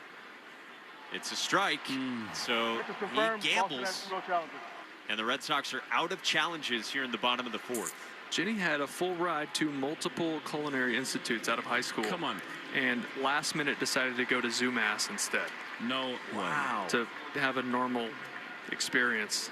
Well, I'm not sure UMass is normal experience. She had a great time. A lot of fun out there. But yeah, you could just throw ingredients in front of her and she'll just make something. Come on. Yeah, First pitch is strike to Have you Jaron seen Duran. this body? Come on, you don't get love handles like this with eating salads all the time. Pastas and breads. 0-1 is outside. A ball and a strike on Duran. I need your life. You do. It's true. You do. Your golf swing. I'm raising your girls. menu. It's tough. It's going to get tougher. Here comes the 1-1. Duran swings and he pops it foul behind the plate. And Kirk watches that one land on the netting. 1-2. Red Sox up 3-0, bottom of the fourth. Red Sox with 3 runs on 4 hits and an error. Box score brought to you by the Mass State Lottery and Keno. It's a vibe and a home run. Durant here, Monasterio on deck. Who's on deck? Presented by TimberTech Decking and Railing. Everything wood should be. Visit timbertech.com. 1 out, base is empty. Savage is 1-2. Durant swings and he rolls it on a hop at first. Guerrero backpedals, gloves, flips to the covering Savage. And 2 down for the Red Sox with nobody on in the fourth. Time now to check out the Subaru of New England scoreboard. Subaru summer is finally here. Details at SubaruofNewEngland.com. Still the Rays up 5-1 on the Guardians. Red Sox looking up at the Guardians in the wild card picture. That's in the bottom of the fifth down at the Trop in St. Pete. Tigers, who've been hot, they're up 2-1 on the Royals, middle of the 8th inning in Detroit. Everyone wondering what's going to happen with Tarek Skubal. And he has pitched very well recently. 2 outs, bases empty for Andrew Monasterio. Struck out swinging his first time. First pitch, Monasterio takes a heater grooved for strike 1. First of all, I think he's about to homer. Secondly, I think if the Tigers don't trade Skubal, it's malpractice. It's going to be how the Angels felt not trading him. Yes. 0-1. Monasterio fouls it off third base side, 0-2. He's going to leave. I mean, he's going to go somewhere else. And so at the deadline, they're not going to pay him $600 million. And as much as they want to be in it, they want to fight, you just have to do right by the franchise. 0-2. Monasterio takes outside. Yeah, what are they? They're 4 games out of the third wild card spot. They're 6-4 in their last 10. They've won 2 in a row. As you said, they played better. Their offense has started to come alive a bit. Trey Savage winds 1-2. Yanked outside 2-2. Not easy, but it's like Mookie in 19. You can get more if you want to trade an absolute star like that. Tarek Skubal's not going to be in Detroit. He is not. I mean, you just got to get something, right? Rather than him just walking. 2-2 is outside. Full count on Monasterio. So where's he land? L.A. That's the problem. It's a disaster. Doesn't it feel like that? Yeah, Nope. sure. How about here? That'd be cool. Skubal, Crochet, Suarez, and Tolley. Can I interest you in that? Thing is, too, it's got to be a team that trades for him that thinks they can retain him. Yep, no doubt. 3-2. Monasterio swings and slaps one into right field. A base hit as he shortens up. He got a slider, and Monasterio deposits that into right field for a 2-out single, and the Red Sox have a base runner up 3-0 in the bottom of the fourth. I think that's more an off-season thing for the Red Sox, really. I mean, where you really just totally go for it. They're not going to do that at the deadline right now. Well, he'll have to sign in November, and he might. There's big names that might sign before the lockout. Yes.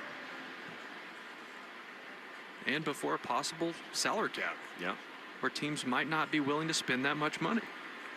Man at first for Connor Wong. 2 outs in the inning. Savage tosses to first to check on Monasterio.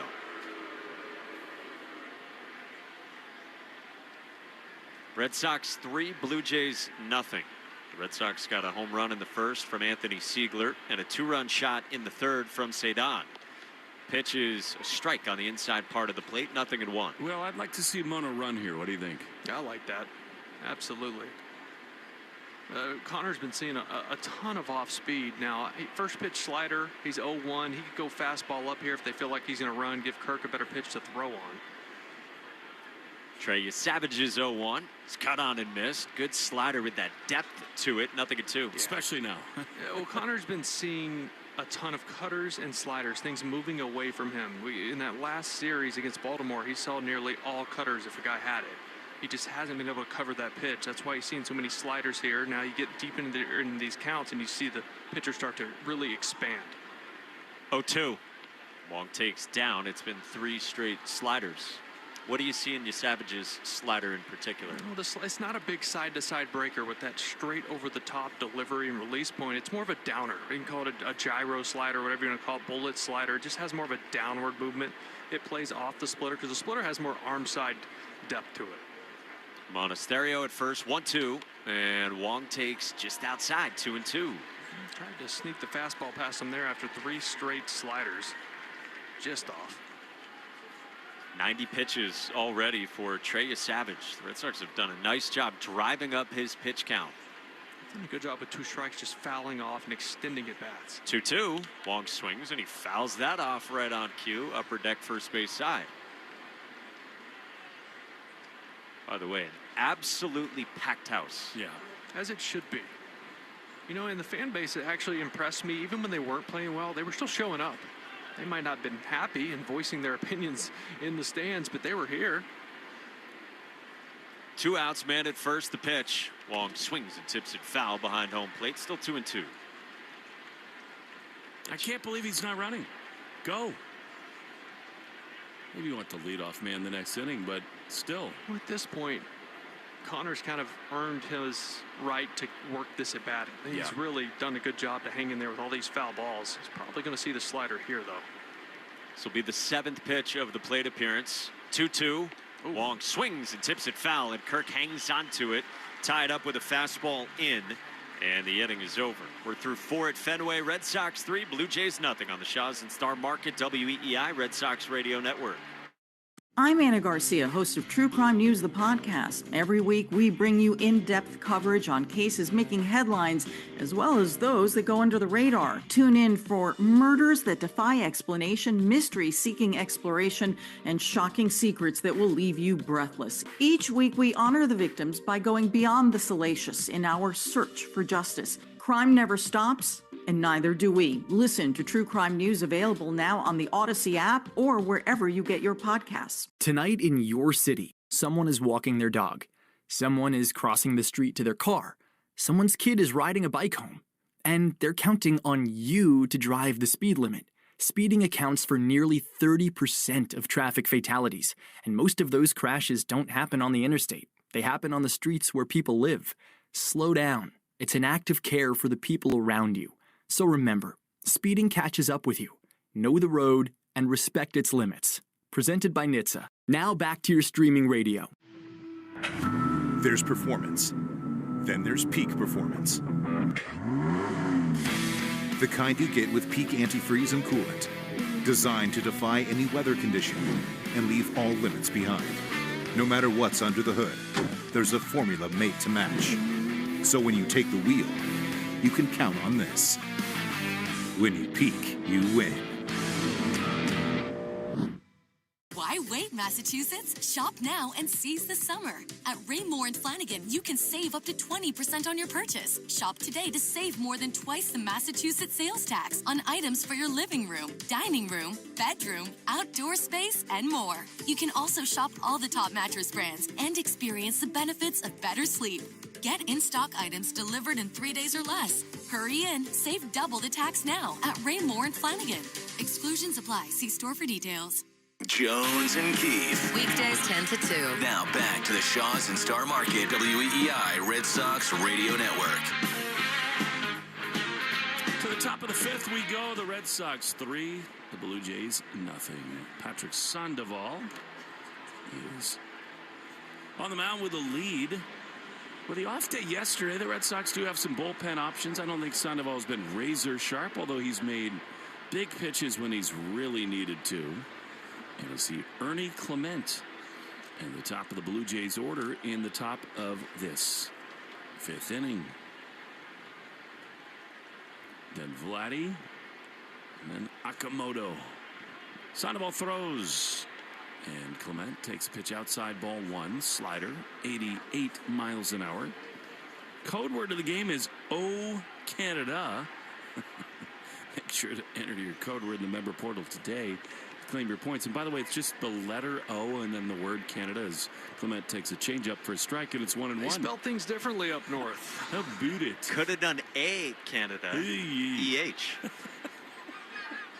I love Canada. I do. Every time we go there, it's so fun. The 1-1 is Rip Foul on the third base side. You might love their national anthem more than anyone I know who's not Canadian. Is that fair? I think that is. I mean, when you're there especially, Mike, you do all these NHL games there. It is really moving, don't you think? It's a great national anthem. 1-2 to Clement. Sox lead by 3, and here's a pop-up. Behind the plate, Wong giving a look, but it's going to get into the seats out of play, and it stays 1-2. I love Canada. I love Canadians. I love Toronto. I love their ballpark. I love their manager, John Schneider. And I also love that the Red Sox have a chance to bury them this weekend. Yet they're at a crossroads. Like, what do? They haven't obviously felt like they're totally out of it, but you're 9 under 500. 1-2, the pitch is inside. They appeal, no swing, not even close, and it's 2-2. I mean, Kevin Gausman was getting emotional the other day talking about, is this the end for him in the city of Toronto, a place that he and his family love? It's going to be interesting to see what the Blue Jays do. Gausman scheduled to pitch on Sunday here at Fenway. 2-2. The pitch is a ground ball to third. Durbin has been so good there. He gloves it. He throws to first in time. There's one away. Gausman is one of those rare opposing players that I've had the good fortune of getting to know pretty well. And I've had 4 or 5 conversations with him. He's so soulful. He's told me about what he felt like when he got his first offer as a free agent, about what it would be like to have life-changing money offered to him. I like to see him right here on this mound. The pitch is fouled off the end of the bat, and it's on one. And look, the Red Sox, I think one of the really interesting things that Craig Breslow has said the last few days, as he's sort of discussed the deadline, he talks about bullpen a lot, which I think all of us can understand, as that one might have taken a bite out of Connor Wong behind the plate. Yeah, got the right inner leg. He's going to be okay. It just hurts. Didn't hit his hand, which you worry about that sometimes with catchers back there, but that caught him just right above his knee on his inner thigh. Vladdy knew it. He kind of held him on his left shoulder to keep him up. I think it's noteworthy. Like, the defining thing about Craig Breslow is that he wants pitching. And it would not surprise me at all, not even a little bit, if there was just kind of a swerve. Everybody's thinking about all these hitters, and they do want hitters, and I think they will get hitters. But to me, Will, it would not surprise me at all if they tacked on a big-time arm. A starter. Yes. I mean, I could see a leveraged lefty in the bullpen could be a real asset to this ball club. On one to Vladdy, one down. Top 5 Red Sox lead by 3. Morihon from San Diego, please. Put it into existence. The 0-1. He is a little bit up and away. Fastball, and it's 1-1. I just think the one thing we know about Craig is that you can't predict anything. Names and things and moves you never would have considered happen over and over with him. 1-1 to Vladdy. Here's the pitch. And a rip to third into left field, a base hit past the dive of Durbin. Duran picks it up on a backhand in the left field corner, and Vladdy Jr. has a one-out hit. I know he only has 6 homers this year, but anytime he hits a single, I'm like, that's fine. It was 107 off the bat. Stay right there. He's always scary. Same with Springer. Speaking of, here's Kaz Akamoto, who's got 22 home runs this year. Pitch is a little bit outside. I really think the Red Sox are going to be super aggressive with the bullpen tonight. They've already got action going. Is that Tyron Guerrero who's picking up a baseball? It is. I love it. 1-0. Pitch. Strike on the outside corner. 1-1. I think people do not talk enough about Chad Tracy's instincts managing a bullpen. It's been so good. So good. 3-0 Red Sox, top 5. Sandoval throws. Swing and a miss. Akamoto very late there on a fastball. Slider, actually, and it's 1-2. I just think every time he makes a move, you just say, well, of course. Well, it always makes the manager look smart when guys do their job. You got one of the best bullpens in baseball, so that helps. 1 ball, 2 strikes. Pitch. High fly into left field. Duran back in front of the scoreboard. Cannot get it. It's off the green. He plays the carom. Over to third goes Vladdy. The throw to second, not in time. And Akamoto has a wall ball double. And now the Blue Jays have 2 in scoring position. That was Akamoto's first hit in 23 at-bats. Wow. Four-seam fastball, middle. Lucky that one stayed in the ballpark. He missed it just enough. It looked like it got a little off the barrel, down closer to the label. I mean, that is a true Fenway double, if there ever were one. And now a real big spot for Sandoval and the Red Sox, because George Springer comes up, and he has, as you said, been just spectacular in this ballpark. Well, this meeting is kind of 2 birds, 1 stone. All right, you're giving Guerrero more time to get loose down there, but you're also saying, hey, you have a base open. You can be a little careful here with 1 out and set up a double play with Kirk coming up, who doesn't run well. Checking the game score brought to you by Veg ER for Pets, the official emergency vet group of the Red Sox Radio Network. What a moment this is. I think this is his last hitter no matter what. Get Guerrero up and ready in the bullpen. 3-0 Red Sox. The pitch, swing, and a foul back to the screen. He always does that. George Springer is the king of swinging at the first pitch. I mean, how many times have we seen it in first innings to start games from George Springer? Like first pitch hunting, he can be deadly. He was sitting on that changeup, got one middle, and missed it. 1-1. Second and third, the Blue Jays lead 3-0 Red Sox in the 5th. The pitch, up and in, a fastball. All right, Will, change up, fastball. What's next? I don't want anything over the middle of the plate. I love the fastball in right there, but the veteran hitter in Springer is thinking, okay, he threw that pitch just to get to the changeup down and away. So you have to try to combat that and maybe go back inside. 1-1. They lead it second and third. The pitch is fouled off exactly right. Sinker. That kind of came over the inner corner, and it's 1-2. Yeah, he got away with another one. That's a 2-seamer. It actually came back over the middle of the plate. He's trying to go in. But after those 2 fastballs, I like slider down and in right here because he's thinking fastball changeup only. 1-2. From the belt, the pitch is strike 3 called.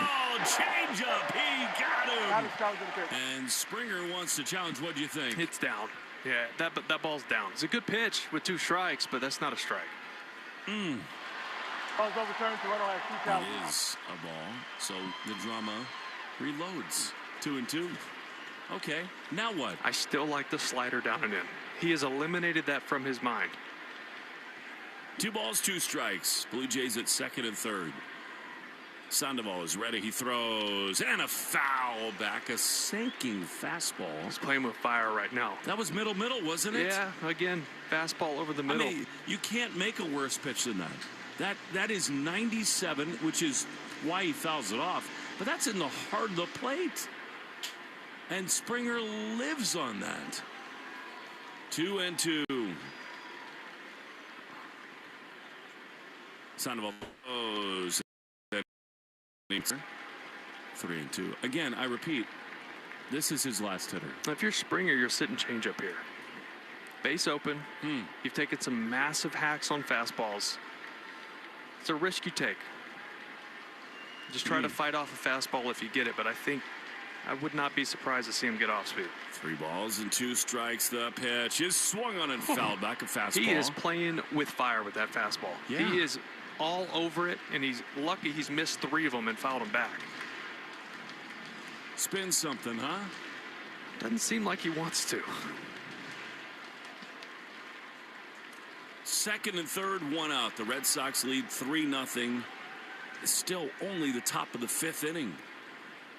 Huge moment right here. The pitch is popped up on the first base side. Contreras and Wong come together. Counter on the warning track. Is there to make the play. Play with fire and don't get burned. We go to the bottom of the 5th. 3-0 Red Sox. Actually, there's only 2 outs. I beg your pardon. That is an enormous out, and Chad Tracy is reading the room well. Like, he's got to take Sandoval out, and he's going to Tyron Guerrero right here. It's a great call by you. I mean, Kirk had walked and singled. He had looked pretty comfortable against Sandoval. Wow. Sandoval skated over thin ice. And now one of the most important outings of Tyron Guerrero's young Red Sox career coming up after this. 3-0, 2 on, 2 out in the Shaws and Star Market WEI Red Sox Radio Network. During this call to the bullpen, your New England Ford dealers remind you that this is the perfect time to check out all their great Ford truck offers. At Ford.com/local, you'll find special deals on Ford F-150, built Ford tough and smarter than ever.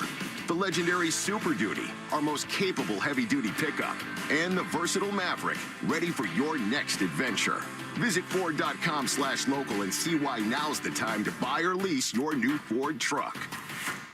Having health insurance is a must-have, and the Massachusetts Health Connector has a power-packed lineup in Connector Care plans that delivers. At the top of the order, lower premiums make bumpy costs affordable. The middle of the lineup is packed with low copays and no deductibles, so you can save money on everything, from an urgent ER trip to managing chronic disease like diabetes and hypertension through no-cost prescriptions. Round out the order access to Connected Care plans now, connector.org, and you'll have a winning team with you and the Massachusetts Health Connector.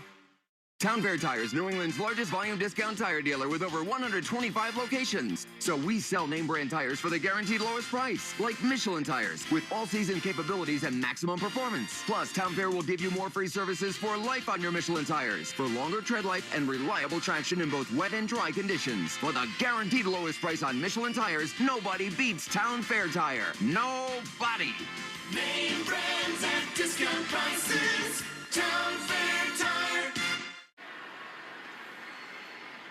Tyron Guerrero is on as we continue in the top of the 5th inning. The Red Sox leading the Blue Jays 3-0, but huge dramas. Alejandro Kirk is the batter.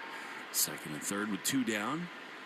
Guerrero, who has been an absolute marvel for the Red Sox, throws and a fastball, of course. Right on the inside corner, 0-1. Well, Kirk's always been really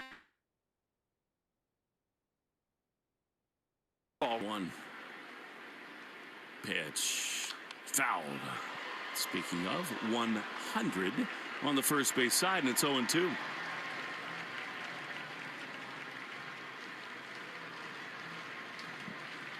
This is where something Guerrero's been working on, getting that fastball to the top of the zone where he can get swing and miss. He gets down in the zone. It's much more hittable down there. 0-2. Tyron is ready. He throws, and a swing and a high little blooper into shallow right field. Coming on, Abreu. He's there to make the play. Tyron, you gotta call Tyron. Inning over. We go to the bottom of the fifth. 3-0 Red Sox on the Shaws and Star Market WEEI Red Sox Radio Network. For over 200 years, Eastern Bank has been headed in a single direction, forward, helping you meet your personal financial goals and working with local businesses as the #1 SBA lender in Massachusetts. Eastern Bank. Join us for good. Learn more at easternbank.com, member FDIC. Tonight in your city, someone is walking their dog. Someone is crossing the street to their car. Someone's kid is riding a bike home. And they're counting on you to drive the speed limit. Speeding accounts for nearly 30% of traffic fatalities, and most of those crashes don't happen on the interstate. They happen on the streets where people live. Slow down. It's an act of care for the people around you. So remember, speeding catches up with you. Know the road and respect its limits. Presented by NHTSA. Now back to your streaming radio. Listeners, I want to tell you about a new podcast from Odyssey called Family Lore, where people tell interesting stories about their family history and then we investigate the truth behind them. Family Lore is available now on Apple Podcasts, Spotify, or wherever you get your shows. Opportunity should be about more than opening doors. At Year Up United, it's about opening the world so everyone can find their way. Here, you can learn in-demand skills while earning a weekly stipend working with industry-leading companies. Companies that are looking for someone like you. And with an opportunity like that, there's nowhere to go but up. Learn more at yearup.org.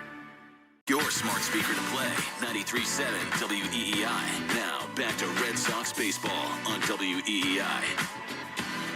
Enter the Shaws and Star Market Grand Slam Summer Sweepstakes. Plus, if your hometown team hits a Grand Slam during September 26th game, you can get free groceries for a year. Official rules at shawsandstarmarket.com/Grand Slam. How many Grand Slams did you hit in your pro career? Pro or Major League? What's the difference? I don't know what I hit in the minor leagues. How about the Major Leagues? Major Leagues, I believe I had 1, 2. It was either 3 or 4.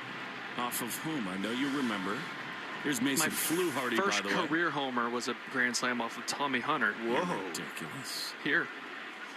Here's Anthony Siegler, who bloops one down the right field line. Coming on is Miles Straw to make the play. One down. I had one. Wasn't that in your first Fenway game? No. Fourth. I had one off of Roy Oswalt in Colorado. He's a guy you clipped a couple times. There's one more, I think. I don't remember what it was. It's going to come to me. Oh, Al Albuquerque here. Come on. Is it with the Tigers then? Here's Cedon, who takes a strike in the outside corner. It was the game we scored like 22 runs. Yeah. I think that was the only 3. Trying to figure out a way to search this. Coming up empty. 0-1 to Cedon, who's got a 2-run homer. That's the difference in the game at the moment. Swings and fouls it off, and it's 0-2. What does it feel like to hit a Major League Grand Slam? I mean, every homer in the big leagues is awesome, but a Grand Slam is just sheer. The one that stands out to me was the one against the Tigers in that game. I'll tell you why after this pitch. Hope you don't. The 0-2 is a little bit low. Go ahead. That's okay. I want your voice to crack again. So I remember rounding second base, and I could feel someone just like staring a hole through me. I look over, and Leland was in their dugout, just mad dogging me, waiting for me to do something, so he had a reason to hit me. 1-2, swing and a miss at a changeup. And Cedon is gone for out number 2. You're just, one of those old school managers, and you see all the old videos of him and Barry Bonds getting into it, and I just look over and make eye contact with him, and he's just staring at me, waiting for me to celebrate, because I'm a young player. I'm 24 years old. He wanted me to do something, so he had a reason to earhole me, to tell his pitcher, smoke that guy, teach him a lesson. But I didn't. I know better. Head down. I knew better. Here's Willier. Ooh, with his head down, takes a cutter for a strike, 0-1. So does this sound right? 3 big league grand slams? Yeah. Al Albuquerque, Tommy Hunter, Roy Oswalt. Yeah. Come on. 0-1. Williers swings and fouls it off on the third base side. That's great. Roy Oswalt in 2013 on a curveball at 64 miles an hour. Yeah, one of the slow ones. I like leaned out and one-handed it down the line in Colorado. Thin air, baby. That game, I need a foul ball here so I can tell you the story. 0-2. We'll get to it. Pitch is swung on and missed. Listen, we got plenty of time for story time. 3-0 after 5. Red Sox lead on the Shaws and Star Market. WEEI Red Sox Radio Network. Meet Lee Platts, a renter whose possessions fill not only her apartment, but also the darkest corners of a mini storage unit. A land of both truth and fiction. Truth, everything inside is protected by Progressive. Fiction, one day Lee will fit into her clothes from senior year of high school. Renters, discover coverage for what you love and what you can't get rid of in Progressive's Protection Zone. Get a quote at Progressive.com. Progressive Casualty Insurance Company, affiliates, and third-party insurers. Hey gang, it's Jill Schlesinger. I'm launching a new show. It's called Money Moves, and we are gonna move. We are gonna answer your financial questions and take the mystery out of your financial life. Follow and listen wherever you get your podcasts. First responders are 9% more likely to develop cancer and 14% more likely to die from it than the general population. As a first responder, what are you doing to mitigate this risk? What are you doing to keep yourself safe? First Responders Credit Union is partnering with Dana-Farber's Direct Connect program, reminding all first responders to get checked. If something feels wrong with your body, get to the doctor. Early detection saves lives. For more information, go to Direct Connect program at dana-farber.com. Sponsored by First Responders Credit Union. Veg ER for Pets has revolutionized the pet emergency experience. Not only will you see an experienced veterinarian right away, but you will stay with your pet the entire time. Visit veg.com to find the location nearest you. Veg ER for Pets is the official emergency veterinarian group of Red Sox Radio. We're right back to the Sox on the Shaws and Star Market WEEI Red Sox Radio Network. This copyrighted broadcast is presented by authority of the Boston Red Sox and may not be reproduced or retransmitted in any form. And the accounts and descriptions of this game may not be disseminated without the express written consent of WEEI and the Boston Red Sox, who lead Toronto 3-0 as we go to the 6th inning at Fenway. Guerrero back out for his first. Get Ella to fly out and leave runner in the 5th. Going to get a pinch hitter here for what would have been the right-hand hitting Davis Schneider. It's the left-hand hitting Nathan Lukes who comes on against Guerrero. First pitch to Lucas is outside, ball 1. Guerrero at 101 with that fastball. Guerrero is such a luxury. He can give you multiple innings in leverage spots too. Well-rested bullpen today. The 1-0 is cut on and missed. 100, and it's a ball and a strike on Lucas. Lucas, I am your father. Nathan in the left-hand box, spelled L-U-K-E-S. The 1-1, swing and a miss. Good heater at 100, 1-2. Can you imagine being born with James Earl Jones' voice? Yeah, it's got to be weird to be like, 4 or 5 years old and just sound like that. Speaking full right out of the womb. If you build it. 1-2, cut on and miss, and Guerrero nearly spun himself into the ground with 102, and there's one away. Let's pause 10 seconds for station ID on the Shaws and Star Market, WEEI Red Sox Radio Network. From the WEEI studios, 93.7 WEEI FM and HD1, Lawrence, Boston.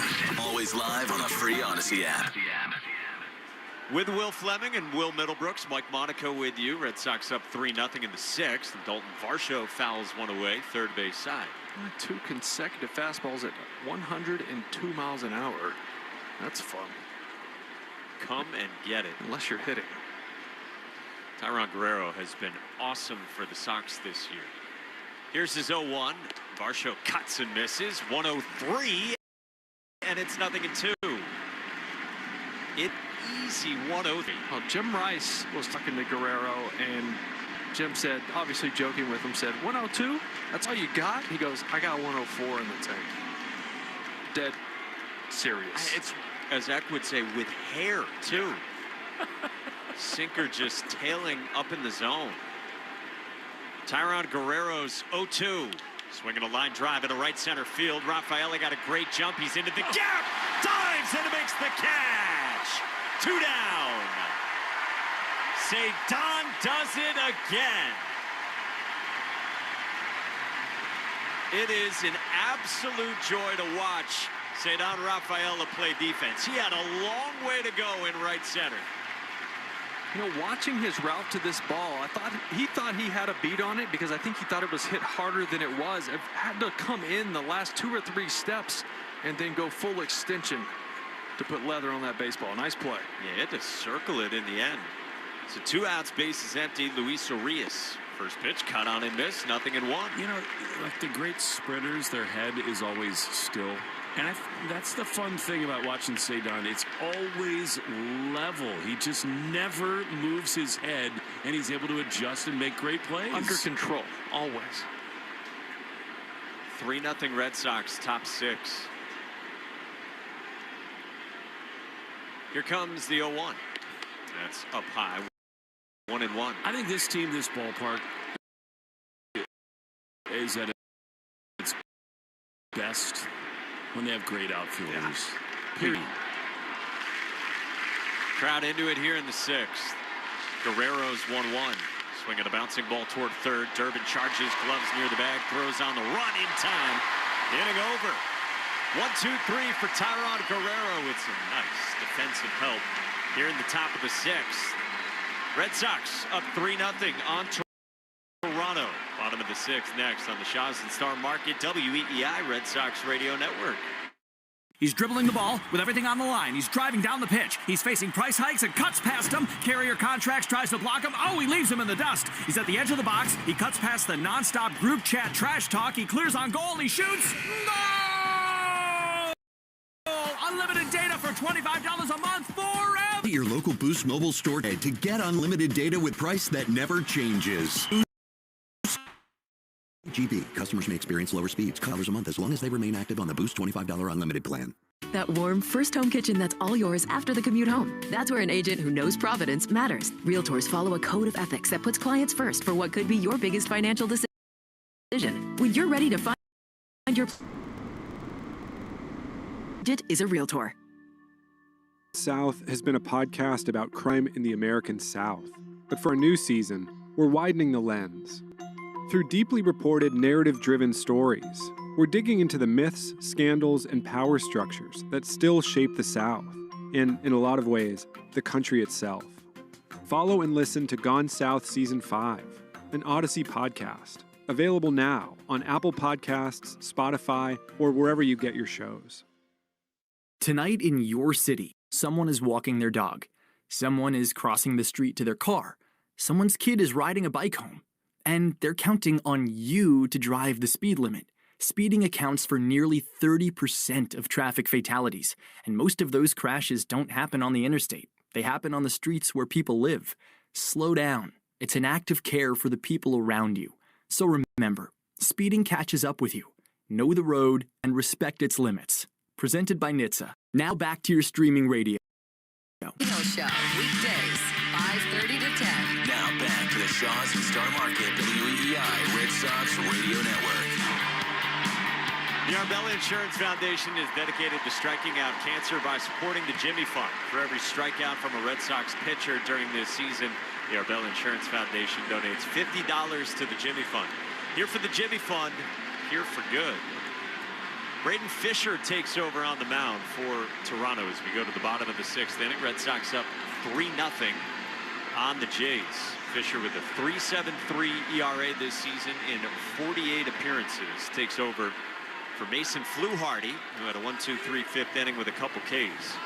Wilson Contreras leads off. First pitch is swung on and laced foul. Third base seats, 0-1.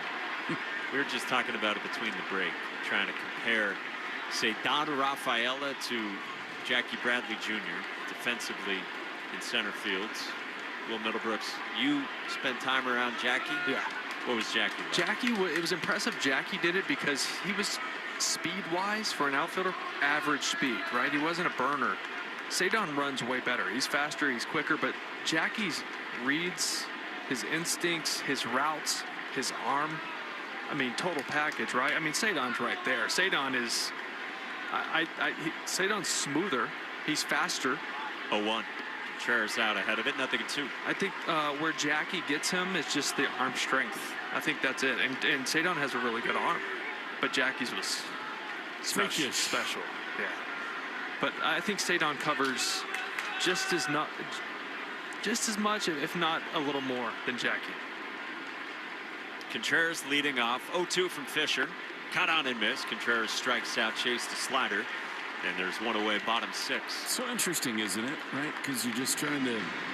It's so hard. It's like picking your favorite kid. Like both these guys are elite defensive center fielders. There's so many things that go into being a good center fielder, but I think something that you notice with the special ones is they play fearless. Yeah. They run into walls. They dive close to walls. They dive close to teammates.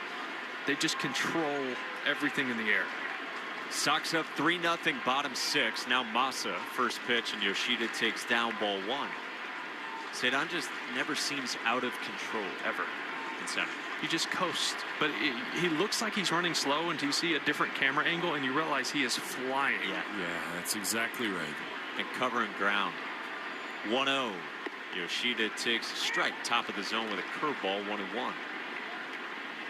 And to think that Cedon can play shortstop too is ridiculous. Red Sox have hit 2 home runs in this game. The 1-1. Yoshida takes outside. 2-1 from Fisher. Massa has walked and lined out to short.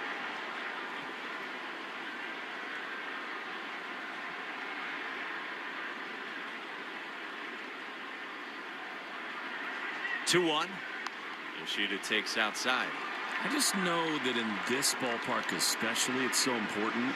And I've just gotten used to the idea that almost anything in the air near Cedon is going to get caught. Totally. It's a good feeling. 3-1. Yoshida takes outside and walks again, and a 1-out base runner for the Red Sox here in the bottom of the 6th. That walk brought to you by North Shore Adult Diapers. Even for the heaviest control problems, visit NorthShore.com. I know you wanted that read, but I took it from you. Sorry, pal. Please, you can have it as much as you want for the rest of its lifespan. Yeah. Good, because it's mine. Massa's second walk, he's on. And now Caleb Durbin, who's 0 for 2 with a couple strikeouts. First pitch, Durbin takes outside, ball 1. Brooksy, I got him going deep right here. What do you think? Yeah, I like that. I like this matchup. So get one of those breaking balls either over the plate or his four-seamer that he likes to elevate, but Durbin can go up there and get it. Righty on righty, 1-0 to Durbin. Takes high, 2-0.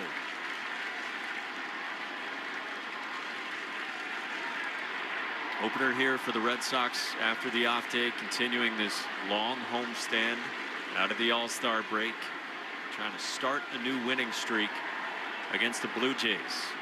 Blue Jays are 9 games below 500. 2-0. Durbin takes outside, 3-0, and Fisher has lost the zone. And Mike, that's the thing. You have a chance to just kind of bury one of your rivals. What has been a disappointing season for the Blue Jays has them pondering moves they might make in the next week and a half. 3-0 is in for a strike with a slider 3-0, 3-1 on Durbin. When he throws that slider a little over 50% of the time, that's his go-to pitch. When he needs a strike, he goes to that. He only throws a fastball 17% of the time. Yoshida leads off first. The pitch. Durbin takes a strike on the inside part of the plate. Slider again, full count. He didn't like the call. It was a strike at the very top of the zone. It was close. If you throw it 3-0, you threw it 3-1. I mean, he uses it like his fastball. Braden Fisher's 3-2. We'll have to wait. He spins and fires at first. Yoshida belly flops back. That's a pretty good pickoff move right there. I'm sure the Red Sox are ready for that, but that was a pretty cool pivot. the arms. Yellow batting gloves on off of first. One out in the inning. 3-2 pitch. It comes inside and hits Durbin. Durbin drops the bat. He walks frustratedly off toward the first base dugout, taking the scenic route down to first. It was another breaking ball backed up, and it got him off the right hamate area on the right hand. Yeah, hopefully it just got a little lower than that bone at the base of the hand. It looked like it got right on it. Luckily, it was a slider, right? So a little lower velocity is going to hurt, not going to hurt as bad, but that's just a terrible place to get hit. I've been hit that exact spot. That's what ended my rookie year, but it was 99. A little different. Wrestler. He's all right. Vladdy, I'm good. Physically, emotionally, I mean, he's a special player. Get a mound visit after Braden Fisher has lost control here. Gives us a chance to check the Subaru of New England scoreboard. Subaru Summer is finally here. Details at SubaruofNewEngland.com. The Guardians still trail the race 7-1. They're through 7 innings down in St. Pete. In time, the Tigers got a 2-1 win against the Royals behind 7+ innings and 12 strikeouts from Tarek Skubal today. And the Yankees beat the Phillies 1-0 in Philadelphia behind a dozen Ks for Cam Schlittler. Jarren Duran bats with runners at first and second here at Fenway. 1 out, the first pitch is in for a strike, 0-1. Red Sox 3, Blue Jays 0, bottom of the 6th. Jarren has struck out and he's rolled out to first so far today. He gets a look here at the right-handed reliever, Fisher. 0-1. Jarren takes a breaking ball down. 1 ball and 1 strike.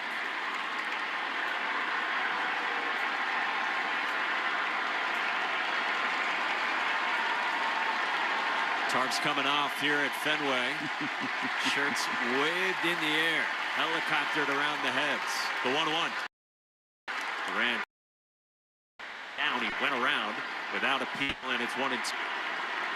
The way that check of the Yankees scored. Today's rivalry report sponsored by Riverwalk. Spacious senior apartments on River Spring Living's 32-acre New York City campus overlooking the Hudson River. First and second for the Red Sox, 1 out in the 6th. 1 ball, 2 strikes, the pitch. Duran takes outside, 2-2. Mike, this is ridiculous. In every section, there are people with their shirts off. Every section at Fenway. It has swept the sport. 2-2. Duran swings and rolls it gently foul. First base dugout facing. I mean, it started like in college football, maybe halfway through the season, petered out toward the end, then started in baseball season in St. Louis, and now it's everywhere. Paired with a chant with 4 letters of how these fans feel about the Yankees. What a scene on a Friday night.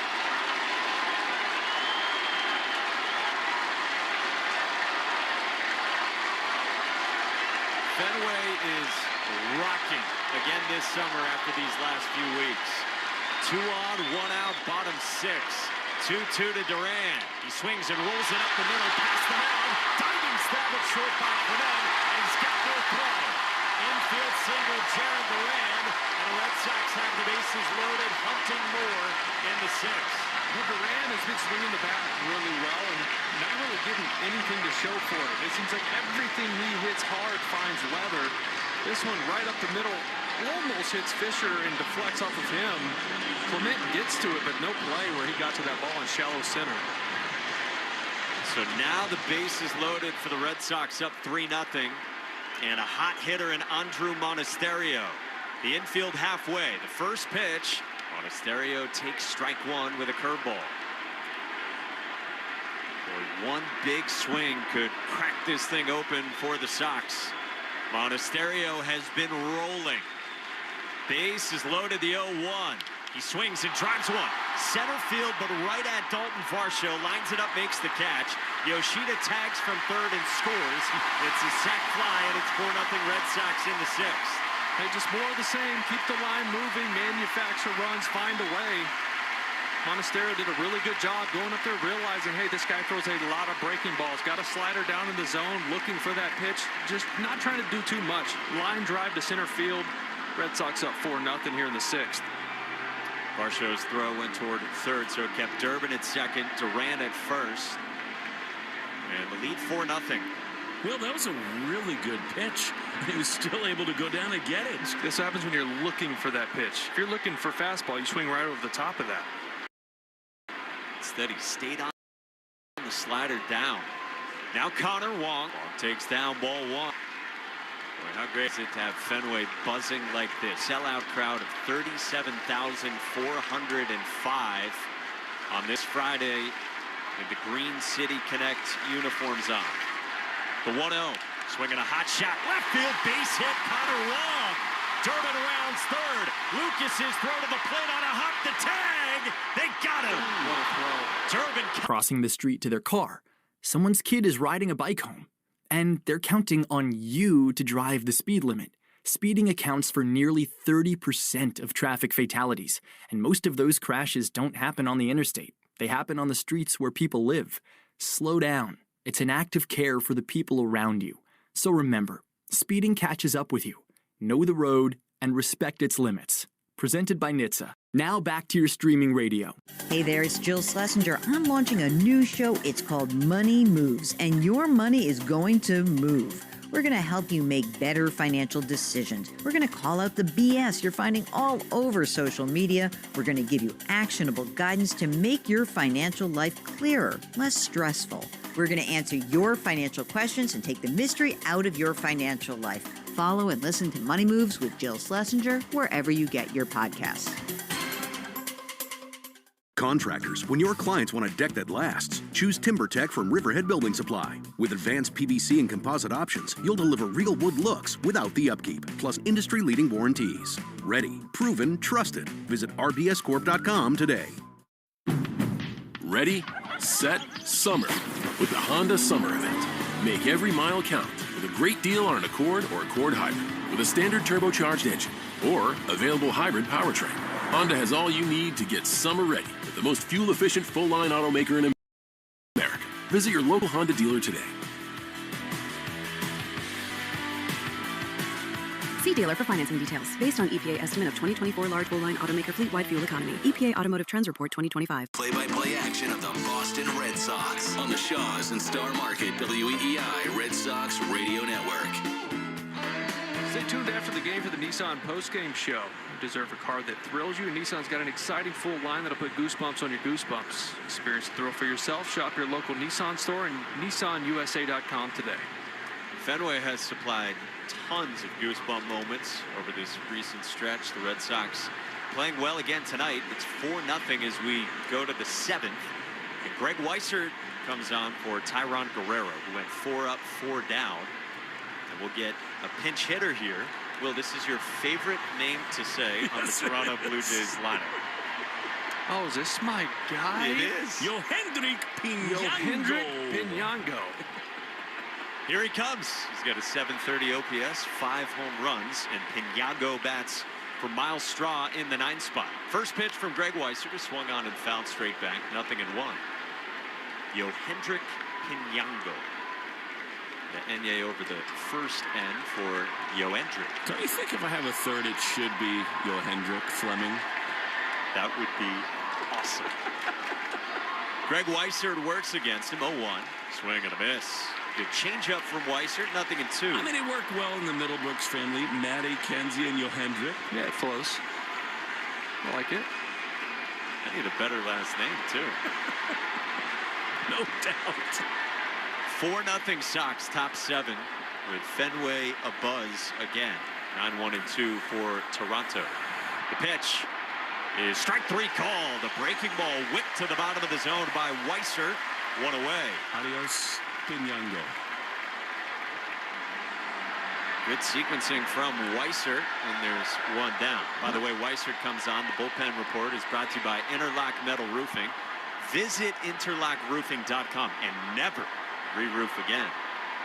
Back to the top, Ernie Clement, righty against righty. First pitch comes. Might have even on the right hand as he frustrated tosses his bat and jogs down to first. Well, Weiser threw that curveball. He hasn't thrown that much at all this year. Which is his 14th curveball he's thrown all year. And that's we're talking like 500 pitches he's thrown. Honestly, how do you know that in the moment, dude? How do you know that that's his 14th curveball all year? Is it baseball savant? So I have this thing called the internet. Yes, it's baseball savant. You got Wi-Fi over It there? has it all broken down to pitch type and how many he's thrown. It's a great pull. Here's Vlad Guerrero Jr. First pitch fastball cruises in for a strike. I saw it come up and I went, curveball? That can't be right. It sure was. Because you normally see it's normally sweeper, sinker, yeah, and changeup. Man at first, one out against Weissert in the 7th. Craig's 0-1. Is a fastball inside, 1-1 on Vladdy. Guerrero 1 for 3, a fly out to left, a pop to first, and a smoked single in the 5th.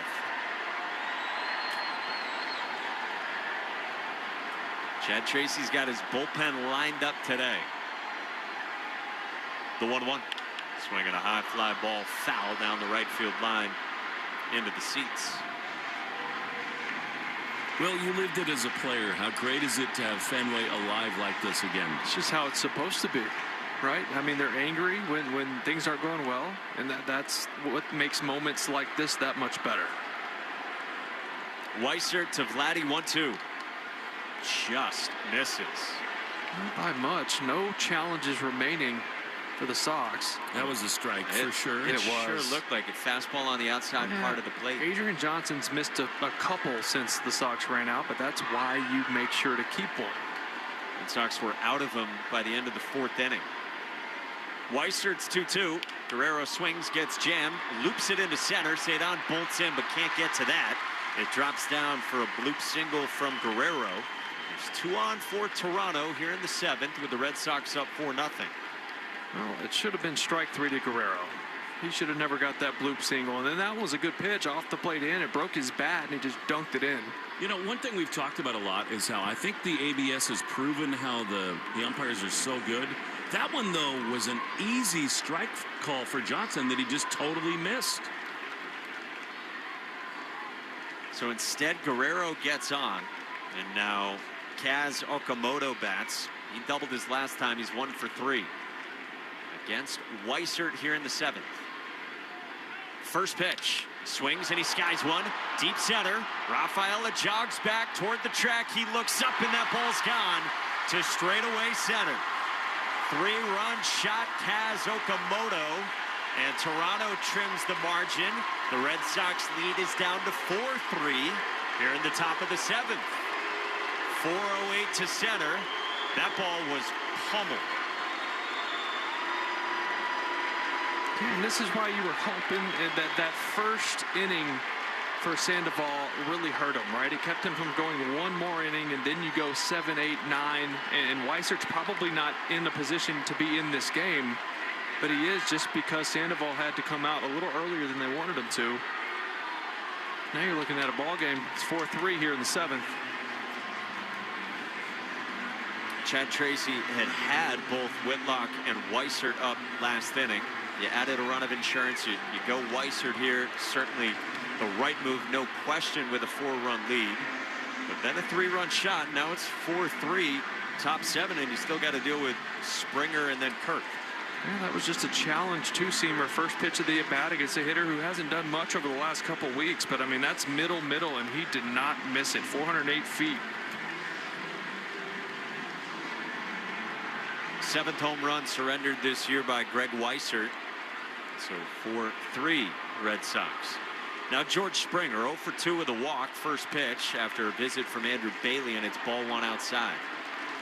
7th inning stretch, by the way, coming up, brought to you by Jeffrey Glassman Injury Lawyers. If you've been hurt in a car or work accident, you got to get Glassman. All 7, 6-1-7, and then 7 sevens. 1-0. Springer swings and he rolls it softly toward third. It bounces left of the line and foul, and it's 1-1. So this game tightens on the Red Sox here in the late innings. Justin Slayton is up and throwing for the Red Sox. You would think that they want to get Weissert through this and then just go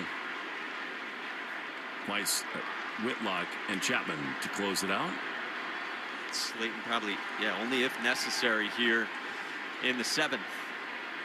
Weissert comes set, feet angled off toward third. The 1-1 is a strike with a fastball at 95. Red Sox, by the way, in the next half inning will have the top of the order: Siegler, Rafaela, and Abreu. Weissert comes set, waist high, 1-2. And this is down and away with a breaking ball. The sweeper that time, 2-2. This went from real comfortable to here we go. Yeah. You're one pitch away. Now you're sitting on the edge of your seat now. 2-2. Springer takes down, spits on a curveball again. Full count on Springer. I must wonder whether this might be his last hitter. If he loses Springer, I think you might see Slayton on the mound. Yeah, I have to agree. It's Alejandro Kirk on deck. He's looked good tonight offensively. 1 out, base is empty. 3-2 is swung on and skied to shallow center. Rafaela jogs in. He's under it. He makes the catch for out number 2.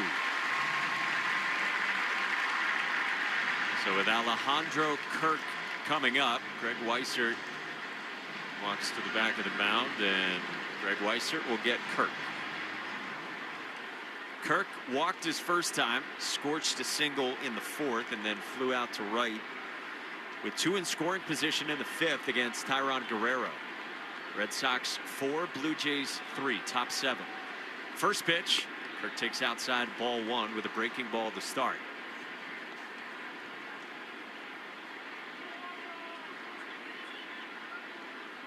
It's amazing the trickle-down effect of losing your challenges, huh? Guy on instead of 1-0. Swing and a pop foul on the plate. Guerrero strikes out looking instead of getting one more pitch in which he singled. And it was definitely a strike with that fastball from Weissert away to Guerrero. But I think the frustrating part, Will, is that they haven't done it as much lately, but they were obvious misses that they challenged on. Weissert comes set. 2 outs, base is empty. 1-1. That's down and away with a breaking ball. 2-1. You have to keep one for late. But not only just so you can challenge, but to keep him tightened up behind the plate. Yeah. Right? Because now he knows, hey, I don't have to be perfect. They can't challenge it. Not that you want to miss calls, but you lock in a little more when there's a challenge.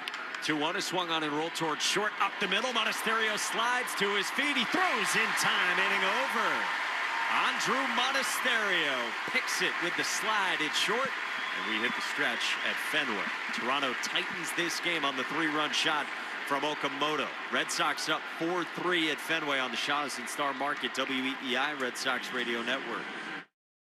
I started Ornata in 2013, and we make bike apparel. The best part of Shopify for me is our ability to run the business as essentially non-technical people. We're able to admin everything on the back end, front end, and sell things online easily. If Shopify were a bike accessory, I think it would actually be the bicycle. It's the thing that you do the thing on. We run the business on Shopify. Start your free trial on shopify.com. Tonight in your city, someone is walking their dog. Someone is crossing the street to their car. Someone's kid is riding a bike home. And they're counting on you to drive the speed limit. Speeding accounts for nearly 30% of traffic fatalities, and most of those crashes don't happen on the interstate. They happen on the streets where people live. Slow down. It's an act of care for the people around you. So remember, speeding catches up with you. Know the road and respect its limits. Presented by NHTSA. Now back to your streaming radio. Hey guys, Fly on the Wall is back for another season. That's right, on audio and video every Monday and Thursday. Follow and listen to Fly on the Wall everywhere you get your podcasts.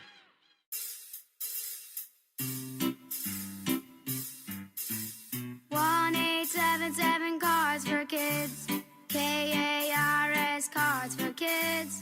1-877 Cards for Kids. Donate your card today. 1-877 Cars for Kids. KARS C-A-R-S, Cars for Kids. 1-877 Cars for Kids. Donate your car today. Ready to get rid of that old car? Donate it to Cars for Kids. Call 877 Cars for Kids to speak to a friendly live agent. Donation is super easy, and your car can be picked up as soon as tomorrow. Go to carsforkids.org now or call 877 Cars for Kids to donate your car today. 1-877 Cars for Kids. K-A-R-F Kids. 1-877 Cars for Kids. Did you know you can donate real estate too? Go to carsforkids.org. That's cars with a K. More Boston sports opinion, more often. Just download the Odyssey app. Now, back to Red Sox baseball on WEEI. Now at Shaw's Star Market, it's a 10 for $10 sale. Save on items like Faya, Greek yogurt, and vitamin water. Pantry favorites like Prince Pasta and Starkist Chunk White Tuna, and cool treats like Haagen-Dazs cups. We go to the bottom of the seventh. The Red Sox still lead, but the margin a little more narrow here. They're up 4-3 after a 3-run shot from Kaz Okamoto in the top half of the seventh. Jeff Hoffman comes on for the Blue Jays.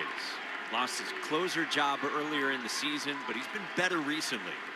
Top of the Red Sox order with Anthony Siegler. First pitch, Siegler takes strike one on a splitter to begin. Hoffman been cruising along here over these last couple of months, pitching better overall for the season, a 4.40 ERA. 0-1. Siegler swings and he serves one down the left field line, twisting into the corner. That is a fair ball into the left field corner. Anthony Siegler is at second with a stand-up leadoff double to begin the bottom of the seventh, and it's his first career 3-hit game in the big leagues. Well, he cooled off, but he reintroduced himself tonight. Homer in the first, single in the third, and now a double. Big one to lead off the seventh inning. What a good piece of, really good piece of hitting right there. Just taking that pitch the other way, not trying to do too much. It was a really good splitter down and away, and just, it's almost like he was looking for that pitch. So Siegler at second, nobody out, and here's Cedar Rafaela. Sox up 4-3. Hoffman's first pitch. Cedar takes upstairs, ball one. For that double, by the way, it's another double for diabetes, $50 to the American Diabetes Association. Brought to you in part by the Mass Health Connector. If you need health insurance, go to mahealthconnector.org and find the right plan for you and your family. Siegler at second, nobody out. Jeff Hoffman peers at second, and now the 1-0. Cedar swings and fouls it straight back, 1-1. Well, Cedar got a hanging slider right there, just under it. Any thought to a bunt here when he first came up? Yeah, I like it, and we've seen him do it a few times over the last month or so. Yeah, the Red Sox have done a whole lot more of that as a team over the course of this turnaround. The pitch, Rafaela swings and bounces it at short. Clement glove shuffles, throws to first in time for the first out. Yeah, I would have liked to see him lay one down. I know he hit the homer earlier, so he's feeling good, but he's also struck out a couple times. Hoffman throws a lot of sliders and a lot of split fingers, so it's really hard to go the other way to move that runner over. So with those pitches moving down in the zone, sometimes those are the easier ones to bunt. I would like to see it there. So now Wilyer Abreu comes up, mired in an 0 for 12 right now after the home run binge earlier during this homestand. 2 Ks today, 0 for 3. First pitch, Abreu takes down, ball one. If you can bat on anything here late, massive if you can add one more run. Garrett Whitlock is throwing in the Red Sox bullpen in right center. Siegler's at second. Abreu in the left-hand box. Hoffman's 1-0. Abreu takes up and away, not close. 2 balls and no strikes.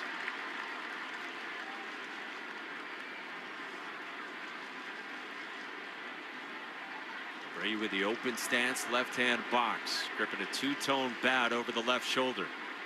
Hoffman a deep breath on the rubber. His 2-0. Abreu swings and fouls it off over the third base side. 2-1. He took a big cut on a splitter. He did, and you know, another reason that Rafaela may not have bunted there, righties hit 316 off of Hoffman. Lefties 223. With Wilyer on deck, he's got that good split, good off speed to go to lefties. Maybe he was just taking his shot right there, since righties have had success against Hoffman. Yeah, the reverse splits, as that's known. 2-1 in the dirt. 3-1 from Hoffman to Abreu. Now, what are you thinking here if you're Willier? 3-1, Hoffman spraying it a bit. His go-to pitch to lefties, he still likes to throw that split. I could see it with the base open here. Wilson Contreras on deck for the Red Sox.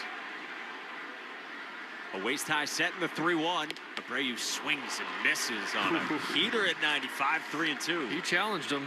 He sure did. I mean, look, Willier hammers off speed. He always has. Four-seam fastballs with velocity have given him trouble in the past. Not as much this year. So he went right after one. Fastball outer third. Beat him. So 3-2, Willier Abreu. There's a leadoff double for Anthony Siegler. He's still at second. The Red Sox up a run in the bottom of the seventh in this opener against the Blue Jays. Hoffman ready. The kick in the 3-2. That's high, ball 4. Abreu walks. And the Red Sox have him at first and second for Wilson Contreras. Trying to add on to this 4-3 margin. We'll get a visit from Blue Jays pitching coach Pete Walker. That walk brought to you by North Shore Adult Diapers. For even the heaviest control problems, visit northshore.com. All right, Wilson Contreras now. I mentioned the arsenal for Hoffman, the righties, the lefties, the splits for Hoffman. How do you think Wilson profiles here against Hoffman?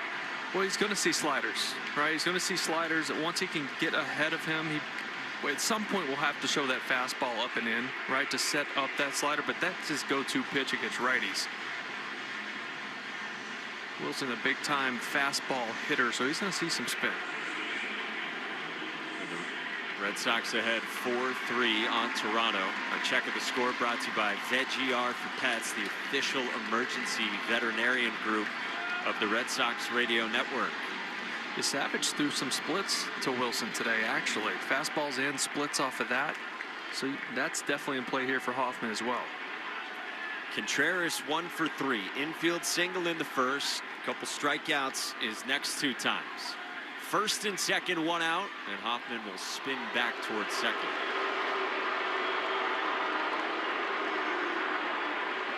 Contreras has authored so many of the big moments for the Red Sox here in this second half.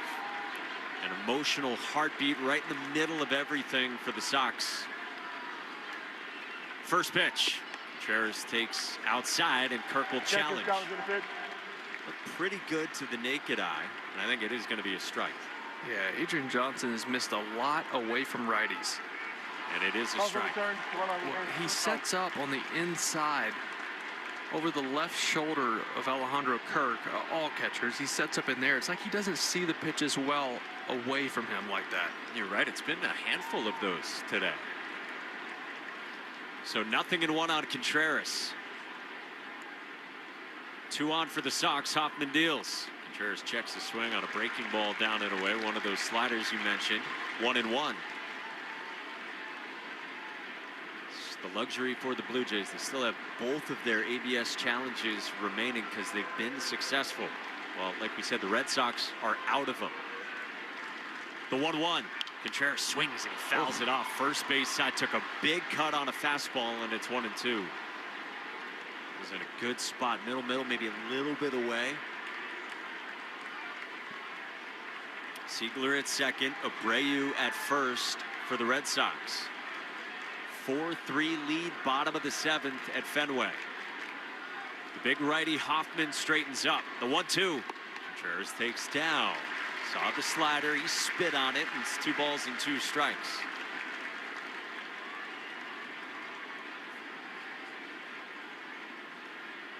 Red Sox have their bullpen lined up the next couple innings. Whitlock and then Chapman. And now just searching for insurance. Built a 4-0 lead. Blue Jays just got 3 in the last half inning. 2 on, 1 out, 2-2. Swinging it, tip foul right at home plate. And Contreras stays alive. That was the splitter.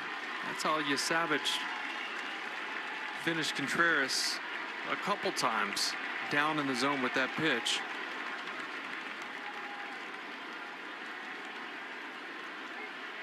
Wilson trying to battle here. The Red Sox have made this a hallmark of their night offensively. You said it earlier. They've spoiled a lot of two-strike pitches.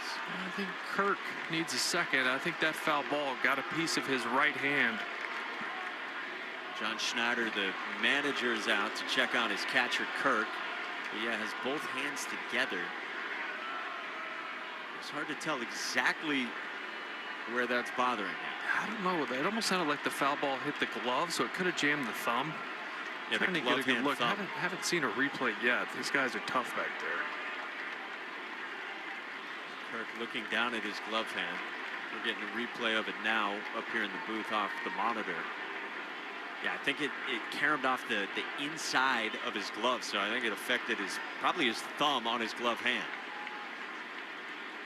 But he's ready, squats back down behind the plate with the Red Sox looking to add on. First and second, one out, still 2-2 on Contreras. Hoffman deals. Contreras swings and he hooks it foul off the third base Toronto dugout. Saw another splitter there.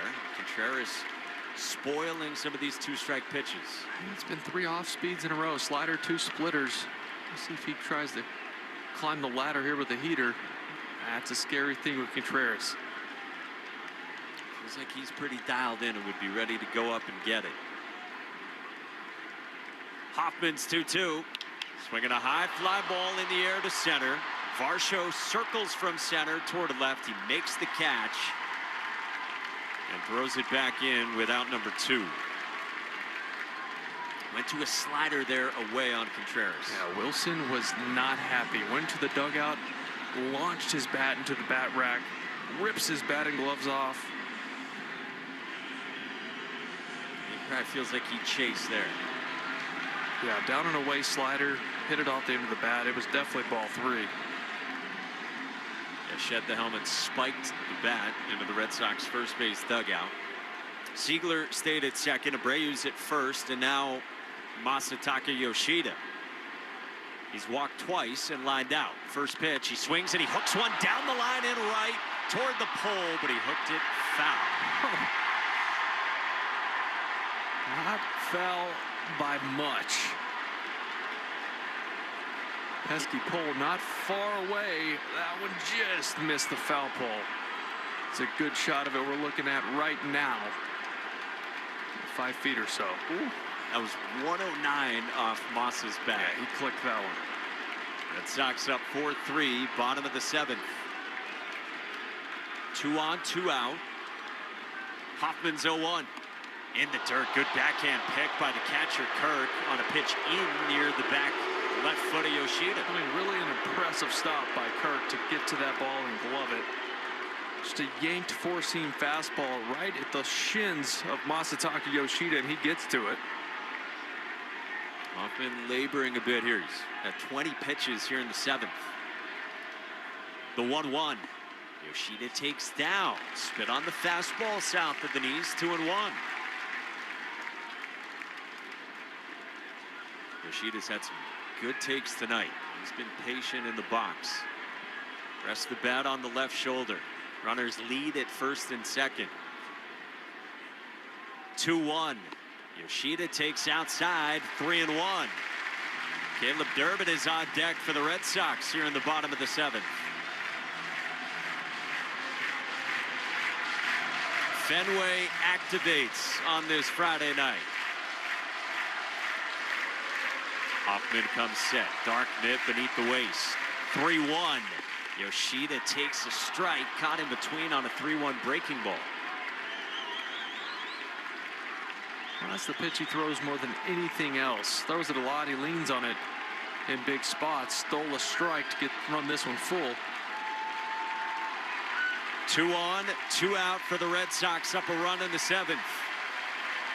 Payoff pitch to Yoshida. He swings and sprays it foul over the third base seats upper deck.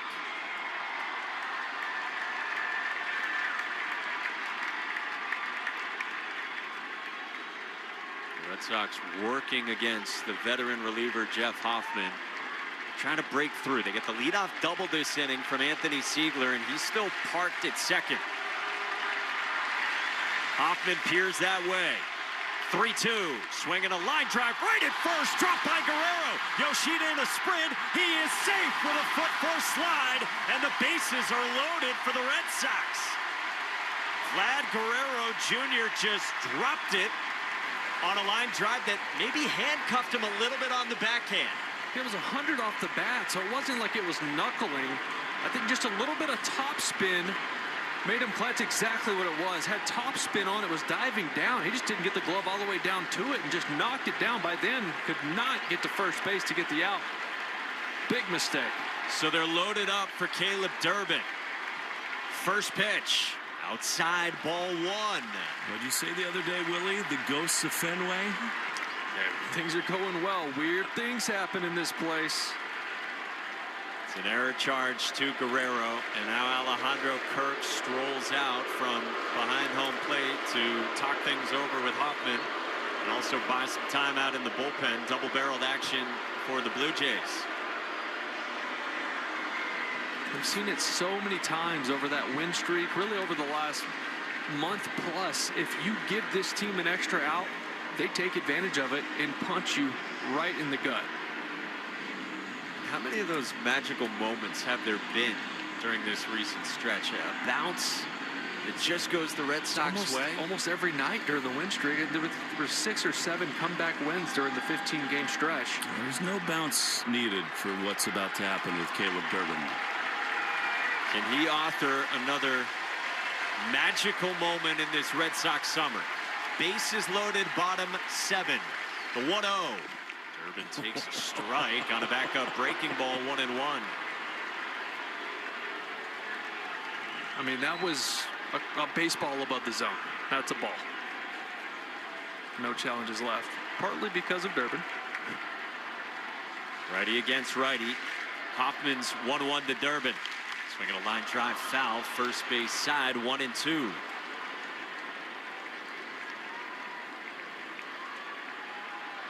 Anthony Siegler's at third, Wilyer Abreu at second, and Masataka Yoshida at first. The Red Sox up 4-3 in the last of the 7th with 2 outs. Hoffman sets 1-2 to Durbin. Swing and a pop-up that'll fade off foul into the seats beyond the Red Sox first base dugout.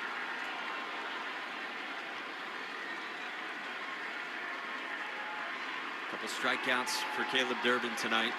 Got hit by a pitch after he ran the count full his last time in the 6th inning. Swinging a good bat for the Red Sox these last couple of months. And trying to deliver here and add to this Red Sox lead. 1-2 again. Durbin swings, rolls it back to the mound. Hoffman gloves, nearly stumbled running to first, but he gets there and flips to Guerrero. And the Red Sox leave the bases loaded in the bottom of the 7th. We go to the 8th at Fenway Park. Red Sox 4, Toronto 3 on the Shaws and Star Market WEEI Red Sox Radio Network. As the U.S. men's national team takes center stage at a home World Cup, make sure you're listening to Call It What You Want, part of the CBS Sports Podcast Network, where you can join me, I'm Jimmy Conrad, alongside Charlie Davies, Tony Miola, Marcelo Balboa, and Benny Feilhaber throughout this tournament for previews, instant reactions, and analysis of every U.S. match. Then all summer, we're back every Tuesday and Thursday, covering all things U.S. men's national team. Download and follow Call It What You Want on Apple Podcasts, Spotify, and wherever you get your podcasts.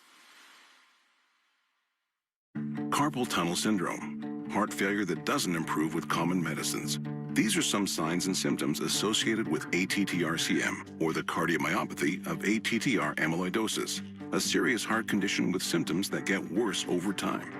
Amvuttra, vutrisiran, is a prescription medicine given by a healthcare provider that treats ATTR-CM in adults to reduce heart-related death, hospital stays, and urgent visits.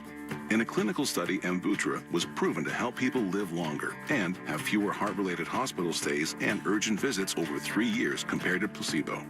Amvuttra lowers the amount of vitamin A in your blood, which can affect vision. Other side effects include pain in the arms or legs, pain in the joints, and shortness of breath. These are not all the possible side effects of Amvuttra. For prescribing information, call 1-833-256-2748 or learn more at amvuttra.com. Ask your doctor about Amvuttra for ATTR-CM. Hey, it's Garrett Whitlock. This is the home of the Sox, WEEI. Garrett Whitlock is on as we go to the top of the 8th. All of a sudden, drama at Fenway. 4-3, the Red Sox lead. Pitching change brought to you by JetBlue. Proud to be the official airline of Boston sports. Book your tickets right now at JetBlue.com. Lucas is going to bat against Whitlock, then Varsho and Urias. And Will Middlebrooks, Garrett Whitlock, in the last couple of weeks has been about the best pitcher out of the bullpen in baseball. Yeah, since he came back from that IL stint, he has just been locked in. Strike one, strike two, go sit down. Here's the pitch, and it's lined into left field deep. Back on it goes Duran. He's got no chance. It's off the green. Jaron plays the carom with a bare hand throw to the first wide. And Nathan Lucas has a leadoff double off the green, and the tying run is in scoring position to begin things in the top of the 8th. Well, as we tell you how locked in Whitlock's been, he throws a two-seamer right down the middle. Lucas ready for it, ambushes him, hits that one off the wall. Now he's really going to have to dial in. Amazing how much the challenge system impacts this game, and the Red Sox out of him. Here's Dalton Varsho, 2 for 3. In at the corner, swing and a miss at a fastball, a sinker, and it's 0-1. These Blue Jays have their backs to the wall. They are right now fighting for their season as to who's going to be on this roster, whether they stay in it or whether they in some ways get torn apart as Varsho swings and fouls a sinker straight back to the screen, and it's 0-2. It's hard to overstate just how good Whitlock's been his last 13 outings. 4 hits, no walks across 12 1/3. Insane. 0-2. Infield back on the right side. The pitch. Line drive into right field. Down for a hit. Abreu plays it on one hop. Holding between second and third was Lucas, but he's at third now, and the Blue Jays battling. They got him first and third. Well, this is going to be, I think this is going to be safety squeeze time for the Blue Jays.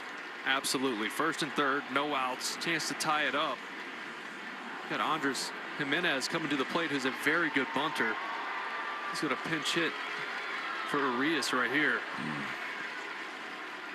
We've seen the Red Sox do this so many times, first and third, the ideal spot for it. 4-3 Sox in the top of the 8th. Whitlock on the first base side of the rubber, the pitch. No sign of a bunt at all. A fastball misses inside, ball 1. The Red Sox middle infield is going to play back normal depth. Give up a run for 2 outs. 1-0. The pitch is skied into center field. Plenty deep enough to get a run in. It's going to tie the game. Cedon backpedaling right in front of the warning track. He makes the play. Throw rightly goes to second, but coming home to score is Lucas. Now we're tied at 4 in the top of the 8th. You know, a game that felt so comfortable for so long has in so many ways been impacted by Nathan Lucas. That throw home that prevented the 5th Red Sox run scoring, and now to bang a wall off the green. What a night he's had. And here now is Yohendrick Pinango. Never thought about it at first. Varsho, he does not go, and it's outside 1-0. Yeah, all in a span of 3 innings for Lucas. It came on to hit in the 6th inning for Davis Schneider.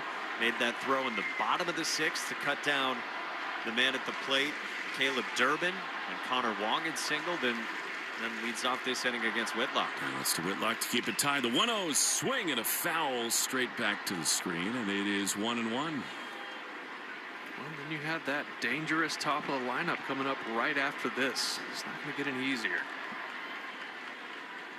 It underscores how important Pinango is right now. Whitlock's got to attack him. 1-1. Here's the pitch, and it is a strike on the inside corner. We take 10 seconds. Station ID, Shaw's and Star Market Radio Network. From the WEEI studios, 93.7 WEEI FM and HD1, Lawrence, Boston. Always live on the free Odyssey app. As we were away, the Blue Jays challenged and lost. That was a strike on the inside corner, so it's 1-2. Varsho runs well. Leads at first, held by Contreras. 4-4 in the 8th. Whitlock throws, and a check swing. Did he go? Yes, he did. Ring him up, and they're 2 away. That was a beautiful changeup from Whitlock. And Pinyango is gone.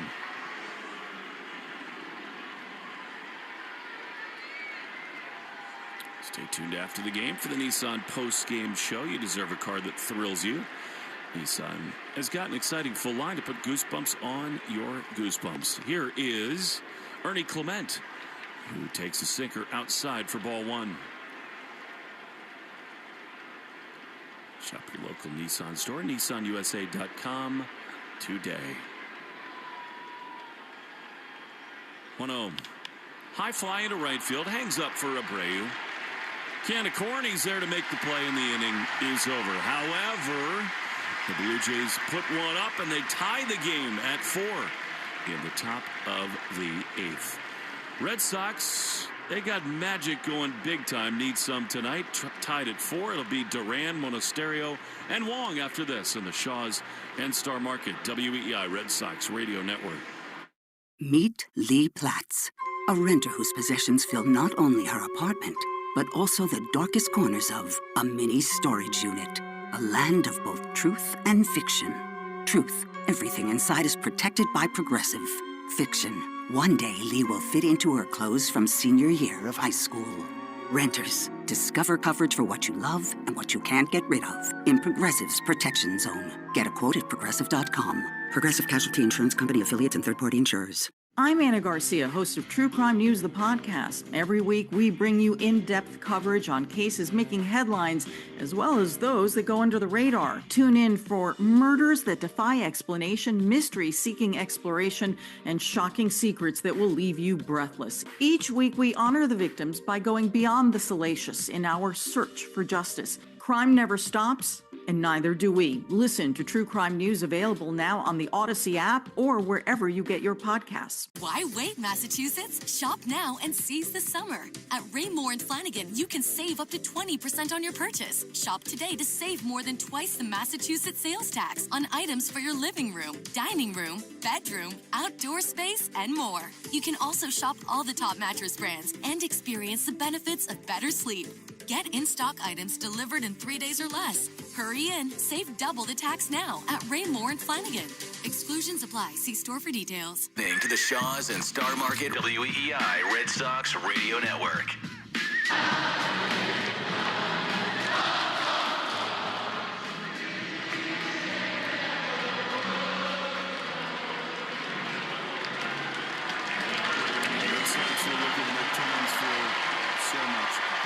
As they tied at 4 in the bottom of the 8th inning. It'll be Jaron Duran, then Andrew Monasterio, and then Connor Wong scheduled to hit right now for the Sox. And then the Blue Jays go to their bullpen with a C.J. Van Eyck. Just his second big league outing. Duran, who's looked so good the last couple of days, takes a breaking ball down on the inside corner for strike 1. Duran tonight 1 for 3 with a base hit. 0-1. Van Eyck working very quickly. A foul on the first base side, and it's 0-2. That was a changeup from him. He throws that more than anything so far. It is really, just a few outings, or one outing in the big league with lots of changeups and curveballs, four-seam, cutter, sinker, and a sweeper. Got a little bit of everything. Former second-round pick. Took him a little bit to get to the big leagues. Just made that debut 1 week ago today at age 27. 1-2. Duran takes outside a changeup and a ball and 2 strikes.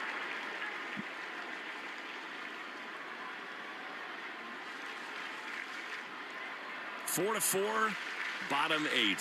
Fenway ready to explode. 1-2 is outside. Another changeup as Mr. Middlebrooks predicted, and it's 2-2. Aroldis Chapman is going to pitch no matter what. He's up and throwing in the Red Sox bullpen.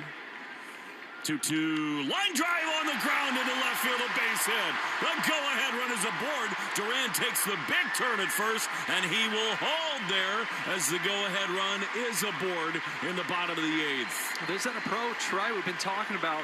If a guy throws a lot of off speed, you have to think about taking the fastball the other way. Lets that get deep and just drives it right at straight up third base, but they were playing him shifted on the dirt. Nobody there to field that one. All right, Will, so Jaron really has not run as much lately. Is Monasterio going to square around here? I 100% hope so. It's a perfect spot for it. Go ahead, run aboard. To lead off the bottom of the eighth, Monasterio is 1 for 3 with a sac fly. Certainly Akamoto thinks he is. He's way in at third, and no sign of a bunt. A fastball at the top of the zone. Strike one. I think Mona was giving him a pitch to run if he wanted to, because then he gets to second base. You can bunt him to third. Really, Jaron has not been the stolen base threat this year that he has been in years past. Hasn't stolen first as much this year. 0-1. And that one misses outside. A sweeper. Van Eyck super quick to the plate also. That's something else. Is they're over there with stopwatches saying, hey, maybe this isn't a good guy unless you get a perfect jump. He's already picked over there once. His cadence is different. I mean, he sets and he comes home. 1-1 to Monasterio. Duran a big lead at first. The pitch is high. With a cut fastball, and it's 2-1. Yeah, compared to Hoffman, who has had all kinds of struggles this year with guys running on him, it's been well documented. Maybe not the same as Van Eyck. 2 balls and a strike to Andrew Monasterio, tied in the bottom of the 8th. 4-4. Duran skipping away off of first, held by Guerrero. Here's the pitch, and it is popped up on the first base side. Foul. Playable for Guerrero. He's got it on the first base side. You know, the Red Sox have been so good lately at playing small ball. They will pull Connor Wong back and go to a pinch hitter here. And it looks like Romy Gonzalez is going to bat here. Well, I'm with you. In that spot, it's sort of interesting that they chose not to bunt. Yeah, it was. We've seen it from Monasterio a lot this season. I'm not sure why they chose not to. I know he's been swinging a hot bat. I get that. But that was the perfect time. Move the runner over. Romy's trying to turn things around. The main moment of the game brought to you by visitmaine.com. Baseball in Boston today, Maine adventures tomorrow. Discover beaches, mountains, and small town escapes at visitmaine.com. Now, Pete Walker, the Blue Jay pitching coach, is going to come out and I think discuss the game plan against Romy Gonzalez. You know, Will, it's so interesting because as the roster is built right now, the Red Sox have done so much better when they put pressure on the opposition. Bunt, play small ball. And we've seen it throughout this season that if you just force the issue, more than not, good things happen. It just comes back to just playing the game, right? This part of the lineup, I know you don't have many boppers there at the end. You maybe don't have enough faith in the end of the lineup to drive the run in from second base, and Mona's been swinging a really good bat, so you let him take his shot there, but I still like moving him over. Things can happen. He might even bunt for a hit in that spot. That did not happen, and here is Romy. And a throw to first. Obviously, at all times, Duran is a threat to run. They pick, not in time. Yeah, I think you're looking at him being active here in the first couple pitches of this one, especially after the pickoff. Romy $189 with a homer in 6 driven in. He is cooled off big time. A fastball inside. And that is ball 1. As much off speed as Van Eyck throws after a heater, I feel like now's a good time to go. Probably an off speed pitch here. 1 ball, no strikes. Duran not going. The pitch is ripped into left field. That's a base hit. Duran is around second. He's got a chance to score right here. He comes to third. He's waved home. He will tear around. Red Sox lead. Romy, my homie. A double into left field. And it is 5-4 Red Sox. Once again, Mr. Chad Tracy pressing the right buttons. Normally it's Romy's at bat against the lefty. No, sir, not tonight. He liked the matchup. He got a good pitch over the plate right there. It was a cutter, middle, drove it to left. Duran was on his horse. speed plays. What a great at-bat. And the Red Sox have surged ahead with Chapman warming in the bullpen. And here now Siegler, the pitch is fouled on the third base side. Will, it is ridiculous how so many nights there are different heroes. Well, it's just becoming the identity of this ball club, right? Scratch and claw your way into wins, into big situations and getting the job done. Pitch is outside. Jaron was flying. That is one out, a ball into the left field corner. He was flying his headlong dive into home. He just stayed splayed out after he came in safe. That was quite an image. 1-1. The pitch is high in the left field. This thing is cranked. It is way back. It's off the green. Coming home is Romy. It's a wall ball double for Siegler. More Sox magic. It's a 4-hit night for Siegler. Are you kidding me? And it is 6-4 Red Sox. He was due for another big game. I didn't think it would be this big. Leadoff homer, 2 doubles, a single. He's driven in a couple runs. He's back.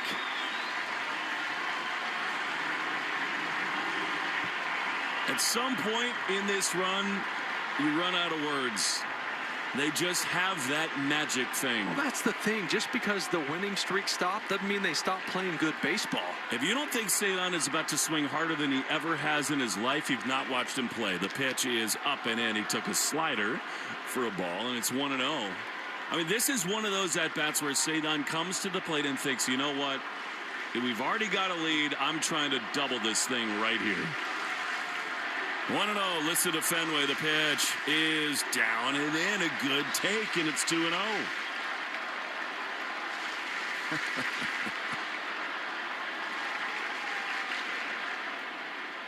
What a team right now. 2-0 to Cedon. Pitch is swung on and fouled back.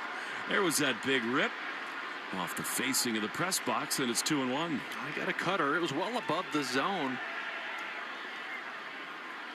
Timed up with it, but just way too up out of the zone to really do any damage.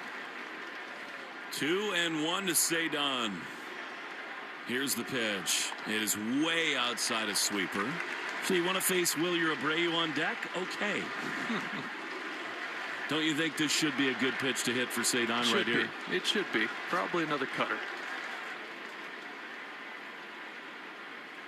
3 balls and a strike. Here's the pitch, and it is a strike on the inside corner. Cutter. Very close, but again, Red Sox out of challenges. I think that was off the plate. I do too.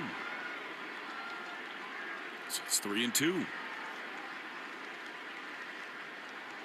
2 runs in, a 2-run Red Sox lead.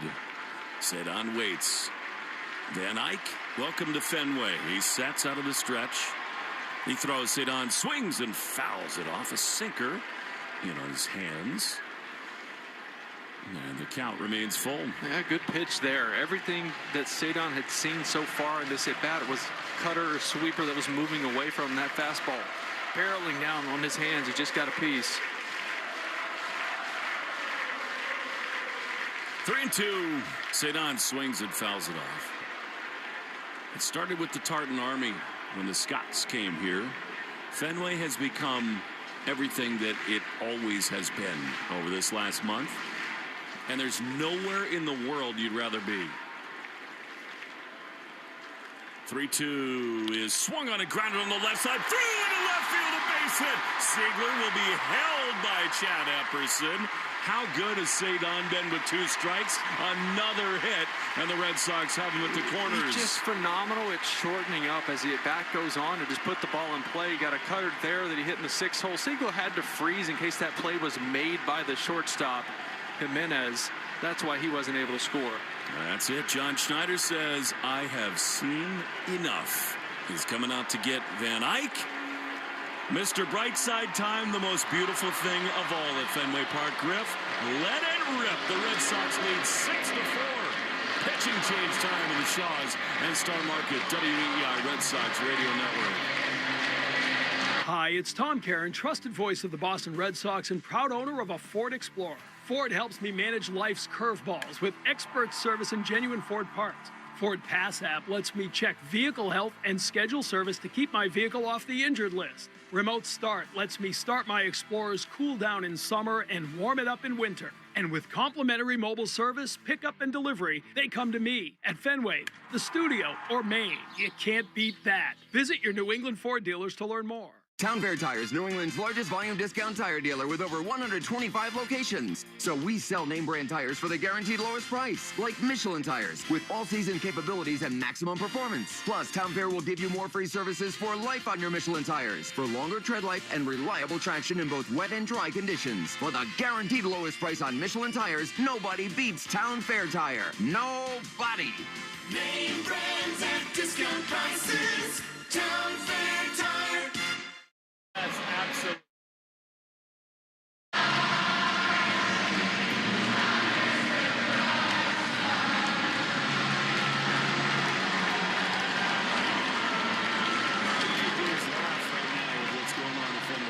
Mr. Brightside flying along as the Blue Jays go to their bullpen.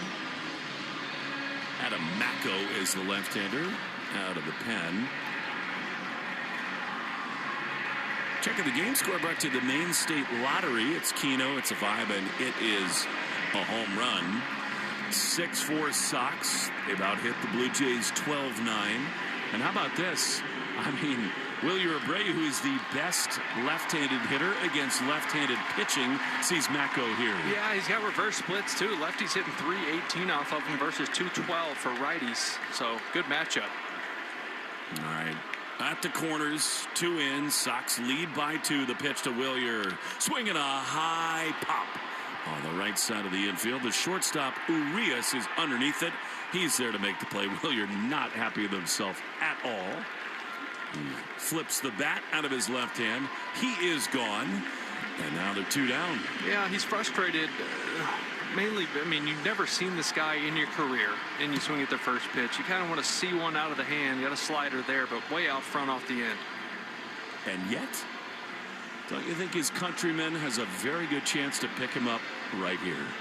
How many times have we seen this all year long where Wilson Contreras just has a feel for the absolute haymakers? 6-4, first and third they lead. And Macko steps off. Siegler back to third. And was that a balk? No.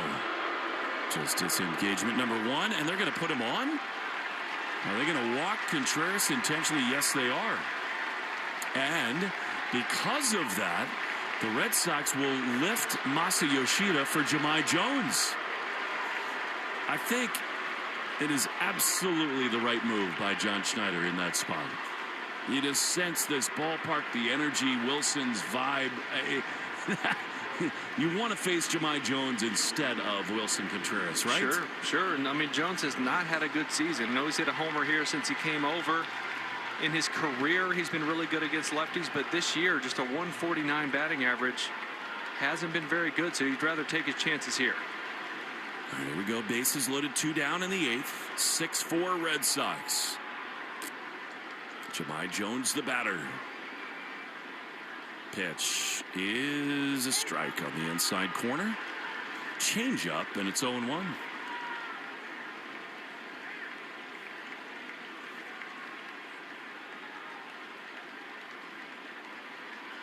Oh, 1. Pitch inside. Slider that time, and it's 1-1.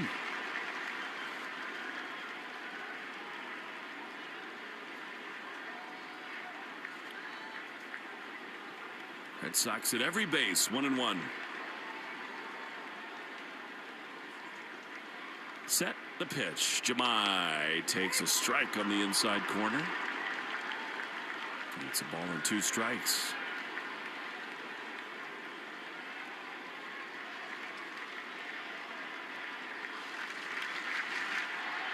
Chapman continues to throw in the Red Sox pen. 1-2, the pitch is swung on and foul on the third base side. It is hard to get over how magical this ballpark has become again. Over and over, the Red Sox find whatever the formula is to get in front. They lead by 2 here, 1-2. Pitch is swung on a miss. He got it with a changeup. Good managing by John Schneider to pitch around Wilson Contreras. And yet, it is Chapman time. The Cuban missile coming onto the mound. 3 outs away from a win. But it's the heart of the Blue Jays order. In the top of the 9th inning after this. 6-4 Sox in the Shaws and Star Market. WEEI Red Sox Radio Network. Gone South has been a podcast about crime in the American South. But for our new season, we're widening the lens. Follow and listen to Gone South Season 5. Available now on Apple Podcasts, Spotify, or wherever you get your shows. Arbella Insurance has been doing business in the New England community for over 35 years. They're your friends, your neighbors, and fellow Boston fans. They do the wave at the ballpark together and get stuck in the same Sturo Drive traffic. At Arbella, being your neighbor helps them provide you with the coverage you need to drive, live, or run a business in this part of the country we call home. Arbella, here for Boston fans, here for good. This call to the bullpen gives you a chance to check out all the great Ford SUV offers at Ford.com/local. You'll find special deals on the official vehicles of Major League Baseball that you won't see advertised anyplace else. Whatever new vehicle you plan to buy from your Ford dealer's inventory, visit Ford.com/local and see how much you can save. And then see your New England Ford dealers for your new SUV. Tonight in your city, someone is walking their dog. Someone is crossing the street to their car. Someone's kid is riding a bike home. And they're counting on you to drive the speed limit. Speeding accounts for nearly 30% of traffic fatalities, and most of those crashes don't happen on the interstate. They happen on the streets where people live. Slow down. It's an act of care for the people around you. So remember, speeding catches up with you. Know the road and respect its limits. Presented by NHTSA. Now back to your streaming radio. The Sox on the Shaws and Star Market WEEI Red Sox Radio Network. Now back to the play-by-play action. 6-4 Red Sox, top of the ninth. The Aroldis Chapman is on the mound. 37,045 the game attendance. Brought to you by Crispy Crunchy Chicken, the official fried chicken of the Red Sox. We're right here in the ballpark. Well, what more do you want? A gorgeous summer night at Fenway. Chance to win the opener. Chapman on the mound, and he will see the heart of the Blue Jays order. Guerrero, Akamoto, and George Springer. Vladdy, 2 hits in his last couple at bats. He's 2 for 4. Chapman throws, and Vladdy swings and fouls one back. 97 out of the chute. Impressive, and it's 0-1. He threw it where he wanted it. Top of the zone, up and in. Anywhere else, if that's a little lower in the zone, that might find the pike. He was swinging for it. 0-1. Chapman on the third base side of the rubber. Yellow sleeves down to his wrists. He throws, and a swing and a high pop. Foul on the first base side. That one, 97 again. And it's 0-2. Chapman has been so great with the Red Sox, and yet in the last month there have been some wobbles, a little less velocity. Ever since the hamstring issue, he's been a little more human. 0-2. Here's the pitch, and it is high with a fastball, 98. Had to deal with some traffic in those Orioles outings earlier this week, but man, when he needs to lock it down, he's still been able to. 1-2. Chapman throws, and a swing and a foul back, a splitter. He's really not thrown that many of those this season. That one back to the screen, and it's 1-2. If he can get a save here, it'll jump him past Dennis Eckersley. Tied with him right now, 9th all time. All time. 1-2. Pitch is just outside. How about 99? That one misses. And it's 2 balls and 2 strikes. I was talking about this with Adam Ottavino this week. He had so much appreciation for Chapman. Like, when he needs to get to 100, he still can. He just doesn't come out with it always. 2-2 is swung on and skied down the right field line. Abreu in near the tarp, and it's out of play into the second row of seats. And yes, Mike, we've seen that over and over again where he kind of eases his way into outings. And then when he really needs to dig deep, he's got an extra gear. Just part of how he's evolved. Like, now he's a 4-pitch guy, like 4 pitches for strikes, sort of. Guerrero 3 for 10 with a home run against Chappie. 2 balls, 2 strikes. 6-4 Red Sox in the top of the 9th. Aroldis throws, and a fastball splitter actually misses outside. And now it's 3-2. And this has been something we were not used to last year at all, but it's been part of his deal this season. He has put himself in difficult situations. 3-2, swing and a foul. Back to the screen, 96, and the count stays full. 96 right at the top of the zone. Once again, Guerrero timed up with that fastball just under it.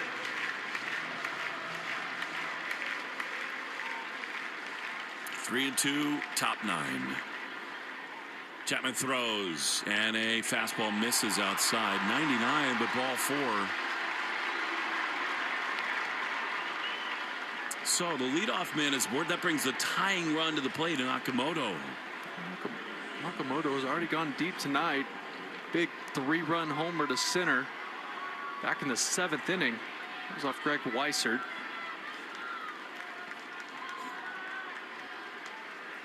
There he is. Double and a homer, 2 for 4. The pitch is swung on a miss. That's a great slider, and it's 0-1. Okamoto is one of those guys. He will go up there and just dead red sit on fastballs. That's why you get the big swing and miss and the slider first pitch right there. 0-1, 6-4 Sox, top 9. Here's the pitch, and it's ripped foul down the left field side. Stay tuned after the game for the Nissan post-game show.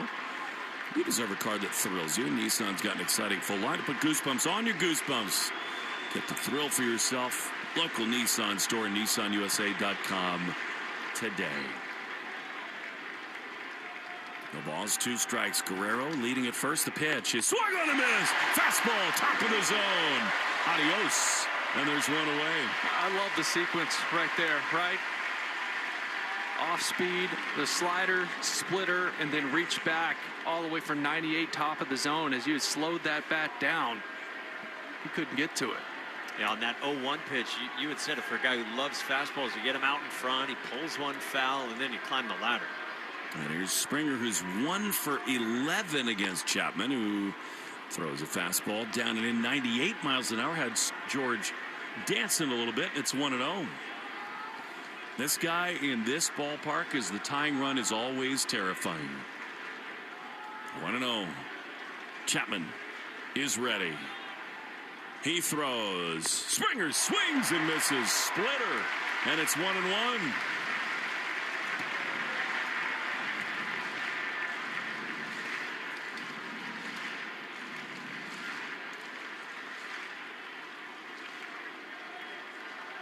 Springer's walked. He's 0 for 3. 1-1. High fly into center field. Cedon says, I got it to Willier. He's there to make the play, and the Red Sox are an out away.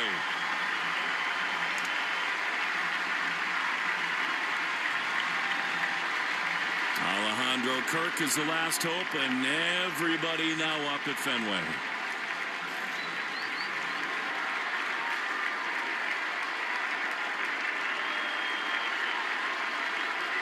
Two down, top 9, 6-4 Red Sox. Chapman is ready. He throws. Kirk takes a little bit low. A sinker at 98. And that's ball 1.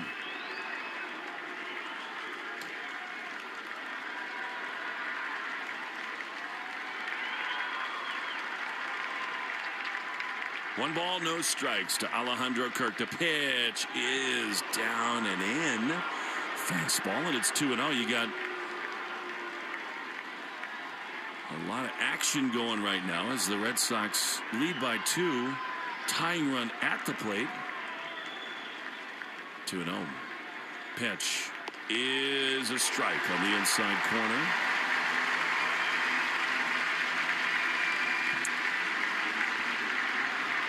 Looks like the Blue Jays might want a pinch hit on deck. They got Brandon Valenzuela out of the on-deck area. 2-1. The pitch is fouled back to the screen. And the Red Sox are one strike away.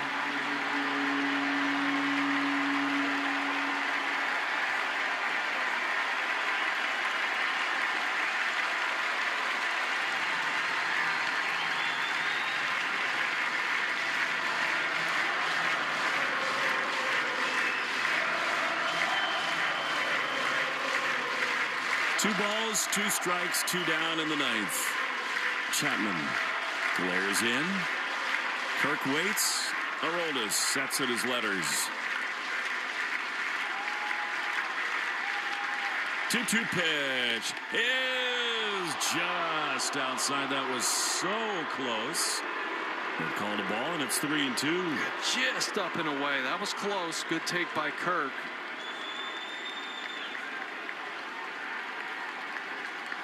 Chapman shakes off Narvaez. He's behind the dish. 3 balls, 2 strikes. He steps off. What do you think here, Will? Does he want straight heater? I think he wants a split. I think that's why he's shaking. Because I think everybody in here is expecting 99 out of the hand of Chapman. 2 down, top 9, 6-4 Sox. 3-2. Chapman is ready. He throws. Swing and a foul. He went with a slider there. You're right, something with a little different look there, and the count stays full. Well, you got a catcher at the plate, too, so he's thinking along with him, and he's like, if this guy's shaking, he's got to go something soft. He was kind of on that slider, just fouled it back. 3-2 again. A strike away from a win. Aroldis is ready. He throws. Swinging a high foul. First base side into the pavilion level. And certainly Kirk, who has been a hero in Toronto for many years now, is really battling. You had said splitter earlier. Chapman hasn't thrown it to him in this at-bat. Maybe break it out here. I know it's 3-2. It's been really good in his outing so far. Infield way back, especially on the left side. 3-2. Here it is. And a swing and a miss. He got him. Ball game over. Chapman went to the slider. He fans Kirk, and the Red Sox win it. 6-4. Another magical night at Fenway. The Red Sox put 2 up in the bottom of the 8th, triggered by Anthony Siegler. A 4-hit night for him. A really strong start yet again for the Red Sox from Patrick Sandoval, and they open this series, this critical series against the Blue Jays, with a 6-4 win. Well, when they score early, they win a lot of ball games. Obviously, they gave the lead up there in the 7th, 8th inning, and then just found a way to scratch and claw themselves back into the win column. And now, the Boston Red Sox in the second wild card spot by themselves. Resilience from this team. You give up 4 across the 7th and 8th innings. No big deal. Come right back with 2, like you guys said, in the bottom of the 8th inning. Everybody right in the middle of it. Duran absolutely flying around the bases. Credit Chad Tracy again. He got aggressive with the bullpen, coming off an off day yesterday. Played those cards right, and then pinch hitting a righty for a righty. Romy for Connor Wong, bottom of the 8th inning, and that paid off in a big way. And Aroldis Chapman is now alone. He's passed Dennis Eckersley for the 9 spot in the history of baseball in terms of the save leaderboard. And what a marvel he's been. What a delight he's been here with the Red Sox. Do not take for granted what he has been. Red Sox win 6-4. Nissan postgame show next on the Shaws and Star Market, WEEI Red Sox Radio Network. Tonight in your city, someone is walking their dog. Someone is crossing the street to their car. Someone's kid is riding a bike home. And they're counting on you to drive the speed limit. Speeding accounts for nearly 30% of traffic fatalities, and most of those crashes don't happen on the interstate. They happen on the streets where people live. Slow down. It's an act of care for the people around you. So remember, speeding catches up with you.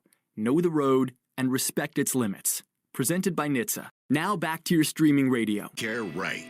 I want to tell you about a new podcast from Odyssey called Family Lore. It's about interesting family stories and the truth behind them. It's available now on Apple Podcasts, Spotify, or wherever you get your shows. Embrace the haze with Hazy Little Thing from Sierra Nevada. If you ever stayed for the 9th inning comeback, Know how to time the beer run to still make it back for the stretch. If you're up for whatever the game brings, then embrace the haze with Hazy Little Thing. Hazy, citrusy, smooth. Brewed with the purest ingredients for finest quality, there's a reason it's America's best-selling Hazy IPA. Embrace the haze with Sierra Nevada Hazy Little Thing. Enjoy responsibly. Metal roofing. You've been thinking about it, and for good reason. One roof for life.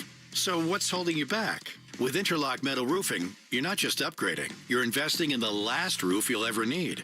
Plus, it comes with a transferable warranty, adding real value when it's time to sell your home. Backed by over 25 years of trusted experience and installed on thousands of homes just like yours. Visit interlockroofing.com for a free quote. One call, one roof for life. NewEnglandMetalRoofing.com.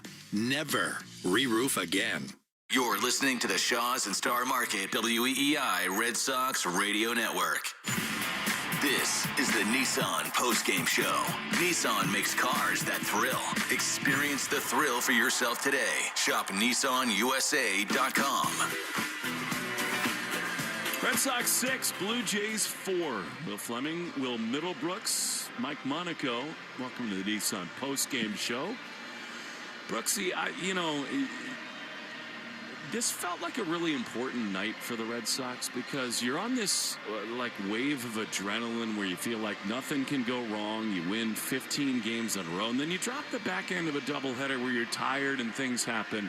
I thought it was really important to reset the tone tonight, and the Red Sox did that. It was a perfect time for an off day, right?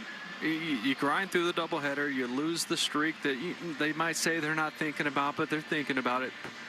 Good job by the leadership in the clubhouse to go in and speak on that and say, hey, let's take this day off and just keep playing good baseball. It's not like good baseball stops because the winning streak stops. They're 21-3 in their last 24.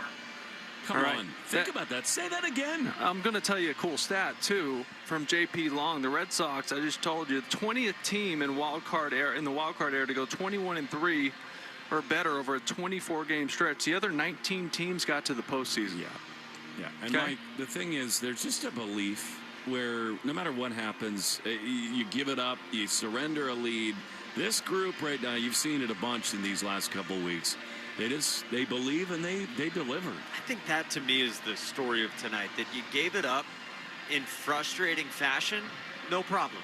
Right back to work the very next half inning. Leadoff single, Jarren Duran to set the tone. Yep. Romy Gonzalez, a button pushed properly again by Chad Tracy, who has done such a great job leading this team over the last few months. And Romy comes through. Jarren is flat out flying all the way from first. And another indelible image. Like, he is just sprawled out at home plate. And Fenway is going berserk as he scores. Amazing. Will, you've been a part of these teams that have that magic juju. And this one definitely does right now. There's just a belief factor that's going on right now. It's so fun to watch. Well, it just matters when you're driving to the park and the feeling of we're going to win today. Yeah. Right? That matters, right? Confidence is everything in this game. And that's half the battle almost, right? When you're going through it, that's why they say it's contagious. When you're going through it in a negative way and you're going to the park, and you play the game not to lose instead of just being aggressive and playing hard. And that's one thing they've done every single day is just play hard. You see it 1 through 9 in the lineup. These guys sprinting down the line, taking the extra bases, doing the little things right to put them in a position to win a ball game. I really think it's important, Mike, to step back and talk about what Aroldis Chapman has been in his career. I mean, we're talking about this guy's going to Cooperstown. He is. Billy Wagner got in, and now he's 9th over all time in saves. And what we talked about in that 9th inning, he's done it over and over again where it feels like the bigger the moment, the more stressful that it is, he's got his best stuff in the tank. He's 38 years old. He's a very different pitcher than what he's most known for in his career, and yet he's maybe never been more effective than he has in these 2 seasons with this organization. He's throwing strikes. It's 4 pitches for strikes. It's not 100. I mean, what did he max out at? 99 tonight? And yet it's still the same effectiveness. It's more walks than last year. who cares? It is elite effectiveness at his age. And he's still going to go for, maybe a few more years. This is incredible. Yeah, and it's because, for much of his career, he was just a thrower, right? And he lived and died with the velocity and up to 104, 105. He's become more of a pitcher over the years, which that's been fun to watch. Well, you know what? We got Anthony Siegler down in the Red Sox clubhouse, who was an absolute hero to get the party started and really cap this whole thing off. Anthony, it's been a delight to watch you play, to see this team roll like it does. Thanks so much for joining us. What was tonight like for you? It was incredible. It was a lot of fun. You've seen it before, time and time again. Just they put runs on the board, but we were just able to answer back with great at bats, getting on. Romy coming up clutch. That's huge for us. And shout out to Romy just coming off the bench and then getting JD in. That was huge to start that rally. Siegs, what have the adjustments been like lately for you, right? You've gotten a good run here in the big leagues. Obviously, with that comes more of a book, right? And pitchers they start attacking you in different ways just because they know more about you now. And it cooled off a bit for you. That's part of the game. It happens. But you look really good tonight. What was something that, if there was an adjustment you made, what was it? Thank you. Like you said, it's part of the game. It's part of a learning experience. It's a long season. I'm just glad that I got a solid group around me of coaches and teammates, and helping me just slow it down. I felt like I was just trying to do too much and expand a little bit. But we talked yesterday, had a great off day, talked. And just was able to regroup and refocus, and thank God to what I was able to do today. So, like I said, I got a great group of coaches around me, great group of teammates, so they were able to help me just take a step back and remind me what I'm good at, and I was able to execute. Anthony, you had a pretty good view for watching Jaron flying around the bases there in the bottom of the eighth. Yeah. Can you describe the speed that he was moving at and what Fenway feels like when he scores and this place goes crazy? Right off the bat, right when Romy hit it, I knew JD was scoring. It was just a matter of me telling him to go inside or outside. But it was incredible. You see, once you see them legs and feet start going, you know he's scoring and you can't stop him. Two more really quick ones, Anthony. I know you were on the television side. First of all, if I told you 6 months ago you'd be on Apple TV doing a national interview at Fenway Park, what would you have said to me? I would say you're drunk and you're crazy. Secondly, we need to settle this once and for all. Tony Seagulls, is this a thing you like or don't? I love it. I've never heard of it. I never would have thought that would be a thing, but I love it. Whoever